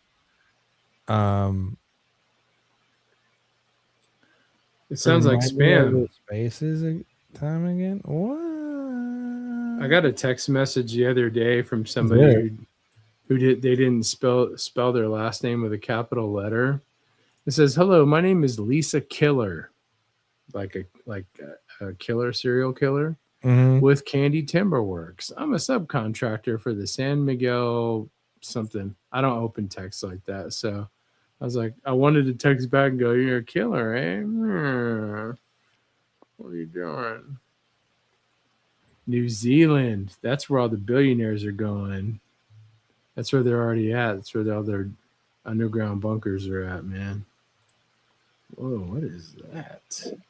Damn, there's hella people on here that just want me to promote. They want me to pay me to push their bullshit.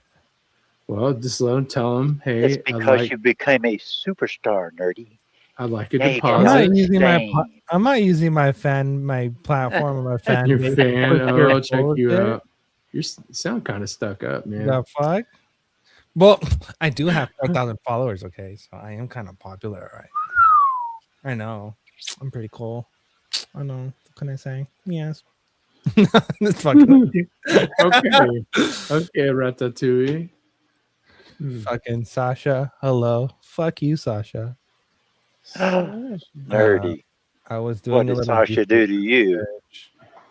Hey, anybody want to watch videos on why you shouldn't be paying income tax? No. I quit that habit a long time ago. Yeah. This is for the ones who are not prepared to quit. What's up with all these random people, man? You guys are fucking weird, bro. You guys are fucking weird. So what do you think about the whole Claude AI thing that I was reading earlier, Nerdy, from Chenzo? I don't know if you caught that part. This fucking the lady crypto. Hi, project like yours need a wider audience. Interest in a promo? No, bitch. Just say you know what I do, like if I want to ignore somebody or I'll mess with my brother, I Mhm. go, "Who's this?" Just text back. Oh, who's this? Oh, well, thanks for calling. Hi. Or like if you get like those debt collectors that they'll buy your account. It's called junk debt, so it's already too old to collect. You may have actually paid it and your file got slipped through. I let them tell me who they are, and they go, "Oh, okay, that's cool," and then I just hang up. Oh, really? Oh, I go, "Oh, really? That's tight." That's cool. Hang up. Oh, Dave, I've seen that video before. We played it on the channel before. The 24-hour crypto video. I'll play it. You know what? I'll do for you. I'll play it on the way out. That will be the closer video for tonight. Which one? The concert? The holder, yeah. The salute. Give them my wife's number and NFA. tell them to call her. I'll play that one on the way out. Hold on, I gotta highlight these comments. Yeah, no problem, bro. I got you. I'll post gangster, JK. But you think I'm fucking I think, aren't you following me, Matt? I think you're following me, bro. I'm in here in New Zealand, getting cold lately. I'd like to go to New Zealand. I want to go to New Zealand too. They got some sexy women over there. They get Kiwi. I want to go see Kiwi. Whoa. Yeah, I go kick it with Kiwi. We saw what's his face? Nova. We saw Nova in Vegas. Crypto Nova. He came by. Kicking in with us. Yeah, add me, Matt. If you're not following me, follow me and I'll follow you back. Yeah. I did one time I did this interview for this magazine or article, was it a portion of this magazine or something? I don't know if it was an online magazine or an actual physical magazine. And then I don't know what they did with the interview. They kind of just like ghosted it. I don't know if they didn't fall through or what. What was the point of that? Did you cuss a lot? No, I did a whole private I'm just kidding. and everything. Oh, here you go. Next level. I got you. Is this your next level? Tell me if you're next level or not. And if you're okay, you are next level. Okay, cool. Okay, I'll follow you back. I want to follow back someone else that's not next level. Okay, I got you, Matt. You're in.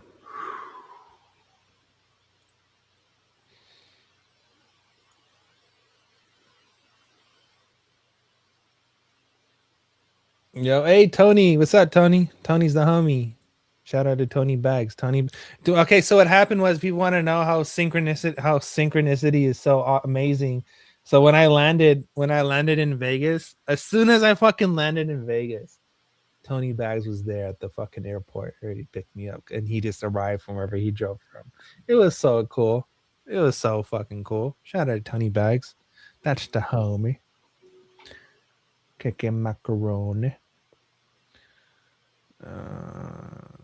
Let's see what else. Man, where is this channel at?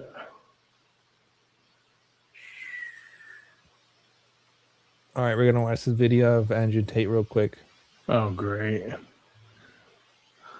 Because it's actually a good one. It's actually a really good one. It's only a minute. It's only a minute and 45 seconds.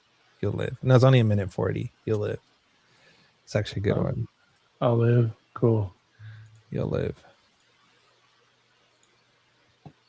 He's talking about the Matrix. I like he's cool and stuff, but I'm not like fanboying over him or nothing like that. Look at all of the liberal influencers and ask yourself, if they weren't working for the machine, would they even be famous? Think about it. Barry Sisson, random little faggot. Millions of him are everywhere. Only reason we know his name is because the machine makes him known, because he works for the machine.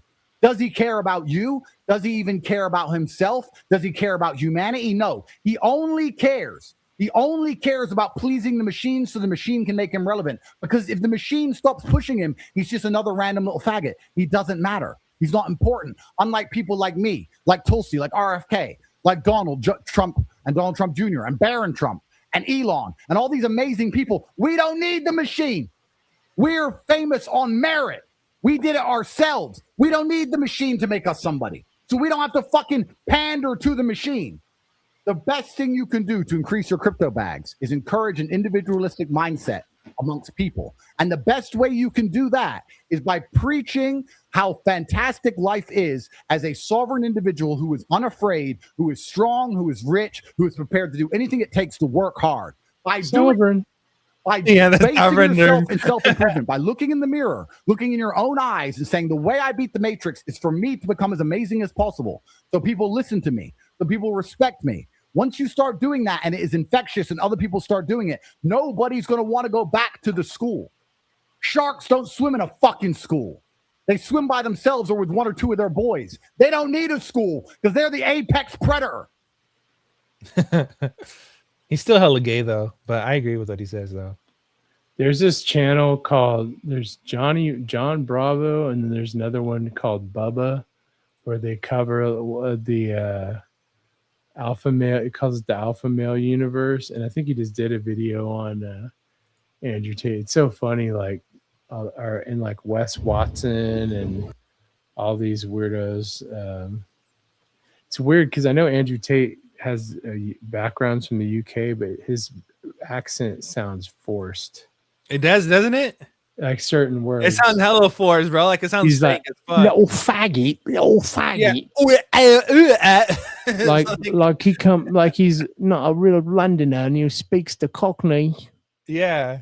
The Cockney English. It's like prison English. This is I guess apparently Russia, Ukraine struck the port of that place overnight in that place. Let me 炸了，有声音过来。 give you some sound. Sound effect. Congo. 哦，哎呀，这样。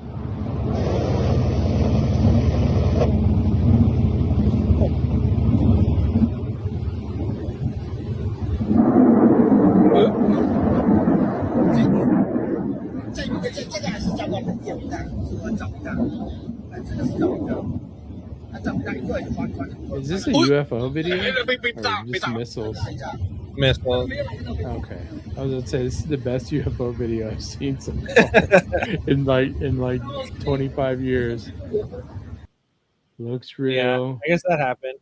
It sounds foreign. It sounds like aliens, just not those kind. It's not those kind. No. The guys, huh? I posted a video in the chat. I might actually see if this guy will come on one of the live streams. Where? His name is Dave Champion. I posted it in the main. I'll put it in the private too. No, I got it. I got it.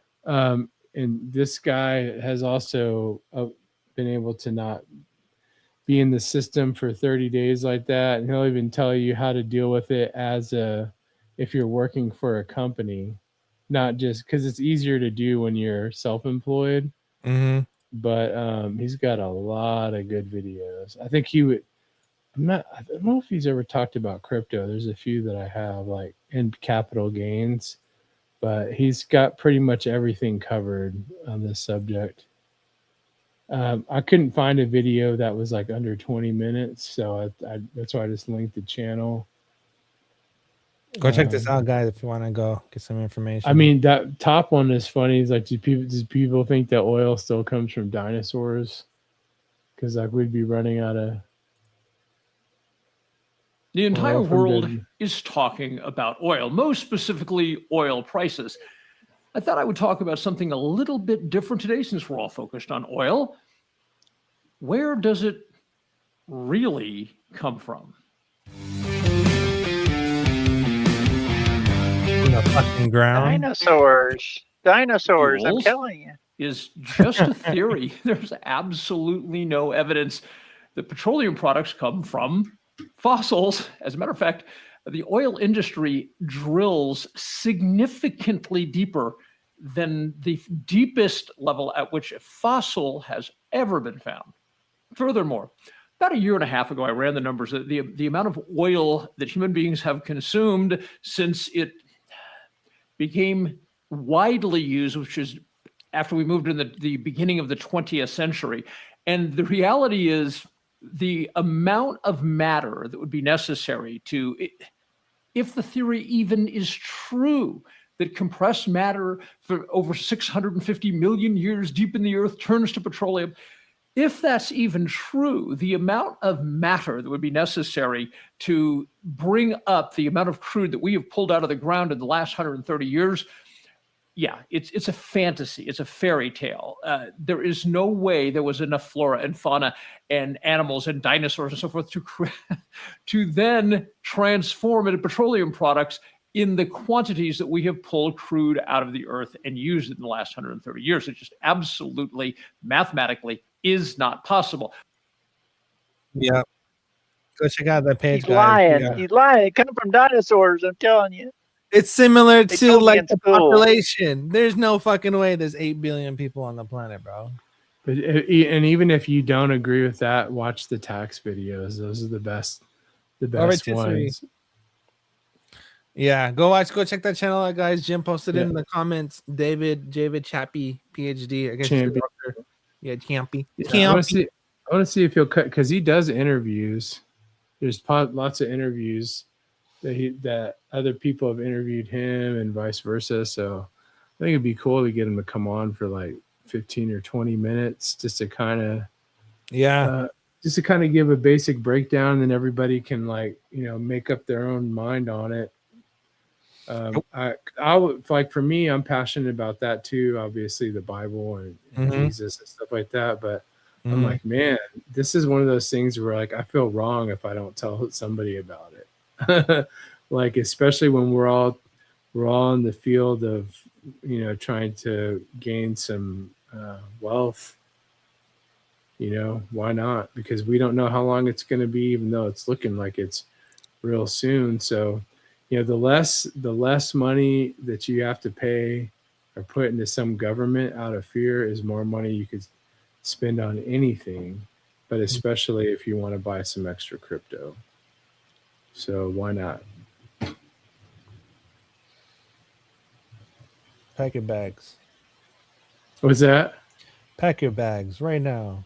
Pack your bags. We're about to take off, everyone. Chelsea Handler is a fucking nut. That'd be crazy. Yeah, she was like one of the first female comedians to like have a whole spiel about, why she would basically not want to be a mother of human children. She prides herself on being a whore, which is weird. Yeah, 50 Cent used to date her, or is dating her. I'm not surprised. Yeah. We need someone from Boston, because I love Boston accent. It's one of my favorites. The Boston accent and the Scotland accent. Down in the car park. Yeah. You talking like a Sally from Boston?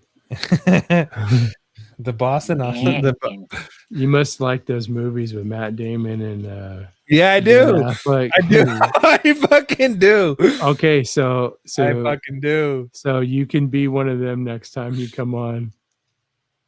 You're probably too tall to be Matt Damon, so Matt Damon is one of my favorites. Just get a picture from the accountant with a AR in your hand, and then just have the AI do the rest. Fucking Boston, get some fucking coffee.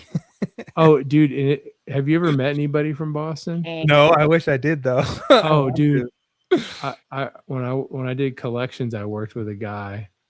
He sounded like Marky Mark back in the day, like Mark Wahlberg, just hard. And I was like, I can't. I was sitting there like at my desk because he was like 2 away from me. I was like, I can't believe he's really here. Like, this is like, you think you're like it's a joke, like you're watching TV. And he used to collect really good because he sounded like he would come to your house. Mm-hmm. Like he's like, well, you need to take care of this, and they're like, yeah, because you know what's gonna happen. I was like, oh man, you're gonna get fired. They're like, what's gonna happen? Like, well, we're gonna keep calling you back, sir. I remember fucking growing up, and the first thing we used to watch all the pranks. Remember those prank calls he used to do? He used to do prank. People used to prank call people and Crank acres. It wasn't crank acres, but there was just the one famous one with the guy with the VCR and the blinking light. Oh, still blinking 12. The light still blinking. RCA stand for really crappy appliance. Yeah. That shit is so funny. Yeah. You're surprised I knew about that one, huh? Yeah. I think they played that on like the radio nationwide or something. I'm gonna see if I pull that one up. Hold on, we just watched this video. I guess this guy, hold on, let me see what this guy said.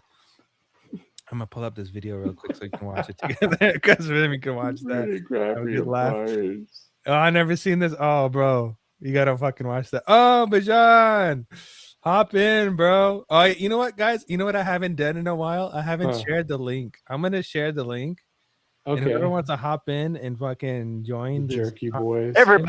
Everybody's ordered to hop in right now. Yeah, we need 10 people. We full need deck, 7 more full people deck. on this panel. 7 people come and join. So whenever Zerker and Buster watch his back, they'd be like, damn, 4 hours and 30 minutes in, you had a full panel. Yeah, motherfucker. Hey, Tony Bags. This is a joke.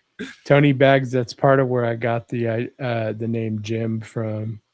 Oh, we had a homie named Jim, and we used to go to fucking Jamba Juice and this asked for his name. He's called say Midge. It's Jim Midge. backwards and it's big Midge. Your drink is ready. Midge. How about Jim's Jambas? We used to do weird shit when we were fucking teenagers, bro. We used to go to like my homie had a it was all in the Bay Area too. This is when I lived in East Falto. Just go to the IKEAs, or if you go to the IKEAs or the West Mall and or the Costco, and like you would crack your window, and we were just fucking high as fuck. But and if you had tints, you would roll down the window a little bit and you just scream as loud as you can as you're passing by in your car, and motherfuckers would look at you all look crazy. What the fuck is going on in the car? Did you come to the Austin meetup, Nerdy? Yeah, I was there. So you know what Whataburger is? Yeah, I had one. Me and my friends used to go to Whataburger and Jack in the Box, and we used to freestyle rap orders that we weren't going to pay for. I was in high school. Or the best one is you walk up and it's you and 2 other people, and somebody makes the car noise. And you're walking through the drive-thru when it's dead, and then you say, "Yeah, we'd just like to get 3 waters," or you order a soda. They're like, "All right, that'll be $5," and you're like, "All right," and so they're just like overkilling it. And then we're just walking up there like, "Can I help you?" Like, "Yeah, we just ordered the 3 Sprites." Anybody got a $5 bill? Nope. All right, bye. You got water. Yeah, we've all done some dumb stuff. Some dumb shit. When my cousins used to work at IKEA, they made a big ass cinnamon bun because the IKEA they have like the dining portion, and what they did was they just wrapped like 5 or 6 fucking cinnamon, like undid 5 or 6 cinnamon bun rolls and wrapped around each other as one huge ginormous cinnamon bun roll. But that was funny. But it was just like honest comedy. It was like no one was being harmed or nothing. It was just fucking funny. I had a friend that worked at it's a place, they're out of business. It's called TCBY. It was called the country's best yogurt. Oh yeah, I used to go there. Yeah, that's bomb. And I would go there, and sometimes I would stay the night at his house, or he'd stay the night at mine, and he'd bring the big, like 3-pint worth sizes. And Yeah. I'd have my whole freezer full of them, and we would go to school in the morning, like when we had the same class, and we just eat them in class. Everybody's like, "How do you get that stuff so early in the morning? It looks fresh." And I'm like, "Yeah, we made like 10 of them last night and brought them with us." But It's man, ice cream. It's not yogurt. the stomach was hurting. Fight me. This is hella good though. I used to like Oh, the yeah. chocolate one. Shout out to Randy. All right. The Christian Zionism Lion Pact. I've definitely. Oh yeah, Schofield. A lot of people will talk about Schofield's biblical influence, but they don't talk about who Schofield was. What his personal. Oh, you want to go life down was. this rabbit hole? I'm gonna play this video real quick. Okay, cool. Yeah, I'm gonna Do run it. this video and we're gonna go over this. Shout out to Randy. Randy's a hottie. She's my that's my crypto girlfriend. Cool graphics, Randy. Cool pixelated makeup. All right, here we go. All right.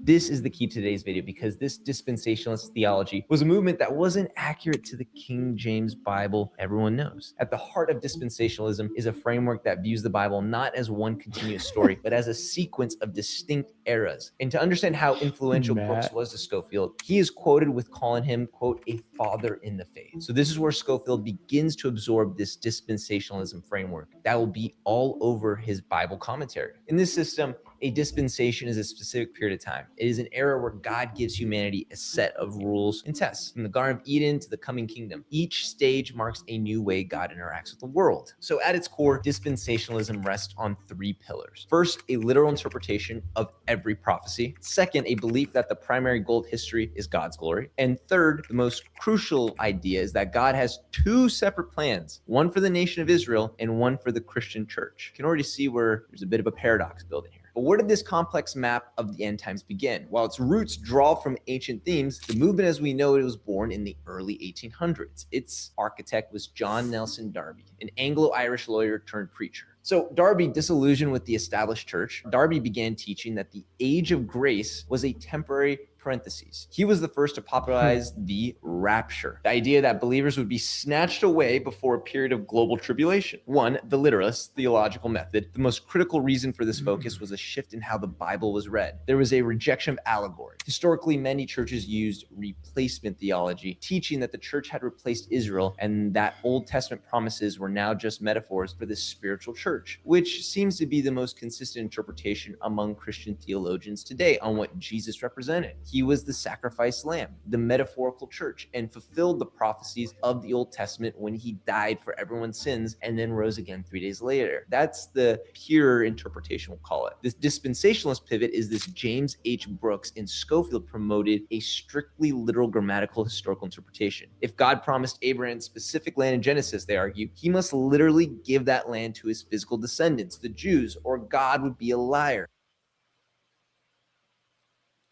Was that it? Is that it? Yeah, that was it. That was that video. Yeah, I believe it. I mean, I've listened to some preaching on that guy now. I mean, apparently later on, Schofield had gotten saved or back into the faith or whatever, but he was like accused of like a lot of political corruption. He had a lot of big problems with alcohol and stuff.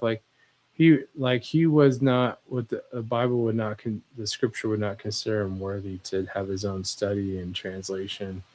And he changed some of the word of God in his translation. So I think he was married multiple times too, which the Bible refers to that as adultery if the previous spouse is alive. But yeah, if she's alive, but if you take her out, then well, or if she's not around, she's dead. Yeah. If you take her out, you can take her out. I would still say you'd probably be in some big time trouble with God. Not if you didn't do it, but you did it. You get what I'm saying? I get what you're saying. You know, pay off someone in some shekels, some gold, some gold coins, and be like, "Hey, bro." What if Joel Osteen was the man for the job? You know, because who's that guy? Jake Paul. Which one? Jake Paul, the podcaster. Yeah. He was interviewing. I saw a clip where he interviewed Joel Osteen. He goes, "Look, you know, we know what your net worth is and stuff. He's like, but where's all the cars, the private jet? And he's like, you know, that's really not something that I'm into, you know, like how he does it with his Colgate smile. Yeah. And I'm like, well, of course, because you can't be flashy if you're an assassin. You gotta drive, you know, middle to low junk vehicles. They gotta be disposable. And I'm Right. sorry, but like a car that's 100,000 and up is not disposable. So you Right. basically have to have a bunch of Camrys and Ford Tauruses and stuff like that. And you know, to be a qualified assassin, drive by some ex-police cars, but that guy's a joke. If I was an assassin, I'd probably drive a Taurus. Yeah, front wheel Yeah. drive, huh? Yeah, for the so incognito. Either a Ford Taurus or a Crown Vic. You know, what'd be better is a limousine. Ah, Because no one would think to follow. They would look because everybody looks at limousines, but they would never think yeah. to go, oh yeah, the guy that killed him, I think he was driving a limousine. Yeah. And the cops would go, there's no way. No way. Oh, you know, the other would be a good one is a fucking Dodge Stratus. Why? So you want to get caught? You won't when get he caught breaks with a down. Dodge Stratus. Who the fuck is looking at a Dodge How Stratus? about Dodge Neon? Well, a Like Neon, you're stuck. You're not going away no more. You're not going nowhere. That shit's blowing up. Or Dodge Journey or anything. I remember the I used to The big Chrysler LeBaron. I was looking at so at one point in time I was looking at getting a Focus, and then Focus RT. I found out that the weak spot for a Focus was corrosion. The fuse box wasn't sealed properly, and you would get corrosion on some part of the ignition portion, and it would fry the fucking car. And Damn. a lot of it was like super common problem, and I'm like, god damn, never buy one of these. That's why like a lot of these American cars I would never fucking buy. I rented a Ford Explorer when they really changed the body style up, and it wasn't even like a truck anymore. Yeah. It was like a big Ford Taurus, you know, it just looked like a big, huge car. Yeah. And I was going to like, you know, West Texas from here, like an 8-hour drive. And dude, that thing was barely getting over 300 miles to a tank, and it was a V6. I actually got stuck. Yeah. And I was like, this should be getting like almost 400 miles out of a tank. I got stuck in a spot where there wasn't gas stations for miles. Yeah. And then I had to have Welcome to roadside Texas. assistance. Yeah, I had to have roadside assistance come and bring me like a couple of gallons of gas. And then still, some of the gas stations were closed after that. But I never had that problem in any other vehicle except that one.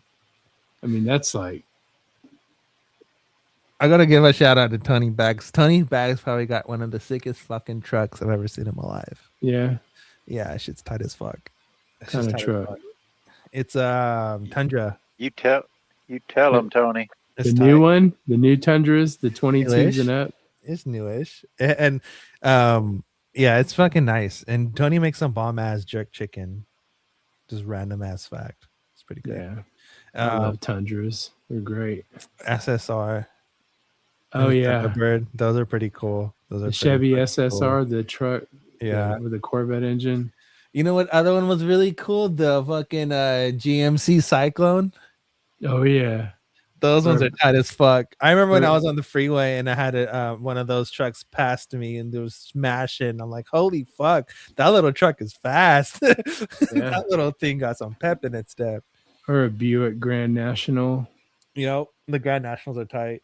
You know what's those. really cool is they're called Holdens. Yeah, And the they sell Holdens are them hella tight. Hell yeah. And the Tickfords. They're Pontiacs. They're technically Pontiacs. Yeah, and well, Yeah. and GM brought one of the 4-doors here, but they called it something else. There's a group on Facebook called Low Miles, No Miles, and I saw one on there. Sometimes they have like vehicles like that only have like 1,000 miles on them, and they're Yeah, like they're over based off the 20. GTO. Yep, that's right. Yeah, Yeah, they're hella nice. Holdings are nice. They have the Utes. I don't know if people know what the Utes are, but yeah. Utes are fucking sick as fuck. The trucks. I like all the Land Cruisers they get. I think those Yeah. are the best. I used to live in Australia. Did you really? Yeah, I lived in Ingleburn for like 3 months. Nice. That sounds In interesting. South Wales and the Yeah, fucking white Pontiac GTO. That's one. Then there's a 4-door one too. I can't think of what it's called. But The weird thing about fucking Australia is they have a lot of spiders and they have a lot of bats. does the They toilet got a lot of things to kill you. does the toilet water spin in the opposite direction when you flush there? I've always heard Yeah. that. It does. Yeah. You were like first thing you did when you got off the airport. I can go to the bathroom real quick.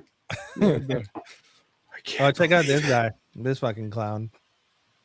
But it won't be a Making a kissy gradual thing. face. It will be more like AlphaFold is the way I'm thinking about it. We're building isomorphic labs and also our spin out and also at DeepMind as well in our science group. More and more tools. You can think of it as building a platform. You know, AlphaFold's one of the components of that. The advanced versions of AlphaFold.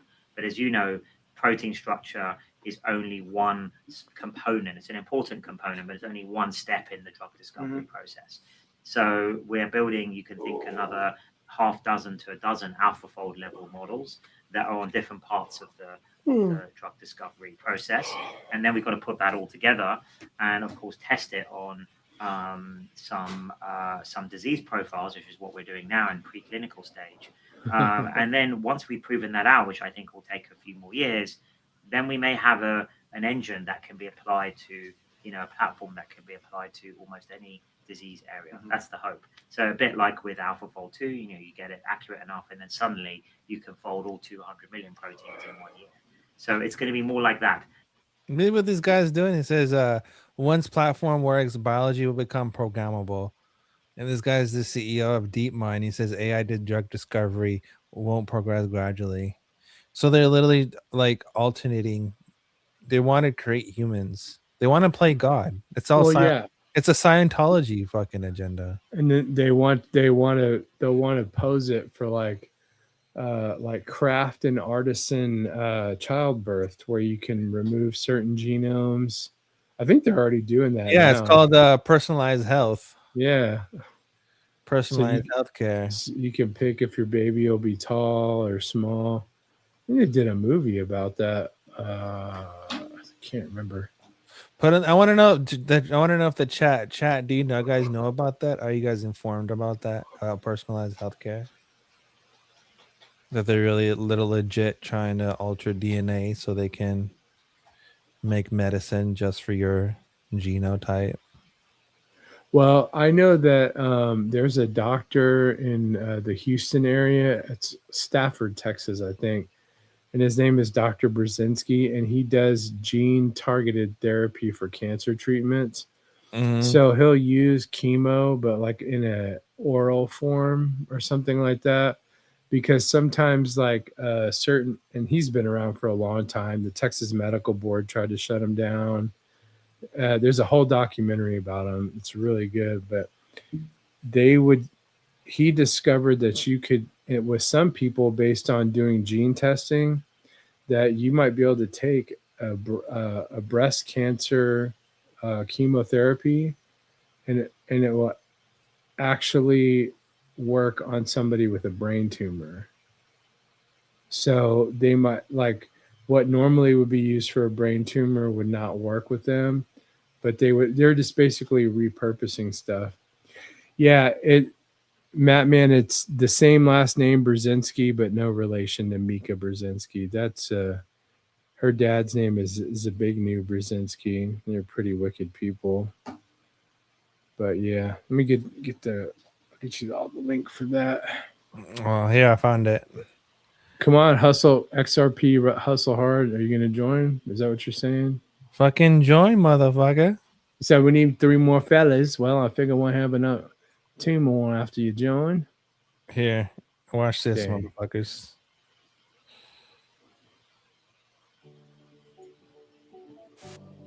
Imagine a tailor or seamstress trying to make a custom suit for someone they only know from a picture.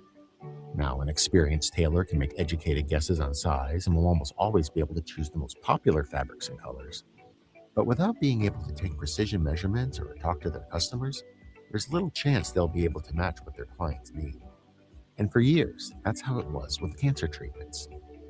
What doctors and researchers just couldn't figure out is why some therapies work for certain people and did not work for others.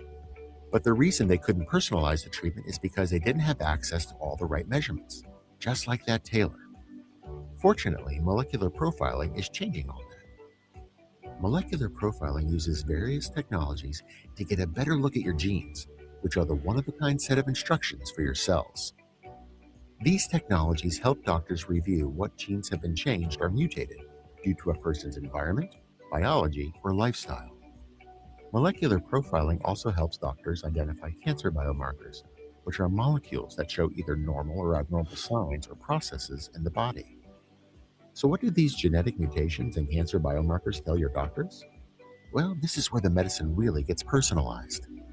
To start, different people may have different genetic mutations, and sometimes even more than one.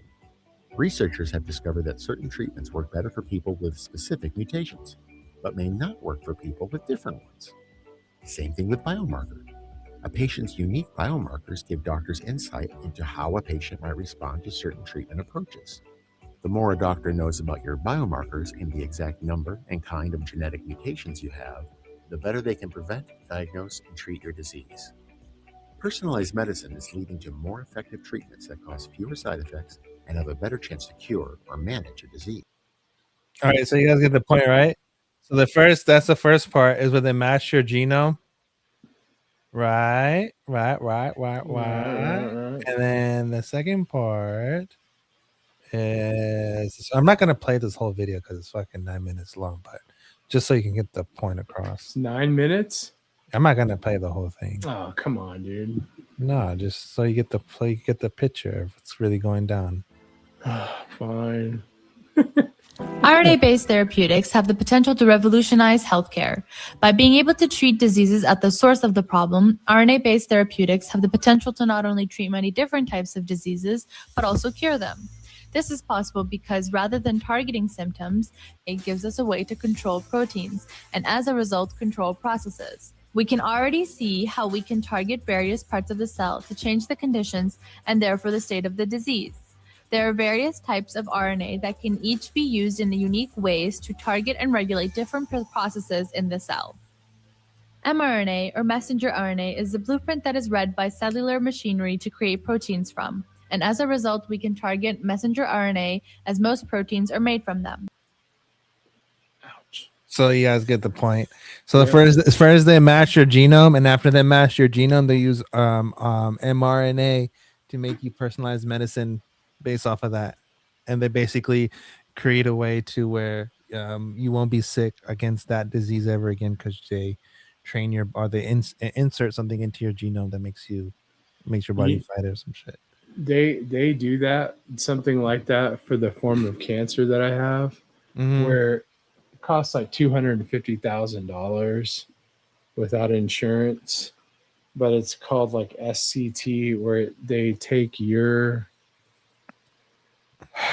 take some like stem cells and they retrain them, and if you don't have good stem cells, you can get it from like I could get my brother to donate, and I'm like, that's wild. I mean, it works for some people, but some people it makes them worse off.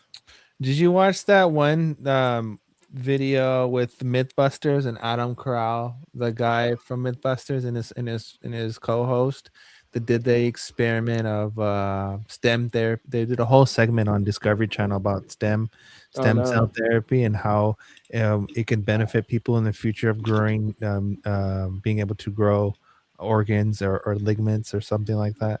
Regrow limbs. Yeah, regrow limbs. Well, crazy shit.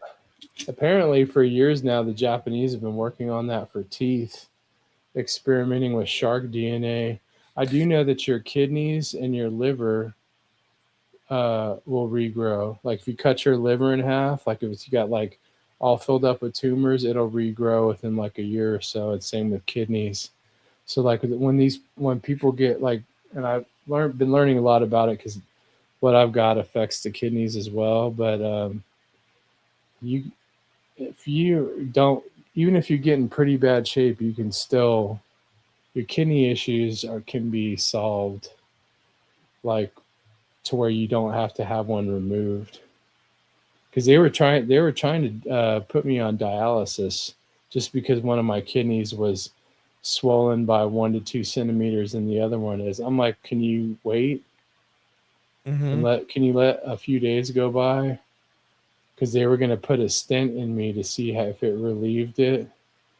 And then I was like, well, the thing is that most people with like kidney disease and problems, their kidneys hurt. Mine don't. And then one of the other doctors called me. He's like, yeah, I realize we don't need to do that because if you need a dialysis, that would mean both your kidneys are failing.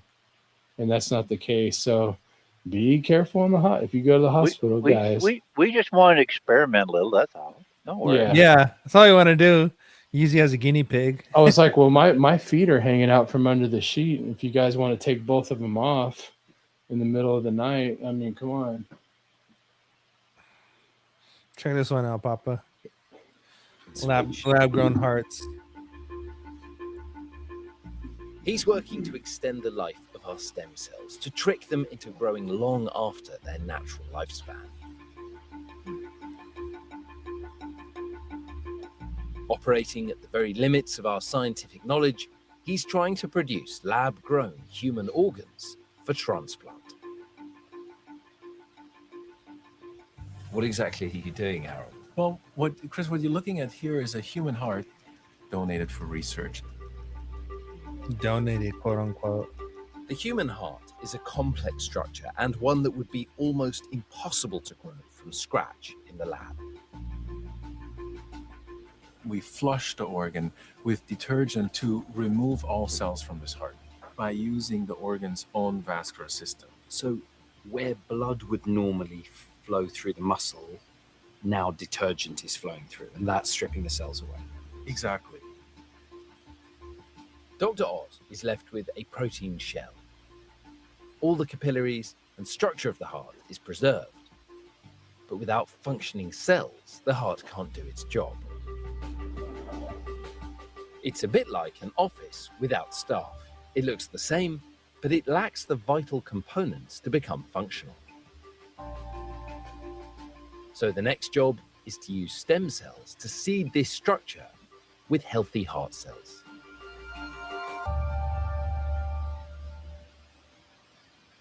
Chris, what you're looking at here is one of those scaffolds that is mounted in a bioreactor that enables us to perfuse it with nutrients and seed it with cells. The heart muscle cells, we get them into it by injecting them directly into it. Every 1 to 2 millimeters, so there's hundreds of injections. Stem cells have one big limitation. They can only divide into predetermined cells. So for example, skin stem cells can only produce skin cells. But in 2008, a Japanese scientist called Shinya Yamanaka made a major breakthrough. He took normal adult skin cells and turned back time. He tricked them into becoming embryonic stem cells, cells that can become any cell of the human body. And it's these that Dr. Ott uses to turn into heart cells. So why aren't we there yet? I mean, it sounds to me like you've built a heart. So while we have something that's the shape of a heart and that has all the necessary components, we now have to help these components to come together. Teach the heart muscle cells to become heart muscle. If you think of the fetal heart as it develops, very early on, the heart muscle cells are exposed to stress and strains to that moving environment. That's why we apply stretch and electrical stimulation to over time help mature these cells into something that's much closer to your or my heart. Do you think within our lifetimes we will see this heart in the jar move to a human body and be functioning? Well, that's what I hope for. No, This fucking guy. That's what I hope for. you will not. Fucking crazy, man. That's where we are right now. Do you guys know about organic computers? Are you guys aware of that? You guys No. familiar with that? No. They're brains in a petri dish that are doing computations.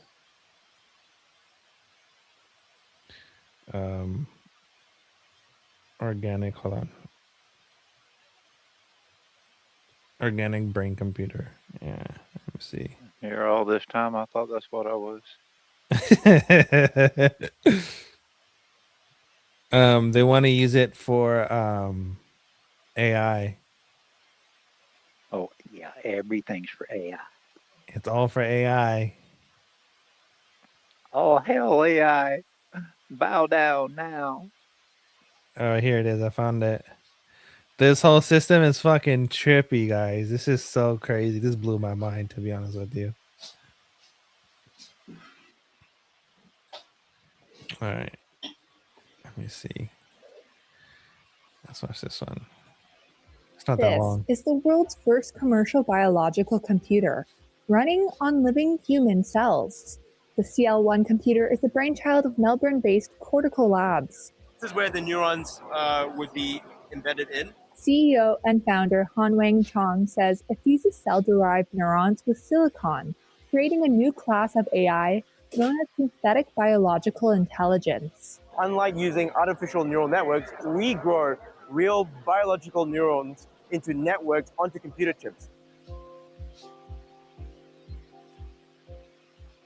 It sounds like science fiction, but Han says the CL1 is capable of learning and adapting faster than standard silicon-based AI, while consuming significantly less energy. We take blood or skin and we can transform them into stem cells, and from stem cells into brain cells or neurons that we then use them for compute and intelligence.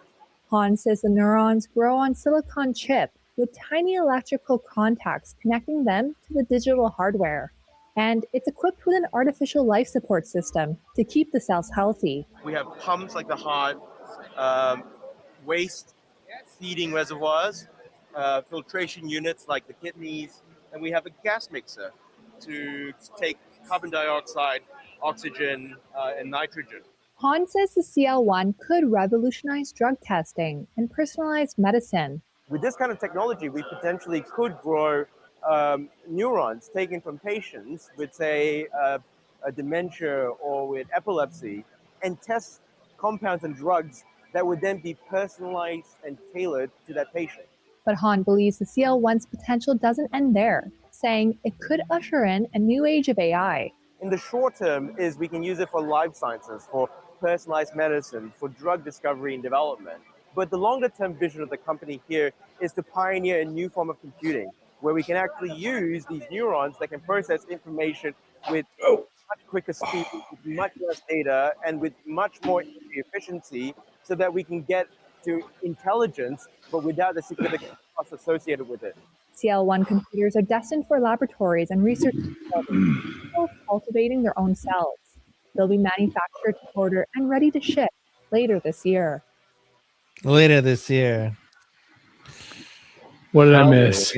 How fucking beautiful. Then you think about, that makes you think about the data centers that are being built. If the data centers are being built and they're saying right now we have the impression that they're going to be using hardware, like they're going to be using regular computers, but in reality what data centers are really are is create for biological computers. Yeah, I was going to say something about that because the way like memory and RAM, the technology has evolved over time, and of course, being that we don't get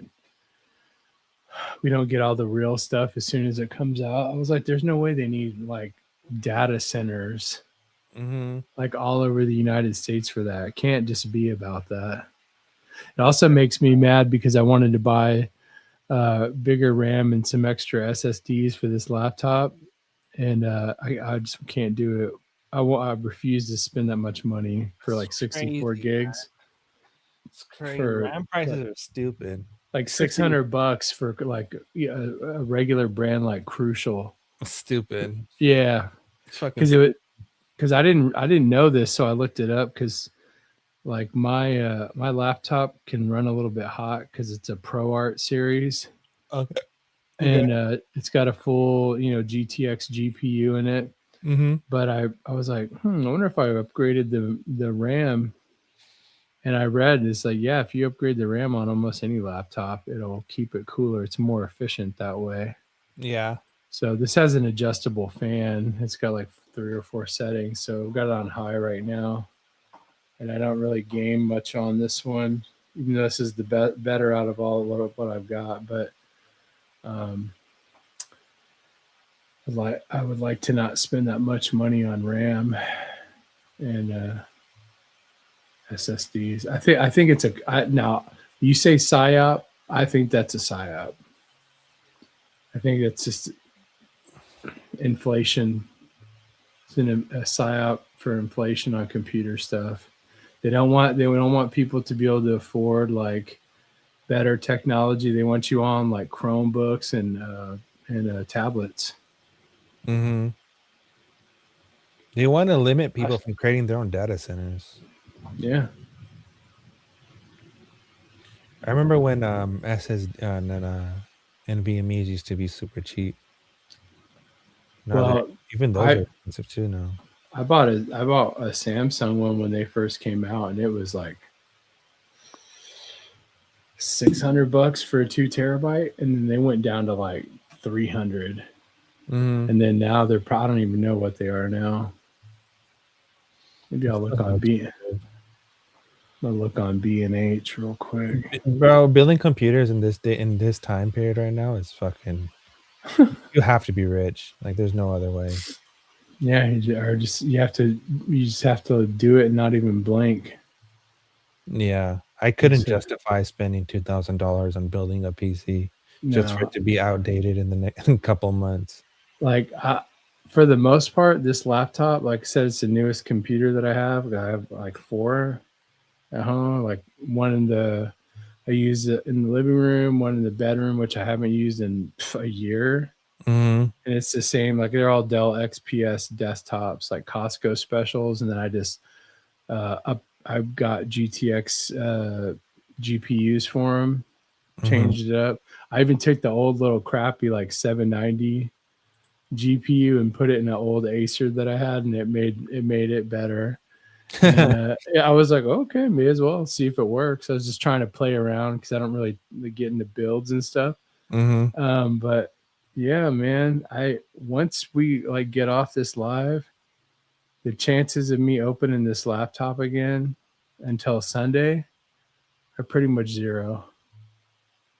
And I could do a lot more stuff. Like I could probably do some cool AI stuff on it, or I'm just going to buy a completely separate laptop or use one of the desktops I don't use anymore to mess with this Claude AI thing and see if it's worth it. I got to talk to Chenzo some more about it because I just don't understand it.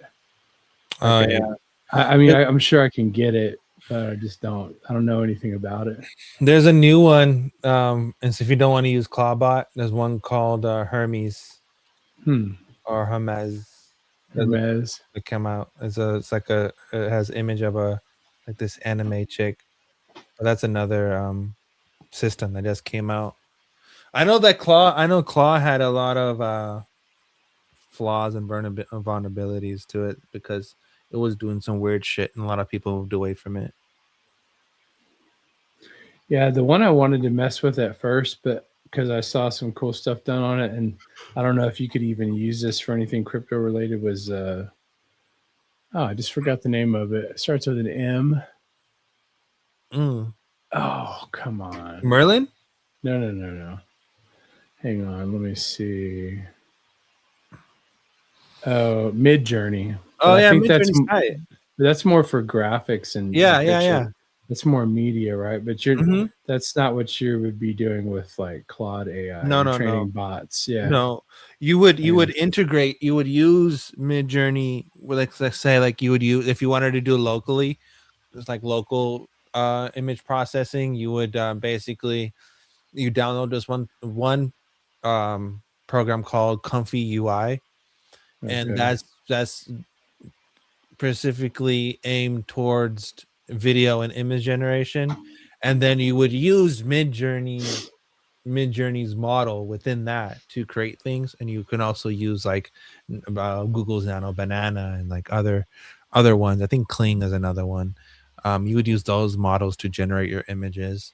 Yeah, I'm really just more. I don't know if the integration will help. I'm just more interested in like the AI bots. I guess I'm looking at it from a financials perspective. Like I don't want to.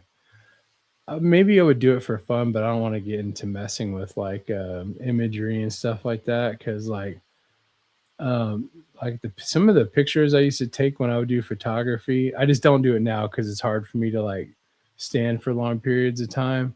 Mhm. But if you looked at them now, you would go, dude, that's AI. But I have all the original files to where you can see before I edited it. Because I edit all my photos by hand, Mhm. like like with my mouse and different filters. Sometimes I could copy a filter from another one, Yeah. and drag it over, and then I'd still have to make adjustments. So I never. And then like I stopped using Adobe for a little while, and then I came back, and it had all this AI stuff in Lightroom, and I was like, "What is this?" I was like, it's like as far as that kind of stuff goes, that like with the imagery, it's like totally, it's cheating. And I had a guy in one of the forums I was in warn me that, especially because of like iPhones and stuff and all the cameras, he goes, photography is going to be dead in another 10 years. Oh yeah, I agree. I think so too. But He was I real bitter about it. yeah. Fuck, I was gonna say. Oh, if I were to build a PC in this day and age, I think what I want to do next, if I do build one, is gonna do it be a Threadripper build. I want Oh to do yeah. a Threadripper build with maybe like NVIDIA GPUs, like not the not the RTX series cards, but the A series, the professional cards. Right. For that they use for like AutoCAD and stuff. Yeah, exactly. Because those come with like some come with 32 gigabytes of RAM. They're like Yeah. they have massive amount of RAMs on those cards, and that's what you need for AI and shit like that. This Pro Art that I have, I bought it because I got it for like $1,000 off at B&H, Mhm. and it's got some quirk. Like for instance, right, like the adapter plug hole Mhm. is like on the left side, parallel to the lowest key on the keyboard. The newer versions have it on the back. But Yeah. the one I really wanted, and I was waiting for it to go on sale, was about $5,000, $4,500. Yeah. Was a series with a A5000 card in it, one of the highest you could get Yeah. at the time. Yeah. So you could game on it if you wanted to, but if you were doing like projects, like I've got an HP with like a entry level A series card on it. I forget what it is, like an A 2000. And I don't even think it's that. It's like lower than that. But A2000s are really good now. Oh, they're nice, man. They're reasonably priced too. Yeah, I'd have to check and see what it is. Yeah. But it's might be like a 1000, or it might even be a 3-digit. It might be a A589. I don't know. If I had money, I would do an AMD Epic build, or I'd do a dual processor Intel build or some shit like that. Yeah, but I don't got money like that. Anywho, check out these fucking videos that I carried up for you guys. But what I do got is some content. So I have first video, which is Nixon, Mr. Nixie guy, where you are. Hey, can y'all hear this? Yeah. Wait, you just played something. What was it? Was it a cat? I I'm just sitting here playing with my tuning fork, my healing tuning fork, and I was just hit. I was wondering if y'all could hear it or not. Oh Getting yeah, we can tuned hear up. it. We can hear it for sure. Yeah, we're just ignoring you. Check this one out. This is Nixie.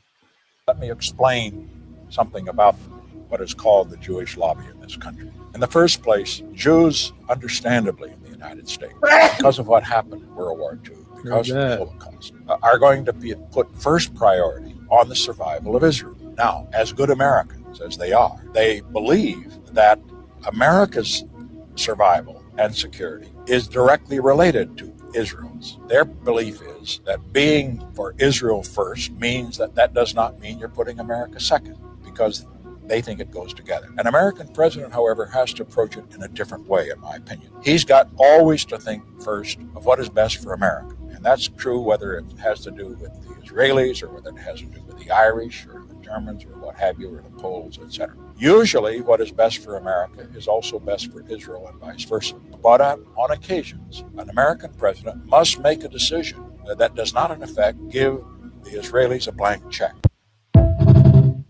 Boom. And then that the next video is this guy. This fucking clown. All right, hold on. Now we're in the future. And right now, Israel needs an ally. And frankly, let me add, the Jewish people need to know they have friends. There's a long line of enemies that the Jewish people experience across this globe, and sadly, on some of our own university campuses. It's going to be a privilege to be able to be one of those people, not Jewish, Christian, in fact, but to say to our Jewish friends, you will never go through what you've gone through alone. We will stand not behind you, we will stand with you. And right. Yeah, he's brainwashed by Schofield Reference Bible, spider webbing its way through Christianity. That's what it is. Yeah, but go back about 3, 4, 5 years and look at Mike Huckabee and look at that guy. That's not even close. Not even close. Voice, size, shape, nothing. Did you see the video where they did like a Jewish version of Sweet Home Alabama? Mike Huckabee was playing the guitar. They're like, Sweet Home Yerushalem. It was horrible. Let me see if I can find it. It is dog dookie, man. I mean, it's bad. All right, here's my third video to my collection of this segment. Of the universe are Jews. You know, we've got Altman and AI, we got Zuckerberg, we got Sergey Brin. It's us, and we have to figure out a way to win the digital battle. Our job is not to make you look good, American Jews. What do you have to worry about? Your job is to make us look good. You have got to serve 2 or 3 years in the army of words. Since October 7th, all Jewish organizations in the United States together have spent upwards of $600 million fighting this avalanche of anti-Semitism. We also create content for non-Jewish influencers. They say genocide. We explain why it's not a genocide. They say apartheid. We explain why it's not, right? You have to brainwash all the time. You have to say, to explain, to live it, because this is the only way to continue Zionism. The masters of the universe. Yeah. Here, play this, Nerdy. It's in the private chat. It's only like under 3 minutes. And turn it up because the volume's low. Oh shit! All right, here you go. You guys ready for this? All right, everybody, clap. Get your tambourines and your phylacteries on your head, and let's go. Let's fucking go. We're getting close to ending the show, rolling the show out because we're running. It's almost 11 over here. I'm gonna play this video, then I'll play the other video, then we'll roll out. All right.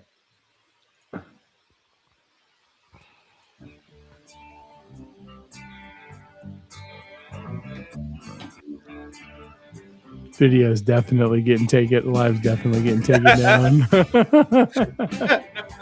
they won't post it on YouTube. They'll probably get rid of it.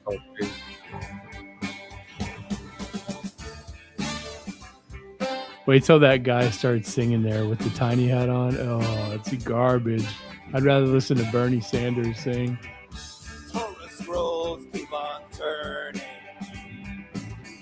Just Where 2 is it? days and we are through. Then we start from the beginning. Oh, it's this Hashem's guy. holy words begin anew.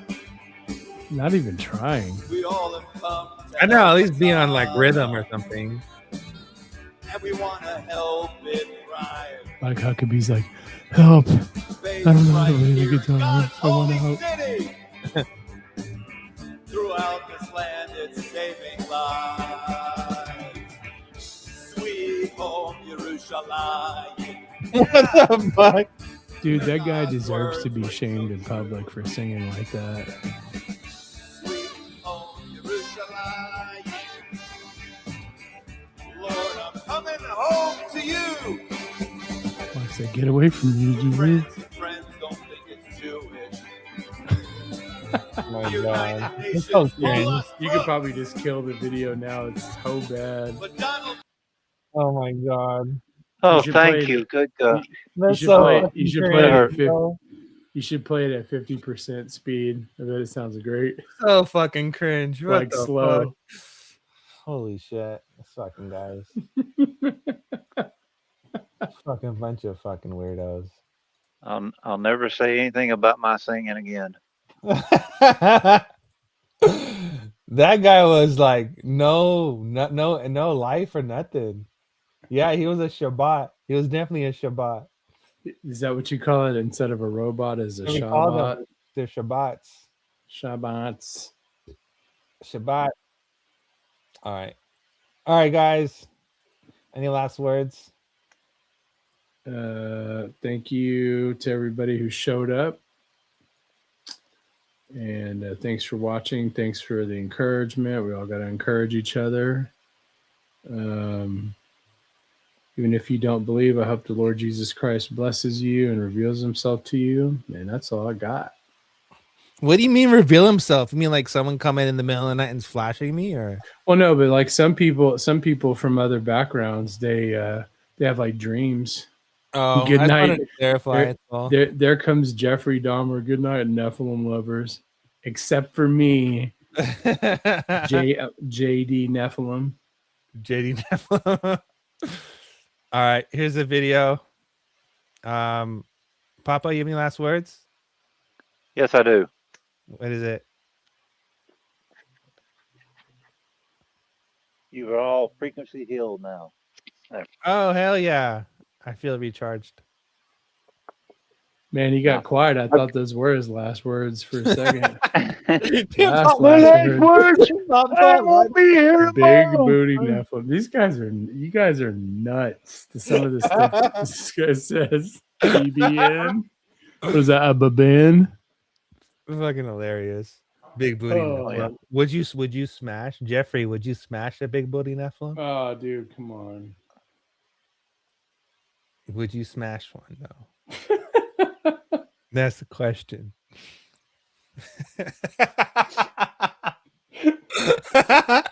Oh, man.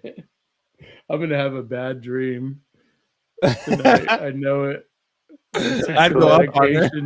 I just took some dream influencing medication, so I'll be sure to go off on you next time.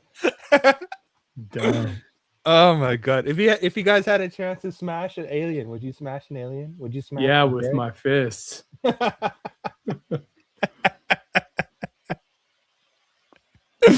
Fucking hilarious! I fucking love you guys. All right, guys. Good night. Peace out.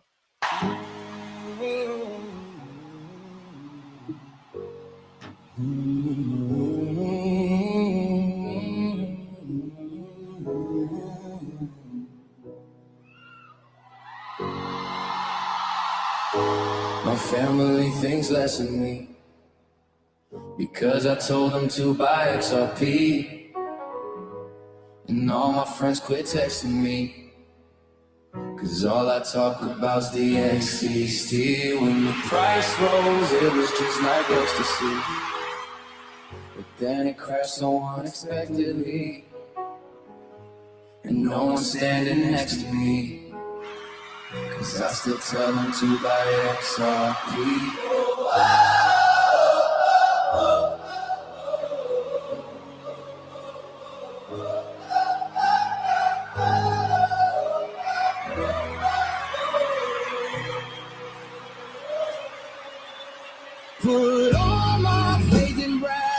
fucking house. And now I do not have a house. Still figuring the riddles out. And no one knows what I'm talking about, but I still buy my XRP. If you don't like it, you can suck my DM. My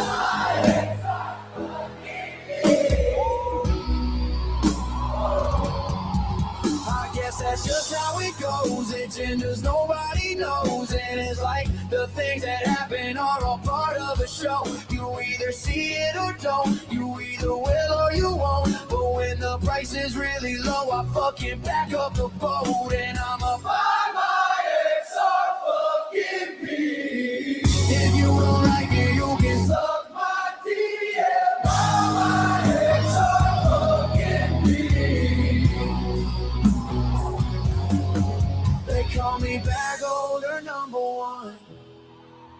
While they're laughing, I'm buying more, son. My therapist says, let it go, man. I said, no, it's all part of the plan.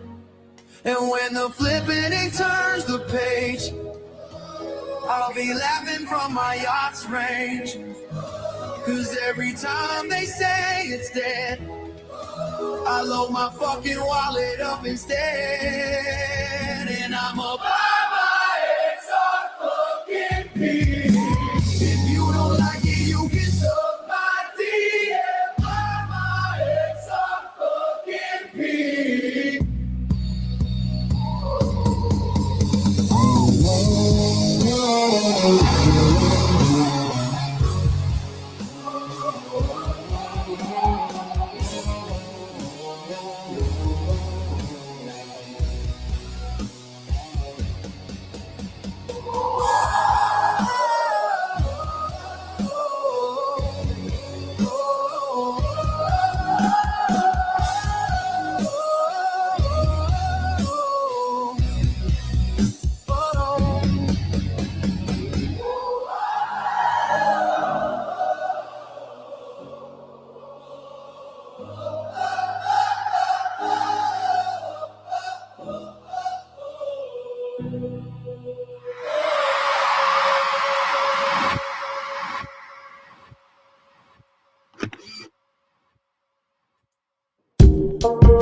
Got one that can